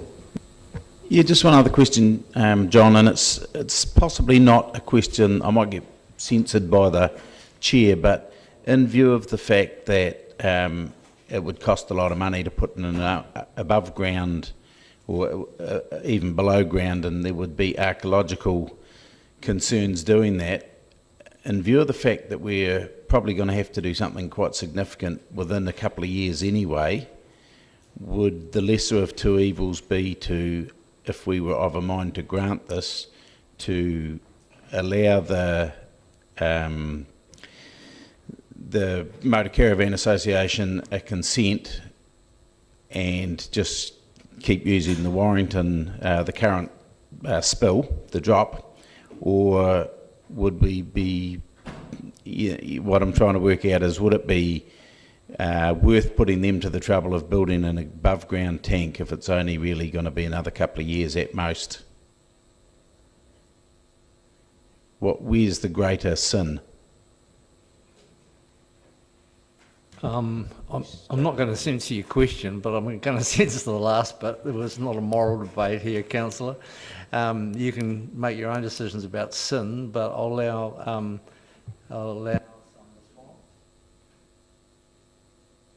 I'm not entirely sure what the question was, or if it's one that I can answer.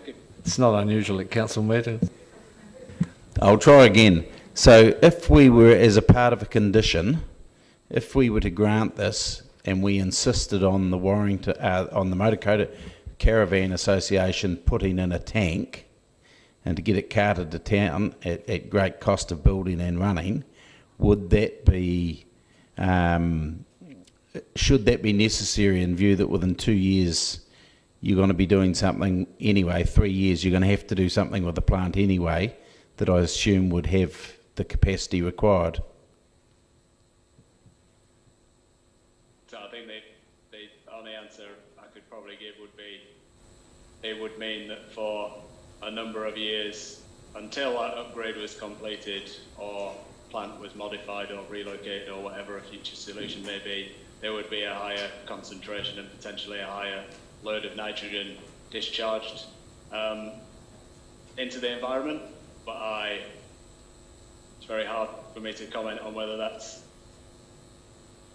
appropriate or not, because it would require some sort of environmental assessment and I guess input from ORC into, well, not necessarily input from ORC, environmental assessment to decide whether that additional impact was significant. Thank you. Yeah, I think it's our job, Councillor, to make that judgment, not the staff's. Thank you very much. That's helpful. Councillor Geary.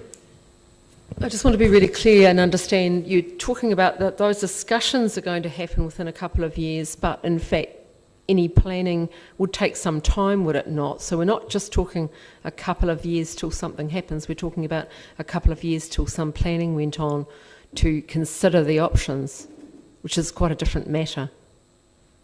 Yeah, and that's a very good point. So as I mentioned earlier, the current time frame, as far as I'm aware, is that we'd undertake a review options assessment with a view to come into a preferred solution by the end of next year, 2022.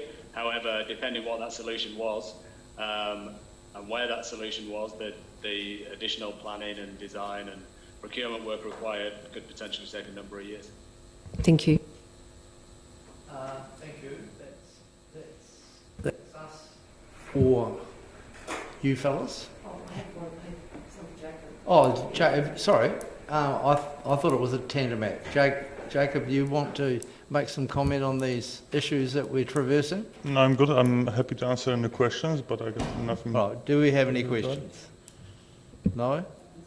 You do. Councillor Gary. Could you tell me, there's been some talk about firefighting, and I did notice in the Three Waters comments firefighting is mentioned. Can you speak to that? Firefighting is primary between the firefighting department and the developer. However, we advise 45,000 litre tank per section, from memory, of holding tank for firefighting requirements. The ultimate authority over that will, to my understanding... Councillor Geary wanted to hear from Mr Brinkley, who's on his way. Oh, he's online. Excellent. And you also wanted to hear from Jeremy Moyle, the Heritage Advisor, who's not available. He's out doing field work. So how do we get some... If we have a question, we have to do it in writing and go around the houses with... we can do that if we have to. Is there any other staff member that either of you wants to hear from? All right. Now, Mr Brinkley, where are you? Oh, there you are, with James Inlach written under your name. Great. Councillor Gary, question. Thank you, Chair. Mr Brinkley, a number of times Angus Robertson's comments were quoted from the report. And I just wondered if you could clarify. It's a little bit difficult because I'm asking you to clarify someone else's comments, but there were a number of assertions about the current site, and it seemed like it was from a different time, but I just wanted to check that the comments that Mr. Robertson made were current comments around complaints and so forth, because my understanding was, and this is around the current Freedom Camping site that's there, which will have impacted on community views, and we're seeing some of that play out in terms of their views to this proposal. My understanding was that those complaints had subsided and were not a major feature, and yet the comments that were quoted suggested something quite different. The two didn't marry up for me. Do you have any comments about that at all? Yes. So the comments are the complaints have reduced significantly. Even before COVID, once we'd sort of started managing the whole Freedom Camping situation across the entire city, where we brought in Thomas Burns and, there's various other things as well, like the community rangers, we have security patrols every night, things like that. And the complaints dropped off quite measurably. And then since COVID, we haven't obviously had so many campers through the city, and so the complaints have been right down there as well. But yes, I think he's referring to things from a couple of years ago. We did get quite a lot of complaints where local residents were upset about camper vans coming into the reserve at night time, and that was that, just vehicle traffic really, and things like traffic lights, things like that, which sort of irritants and things like that, we were getting complaints, and it was more like, to the customer services and places like that. So just to be clear, Mr. Robertson's comments were current comments for this report, or reflecting a previous time? That's what I'm really very confused about. Yeah, I think he's talking more about previous times. More about previous. There's certainly more comments about previous years than there are recent. Okay, thank you for that. And any comments around the reserve and the there've been comments in the Parks report around the option of going through the reserve and the issue of people walking and moving through that area. Do you have anything further to say about that? Because we got quite a different picture from submitters today. Yes, yeah. Well, so as has been brought up in the past, Warrington Reserve is subject to the Reserves Act, and so we, under the Reserves Act, are required to produce reserve management plans. So there are two reserve management plans that relate to Warrington Reserve. One is the general policies, which is a reserve management plan that covers all of our reserves. It's a basic set of rules. And we also have a coastal dune reserve management plan, which it's an omnibus, which sort of covers a whole lot of different coastal reserves, and Warrington is one that's specifically mentioned in there. And so this issue of being able to access private property from a reserve is classified as an access way, which within the reserve management plan is seen as an encroachment. And so there's very strong wording in the reserve management plans that there are to be no new encroachments on reserves. And so if we stick with the wording in the reserve management plans, it's very clear direction there that we should not be allowing access from public property into private property. There are obvious benefits for the private property, but there's absolutely no benefit whatsoever for the public reserve. And so that's the way, as a parks officer, we would look at this situation. The benefits are all in one direction. There's no benefits whatsoever for the reserves in having extra vehicles, all the things that Anne was talking about in his memo, the noise, the traffic, health and safety with extra vehicles that are pedestrian, all those sorts of things. We would be totally opposed to the idea of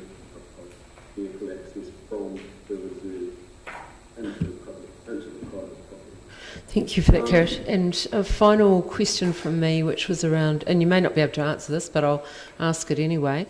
So the submitters talked quite substantially about volume of camping and the outdoor education facility, the sort of quantum of that in the last submission that we had from local people, neighbours. And I wonder if you would have a view on the impact, if this consent was granted and the Motor Caravan Association set up their members-only campground, what impact might that have on the future of the DCC site? I don't think it would have any impact because at the moment we get all sorts of freedom campers coming through. You know, it caters for a range, so you can have self-contained campers in there as well as freedom campers, which basically, you know, it allows people that don't have certified facilities on their camper van for waste, etc., to use it. So there's always going to be that demand, and they won't have access to the MCA campground. And so being a relatively friendly district to freedom campers, there's all sorts of technology out there, Campermate, etc. I think we're always going to be a preferred destination for freedom campers, and so I don't see the demand for Warrington freedom camping site reducing at all. Not at all. Thank you very much. Yeah, John, you've just said that an entry into the reserve provides a benefit for the Motor Caravan Association, but no benefit at all. And I just missed who you said it provided no benefit at all for. The rest of the community? Yeah, well, for the reserve, for the users of the reserve, essentially. So, you know, the benefit to the MCA would be access, easy access, it's a shortcut to get to the dumping station, etc. But on the flip side, for the reserve users, what they're going to be seeing is a whole lot more vehicles on their reserve, and so there's no benefit at all to users of the Warrington Reserve. What about the positive benefit for the community that we're not doubling the transport necessarily on Bay Road? The fact that the residents who adjoin that driveway may have as little as 50% of the traffic that they might otherwise have. Would that not be a positive benefit? I can only really comment on the reserve itself, and I would just see from a reserve perspective more vehicles in there. So from the usability and reserve aspect, that is not an ideal situation for us. Thank you. All right, thank you, John. That's it for you today. Right, thank you. Enjoy your afternoon. Will do. Bye. Mr. Chair, can I ask how we'll handle the questions around heritage if we don't have... Well, I think you have every right to ask. I think maybe someone else can answer. We'll have to do that in writing and make sure the applicant... or is it possible for me to ask it to... there may be someone else in the room that could answer it? Would that be possible to try? Why don't you try and see if Mr. Buxton is happy to answer? Okay, so my question was around best practice, and in terms of these kinds of sites, we've heard the solution that's been offered by the applicant is to put covering a mat across the top of the Wahitupuna site. And I just want to check in that that's considered best practice for these kinds of sites. I note that there's been no, systematic archaeological digs in the area, which is interesting because it's obviously a really significant area. So I'm a little confused about that, but there may be there's obviously really good reasons that hasn't occurred. But in terms of best practice, I just want to check that this solution is best practice because it's pretty pivotal to our decision making and conditions. So No, well, I can't really answer best practice in terms of archaeological processes. In terms of not disturbing the archaeological site, putting something on top, I expect is a good practice in that you're not disturbing the site. And the other comment about whether there have been any archaeological assessments, there have been. No, I said digs. Digs. I did see there was assessments, but there was no systematic digs. I think there may have been some digs involved early on when they identified these sites, but it'd be much better for Jeremy to answer these questions. One other comment I would make, not an expert comment, but a comment in respect of the discussion around the historic rock wall on the peninsula, with which the councillor is more than familiar. And in fact, the position of NZHPT was that it was preferable to bury the rock wall untouched rather than modify it in any way. And so it would seem to me that approach is consistent with what we're talking about here, that whatever might be existing in that site is best left undisturbed. I was just picking up on a comment made by Mana Whenua around covering ancestors. Well, we can take some expert advice and circulate that. I could also add that my experience in London, where you might have the old Kent Road, old Roman road that's 9 metres underground or whatever, the advice then was to leave it alone on the basis that in 200 years' time or whatever, there will be much better technology to assess these sites. And so there is an advantage to covering them over in that sense. All right, now, thank you. I think we're at the point where we need to take a short break for Mr. Buxton to ponder what he has heard. I'm looking for him to tell me how long he thinks he wants. I won't need too long. I'd say 5 to 10 minutes, actually. All right, 10 minutes you have. Starting now? And then after that, you will have to, I guess, make a decision whether you wish to exercise your right of reply or whether you would prefer to do that in writing. Entirely your call, as always. So we'll come to that in due course. So I'll move that we adjourn until 4 p.m, which is 8 minutes. That's seconded. Those in favour, please say aye. Against? No, that's agreed. See you shortly.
just in terms of process,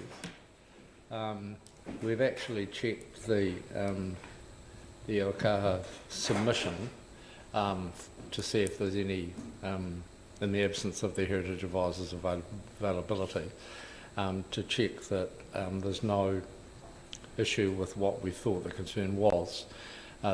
It's not mentioned in there, so we have decided to proceed so that we're not delaying the process and we can hear the consultant planner's reply without any further to do. The only other subsequent process will be, a decision will be your decision about whether you, how you want to deliver your right of reply, and the issue that I flagged earlier of the need for a clean set of conditions to be agreed, so that in deliberation we know exactly what those conditions are. Yes, that was what we were just discussing out of the room.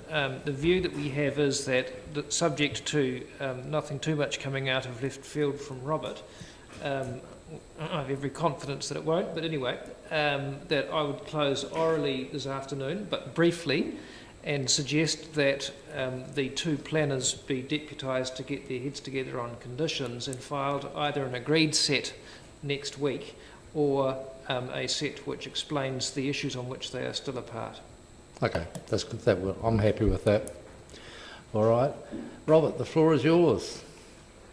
Thank you. Your microphone is not on. Thank you. So I've just got 5 main points. First of all, regarding Angus Robertson's evidence, where he talked about the effects on the reserve, that was solely to do with the effect of accessing through the reserves. It wasn't to. It clearly states that it's not dealing with the effects of the caravan site on the site, this particular site we're dealing with. So he states in his evidence that this is primarily dealing with the effect of having access through the reserve when he talks about effects. Okay. In terms of the proposed changes to the Bay Road, where it's been suggested that rather than widen it completely along the length of that road and just having pull-off bays, I think it would be, I would recommend that the Council's transportation planner be given a chance to consider that option, because at this stage the understanding is he has agreed to a set of conditions and may not have considered the option that's been put up today. I'll keep it down to 4 points. In terms of existing use rights, I disagree with the submission by Mr. Page in terms of existing use rights can include residential activity per se. I think you have to look at the whole plan as to what it might provide, where you would not need to apply for any resource consent. And as I pointed out in my summary this morning, but also my evidence, residential activity does require earthworks. It would need consent because any building greater than 2 square metres or 2.5 metres high requires a consent, so I can't see how residential activity on that site practically is permitted. And that's how I've looked at the permitted activity baseline, or the permitted baseline. But having said that, I make the point that because the site is zoned residential, there is an expectation, and especially when looking at wastewater, there is an expectation that the wastewater from a residential development on that site should be able to be addressed by the council system. That's from a planning point of view. If you zone land residential, you expect there to be servicing for it. Yes.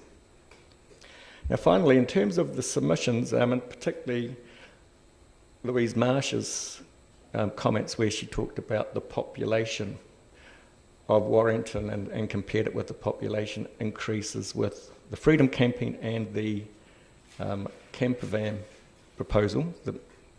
That looked at the maximum of both campsites, the Freedom campsite and this application. And this is where I want to go back to the chart that I talked about this morning. That was provided by Mr. Rossiter, where they show that in other campsites around New Zealand of similar size, typically most of the time between 0 to 10, I think it is, or 0 to 20, there's only about 0 to 20 camper vans on the site most of the time. And I think it worked out 17 days of the year only would there be more than 30 camper vans on those sites. And this is significant because the traffic engineer for the applicant, the acoustic engineer have used that information in terms of assessing effects. And I did say this morning it would be useful to know how confident the applicant is that this is the sort of pattern that would occur at Warrington, because we heard that the membership is increasing steadily. And so what I'd like to suggest, and it's not out of left field, it was actually following up from the chair's comments about a stage process where the consent is granted for a smaller number with review to increasing it later.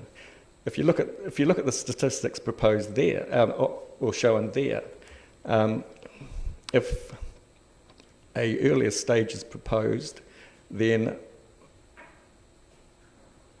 and it limits, to say, the campsite to 30 or 40 camper vans, then there's going to be very few days, if this is the correct distribution, there'll be very few days when that consent is actually limiting the use of the site. So it's rather than this statistic shows that most of the time there's very few camper vans on the site. Turning it round, if there is a restriction on the number of camper vans, then it actually doesn't have that great effect on the use of the site. And so I would recommend a staged approach, as was suggested or proposed at one stage by the chair, which is to limit the number with a review clause to increasing at a later date. And if you limited the number and say it was limited to, say, 30 or 40 or 35, and if it's found that most of the time there's 30 or 35 or 40 vehicles on the site, then we can't be confident that that's the distribution that you'd get from the use of the site. You'd assume that there'd be quite a lot of demand for the use of the site with a maximum number of vehicles. So I quite like the approach that the application is staged. Because, as I say, the effects that have been presented today are based on that distribution there. And that includes total population and the increase in population to Warrington, based on that distribution, would be very small. But if the distribution was skewed the other way, then it would be a more significant effect in terms of traffic, in terms of noise. And so that would be my recommendation, that we look at a staged approach, which is what I understood that the chair was suggesting to Mr. Page. So my recommendation is that, yes, the consent be granted, but that we look at a staged approach to it. And based on that distribution, it would have little effect in terms of the number of people using that site. The other issue that you raised initially about the road widening, that can be accommodated by an agreement that you and the appropriate experts from the applicant are going to run that past that interaction can happen between our transport expert, whom we haven't called today, and the applicants. And how will that be dealt with a memo from? Yeah, well, yes, yes. Happy with that, Mr. Thompson? That's all right?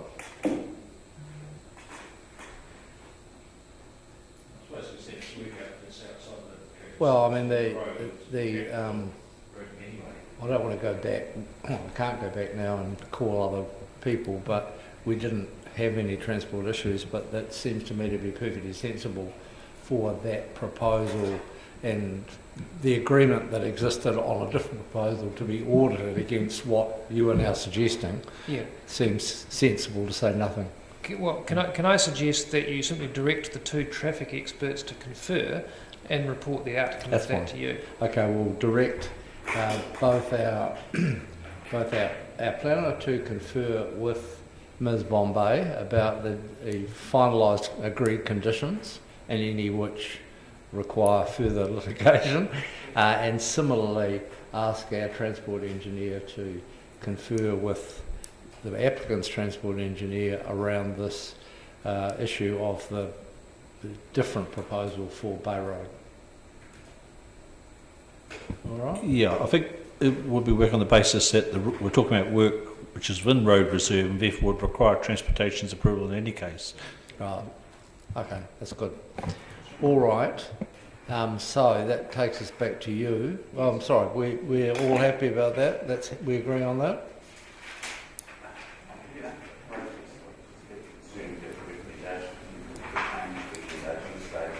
Well, that's his recommendation.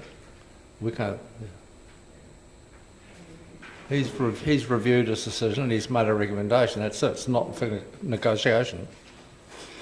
Are you happy with the process? What I'm asking. Right. Okay. That takes us then to you, Mr. Page, for your brief oral summary. Right. Good. It will be. So I wish, because I've just written things down in the order that they've cropped up, that's the way I'll address them. Starting first with the evidence of Susie Flack, there was a discussion about there having been a proposal for an above-ground wastewater storage tank. That's not our understanding of what was discussed. What was discussed was the potential for a wastewater storage tank, but because things flow downhill, what was being discussed was an in-ground system. And that's very expensive and will require an archaeological authority and all of those sorts of things. And for the reasons that Mr. Imlach explained around the cost of servicing that with sucket trucks on a regular basis,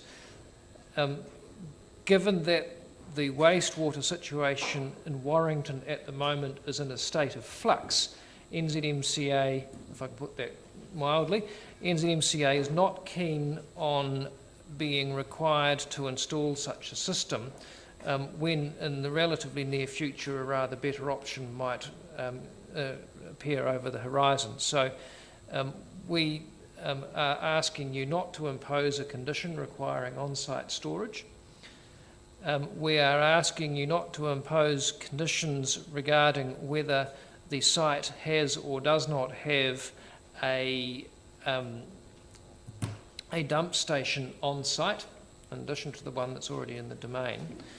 That's a matter for, or NZMCA would prefer that as to be a matter that is dealt with as an engineering design issue direct with Three Waters. There may well be a technical solution to overcome the concerns that Mr. MacDonald was discussing. We simply don't know at this stage, and we would rather not to have the issue to be controlled by conditions which might then present us with a compliance hurdle about whatever the longer term solution is going to be. So our submission in relation to wastewater is it's something that you don't have to deal with. It's something that you don't that we would ask you not to deal with by way of conditions, because they then become problematic to amend later on down the track.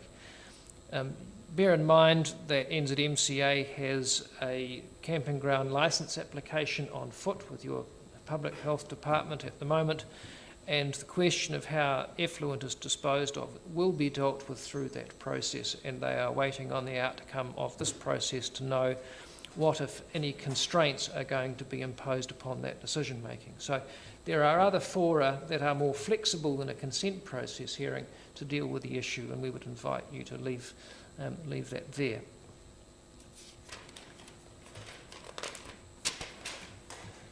In relation to the evidence given by Mr. Johnson and Ms. Marsh and the Miss Champs, it is almost routine for lay submitters to actually misunderstand what you have to decide. And that's not a criticism of them. When you live and breathe these processes like we all do, it becomes second nature to understand that we are imagining effects on a future environment that might be rather different to the one that we've got in front of us today when you go out and have a look. And so what is apparent from both of those witnesses is a misunderstanding about the significance of the zoning of the site. If you simply apply what is expected, and I agree with Robert's analysis of what the expected environment looks like as a consequence of the planned zoning, that's a rather different environment than what they currently enjoy, and that may well be unfortunate from their point of view, but that's what you are dealing with. It's not what they were talking about.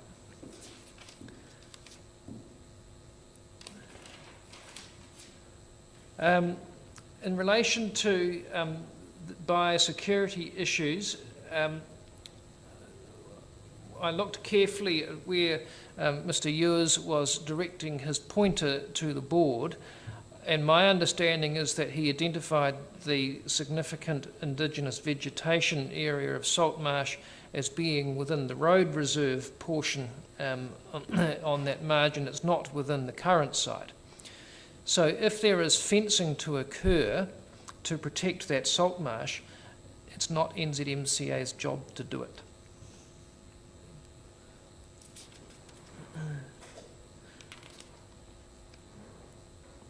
In relation, the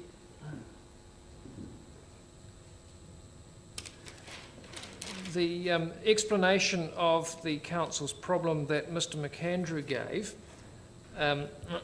we understand that he has something of a hospital pass to manage, and that the existing conditions of consent may well be problematic given the technology of the plant that's there.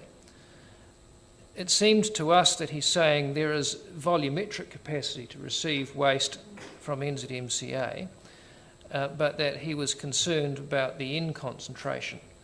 One would have thought that dilution is the rational answer to that, but whether that is a technical possibility to dilute the stream so that it is equivalent to a residential development of the site is a matter that we would prefer that our consulting engineers discuss directly with Three Waters, rather than us trying to guess at whether that's an appropriate solution in this exercise. I shared your scepticism about whether this system is likely to be reconsented by the Regional Council on its current terms.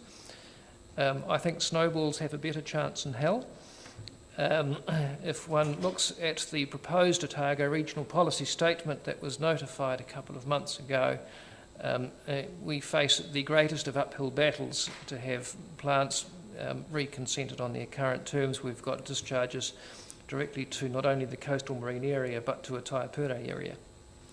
So that is what I mean by things being in a state of flux. Change is afoot. We don't yet know how that's going to be resolved from a technical engineering point of view, and that's why we're anxious about NZMCA being required to spend many tens of thousands of dollars on solutions which might in a couple of years' time be a waste of time.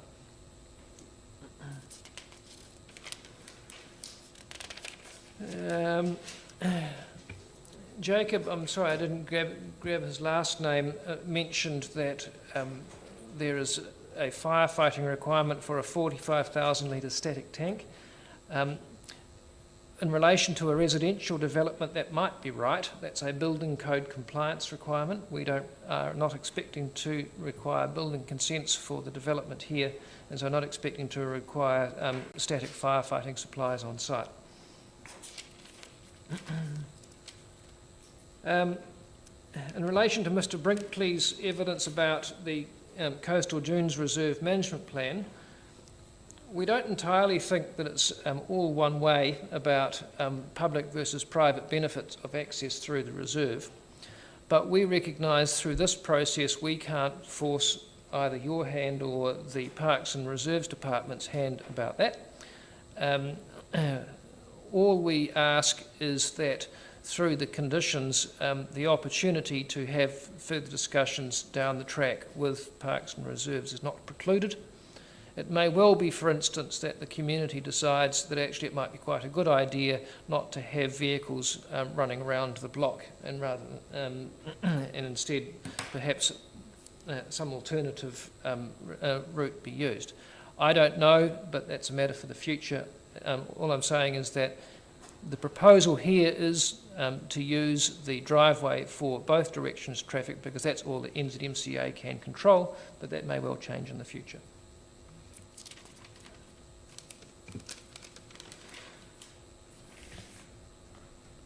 In relation to Robert's reply, I don't think that we need to disagree with each other anymore over the permitted baseline, because I think we agree on the gist of it, which is that the future environment for this site that's anticipated by your plan is one that involves residential development. And as he points out, one would expect that the council would be able to accommodate the capacity that it's zoned for. That's effectively, we're saying the same thing. We get there via different routes, and I don't think the difference matters terribly much. We do, however, oppose the suggestion of a staged process. One is for investment reasons. NZMCA is going to spend a lot of money putting down 135 metres of sealed access way. It would be unfortunate if only half the development capacity of the site could be developed. We want to know that the full 60 vehicle maximum capacity is available to NZMCA before it starts spending its money. What I would say is that you need to bear in mind what the risk is that you are being asked to manage through the staging process. And as Robert points out, although that we've got good data from other similar sites about what the passage of usage is, can we be absolutely certain that the same pattern will present itself here? Well, of course, no, we can't, because that's not something we can actually control. We can only predict.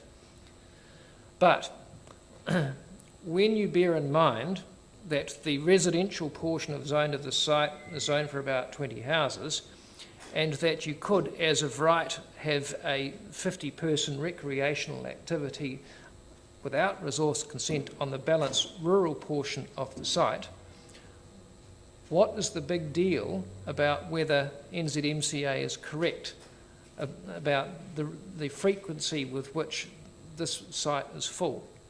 What we say is that even if we're wrong, even if we've misunderstood badly how popular this site might be, the usage of the site in its maximum scenario is still comfortably within what you can expect the site to be used for under your district plan zones. That's both the township and settlement zone portion for residential housing and the rural zone portion for which recreational activities are permitted. So we're saying that even if we've got this wrong, we've got a margin of safety in terms of acceptability when you compare the proposal with the zone provisions. So we don't accept that staging, which puts the second half, the 30 to 60 caravan capacity, is really something that you need to manage the risk of us having got that prediction wrong. That's all I have to say by closing oral submissions. I'm happy to discuss any of that with you or anything else that springs to mind, but hopefully we'll get the conditions drafting tidied up between Robert and Kelly, and they can provide a final set of conditions where, to the extent that they continue to disagree, they'll be able to identify those for you so that you know what you're choosing between. Thank you for your assistance and your brevity. And it only remains for me to apologise for the technical issues we had. I guess they could have been much worse, but they were frustrating. I'm pleased we've got to where we have, given that delay. And I think we're in a good position to make progress on our deliberations once we get not a great deal of work in aligning those conditions from both parties, and when it returns to us, and a site visit that we will inevitably carry out sooner rather than later, should enable us to get a decision to you as quickly as we can. So again, apologies for the delay, unfortunate, sort of not caused by us, but nonetheless frustrating for all parties concerned. Thank you. It's been a pleasure as always. Enjoy your afternoon. Safe journey home.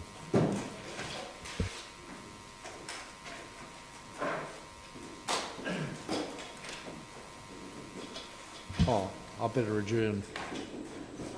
Close? No, adjourn. I'll move that we adjourn and until we reconvene for deliberation. Those in favour, please say aye. Let's know that's agreed. Well, let's sit down and have a talk about that.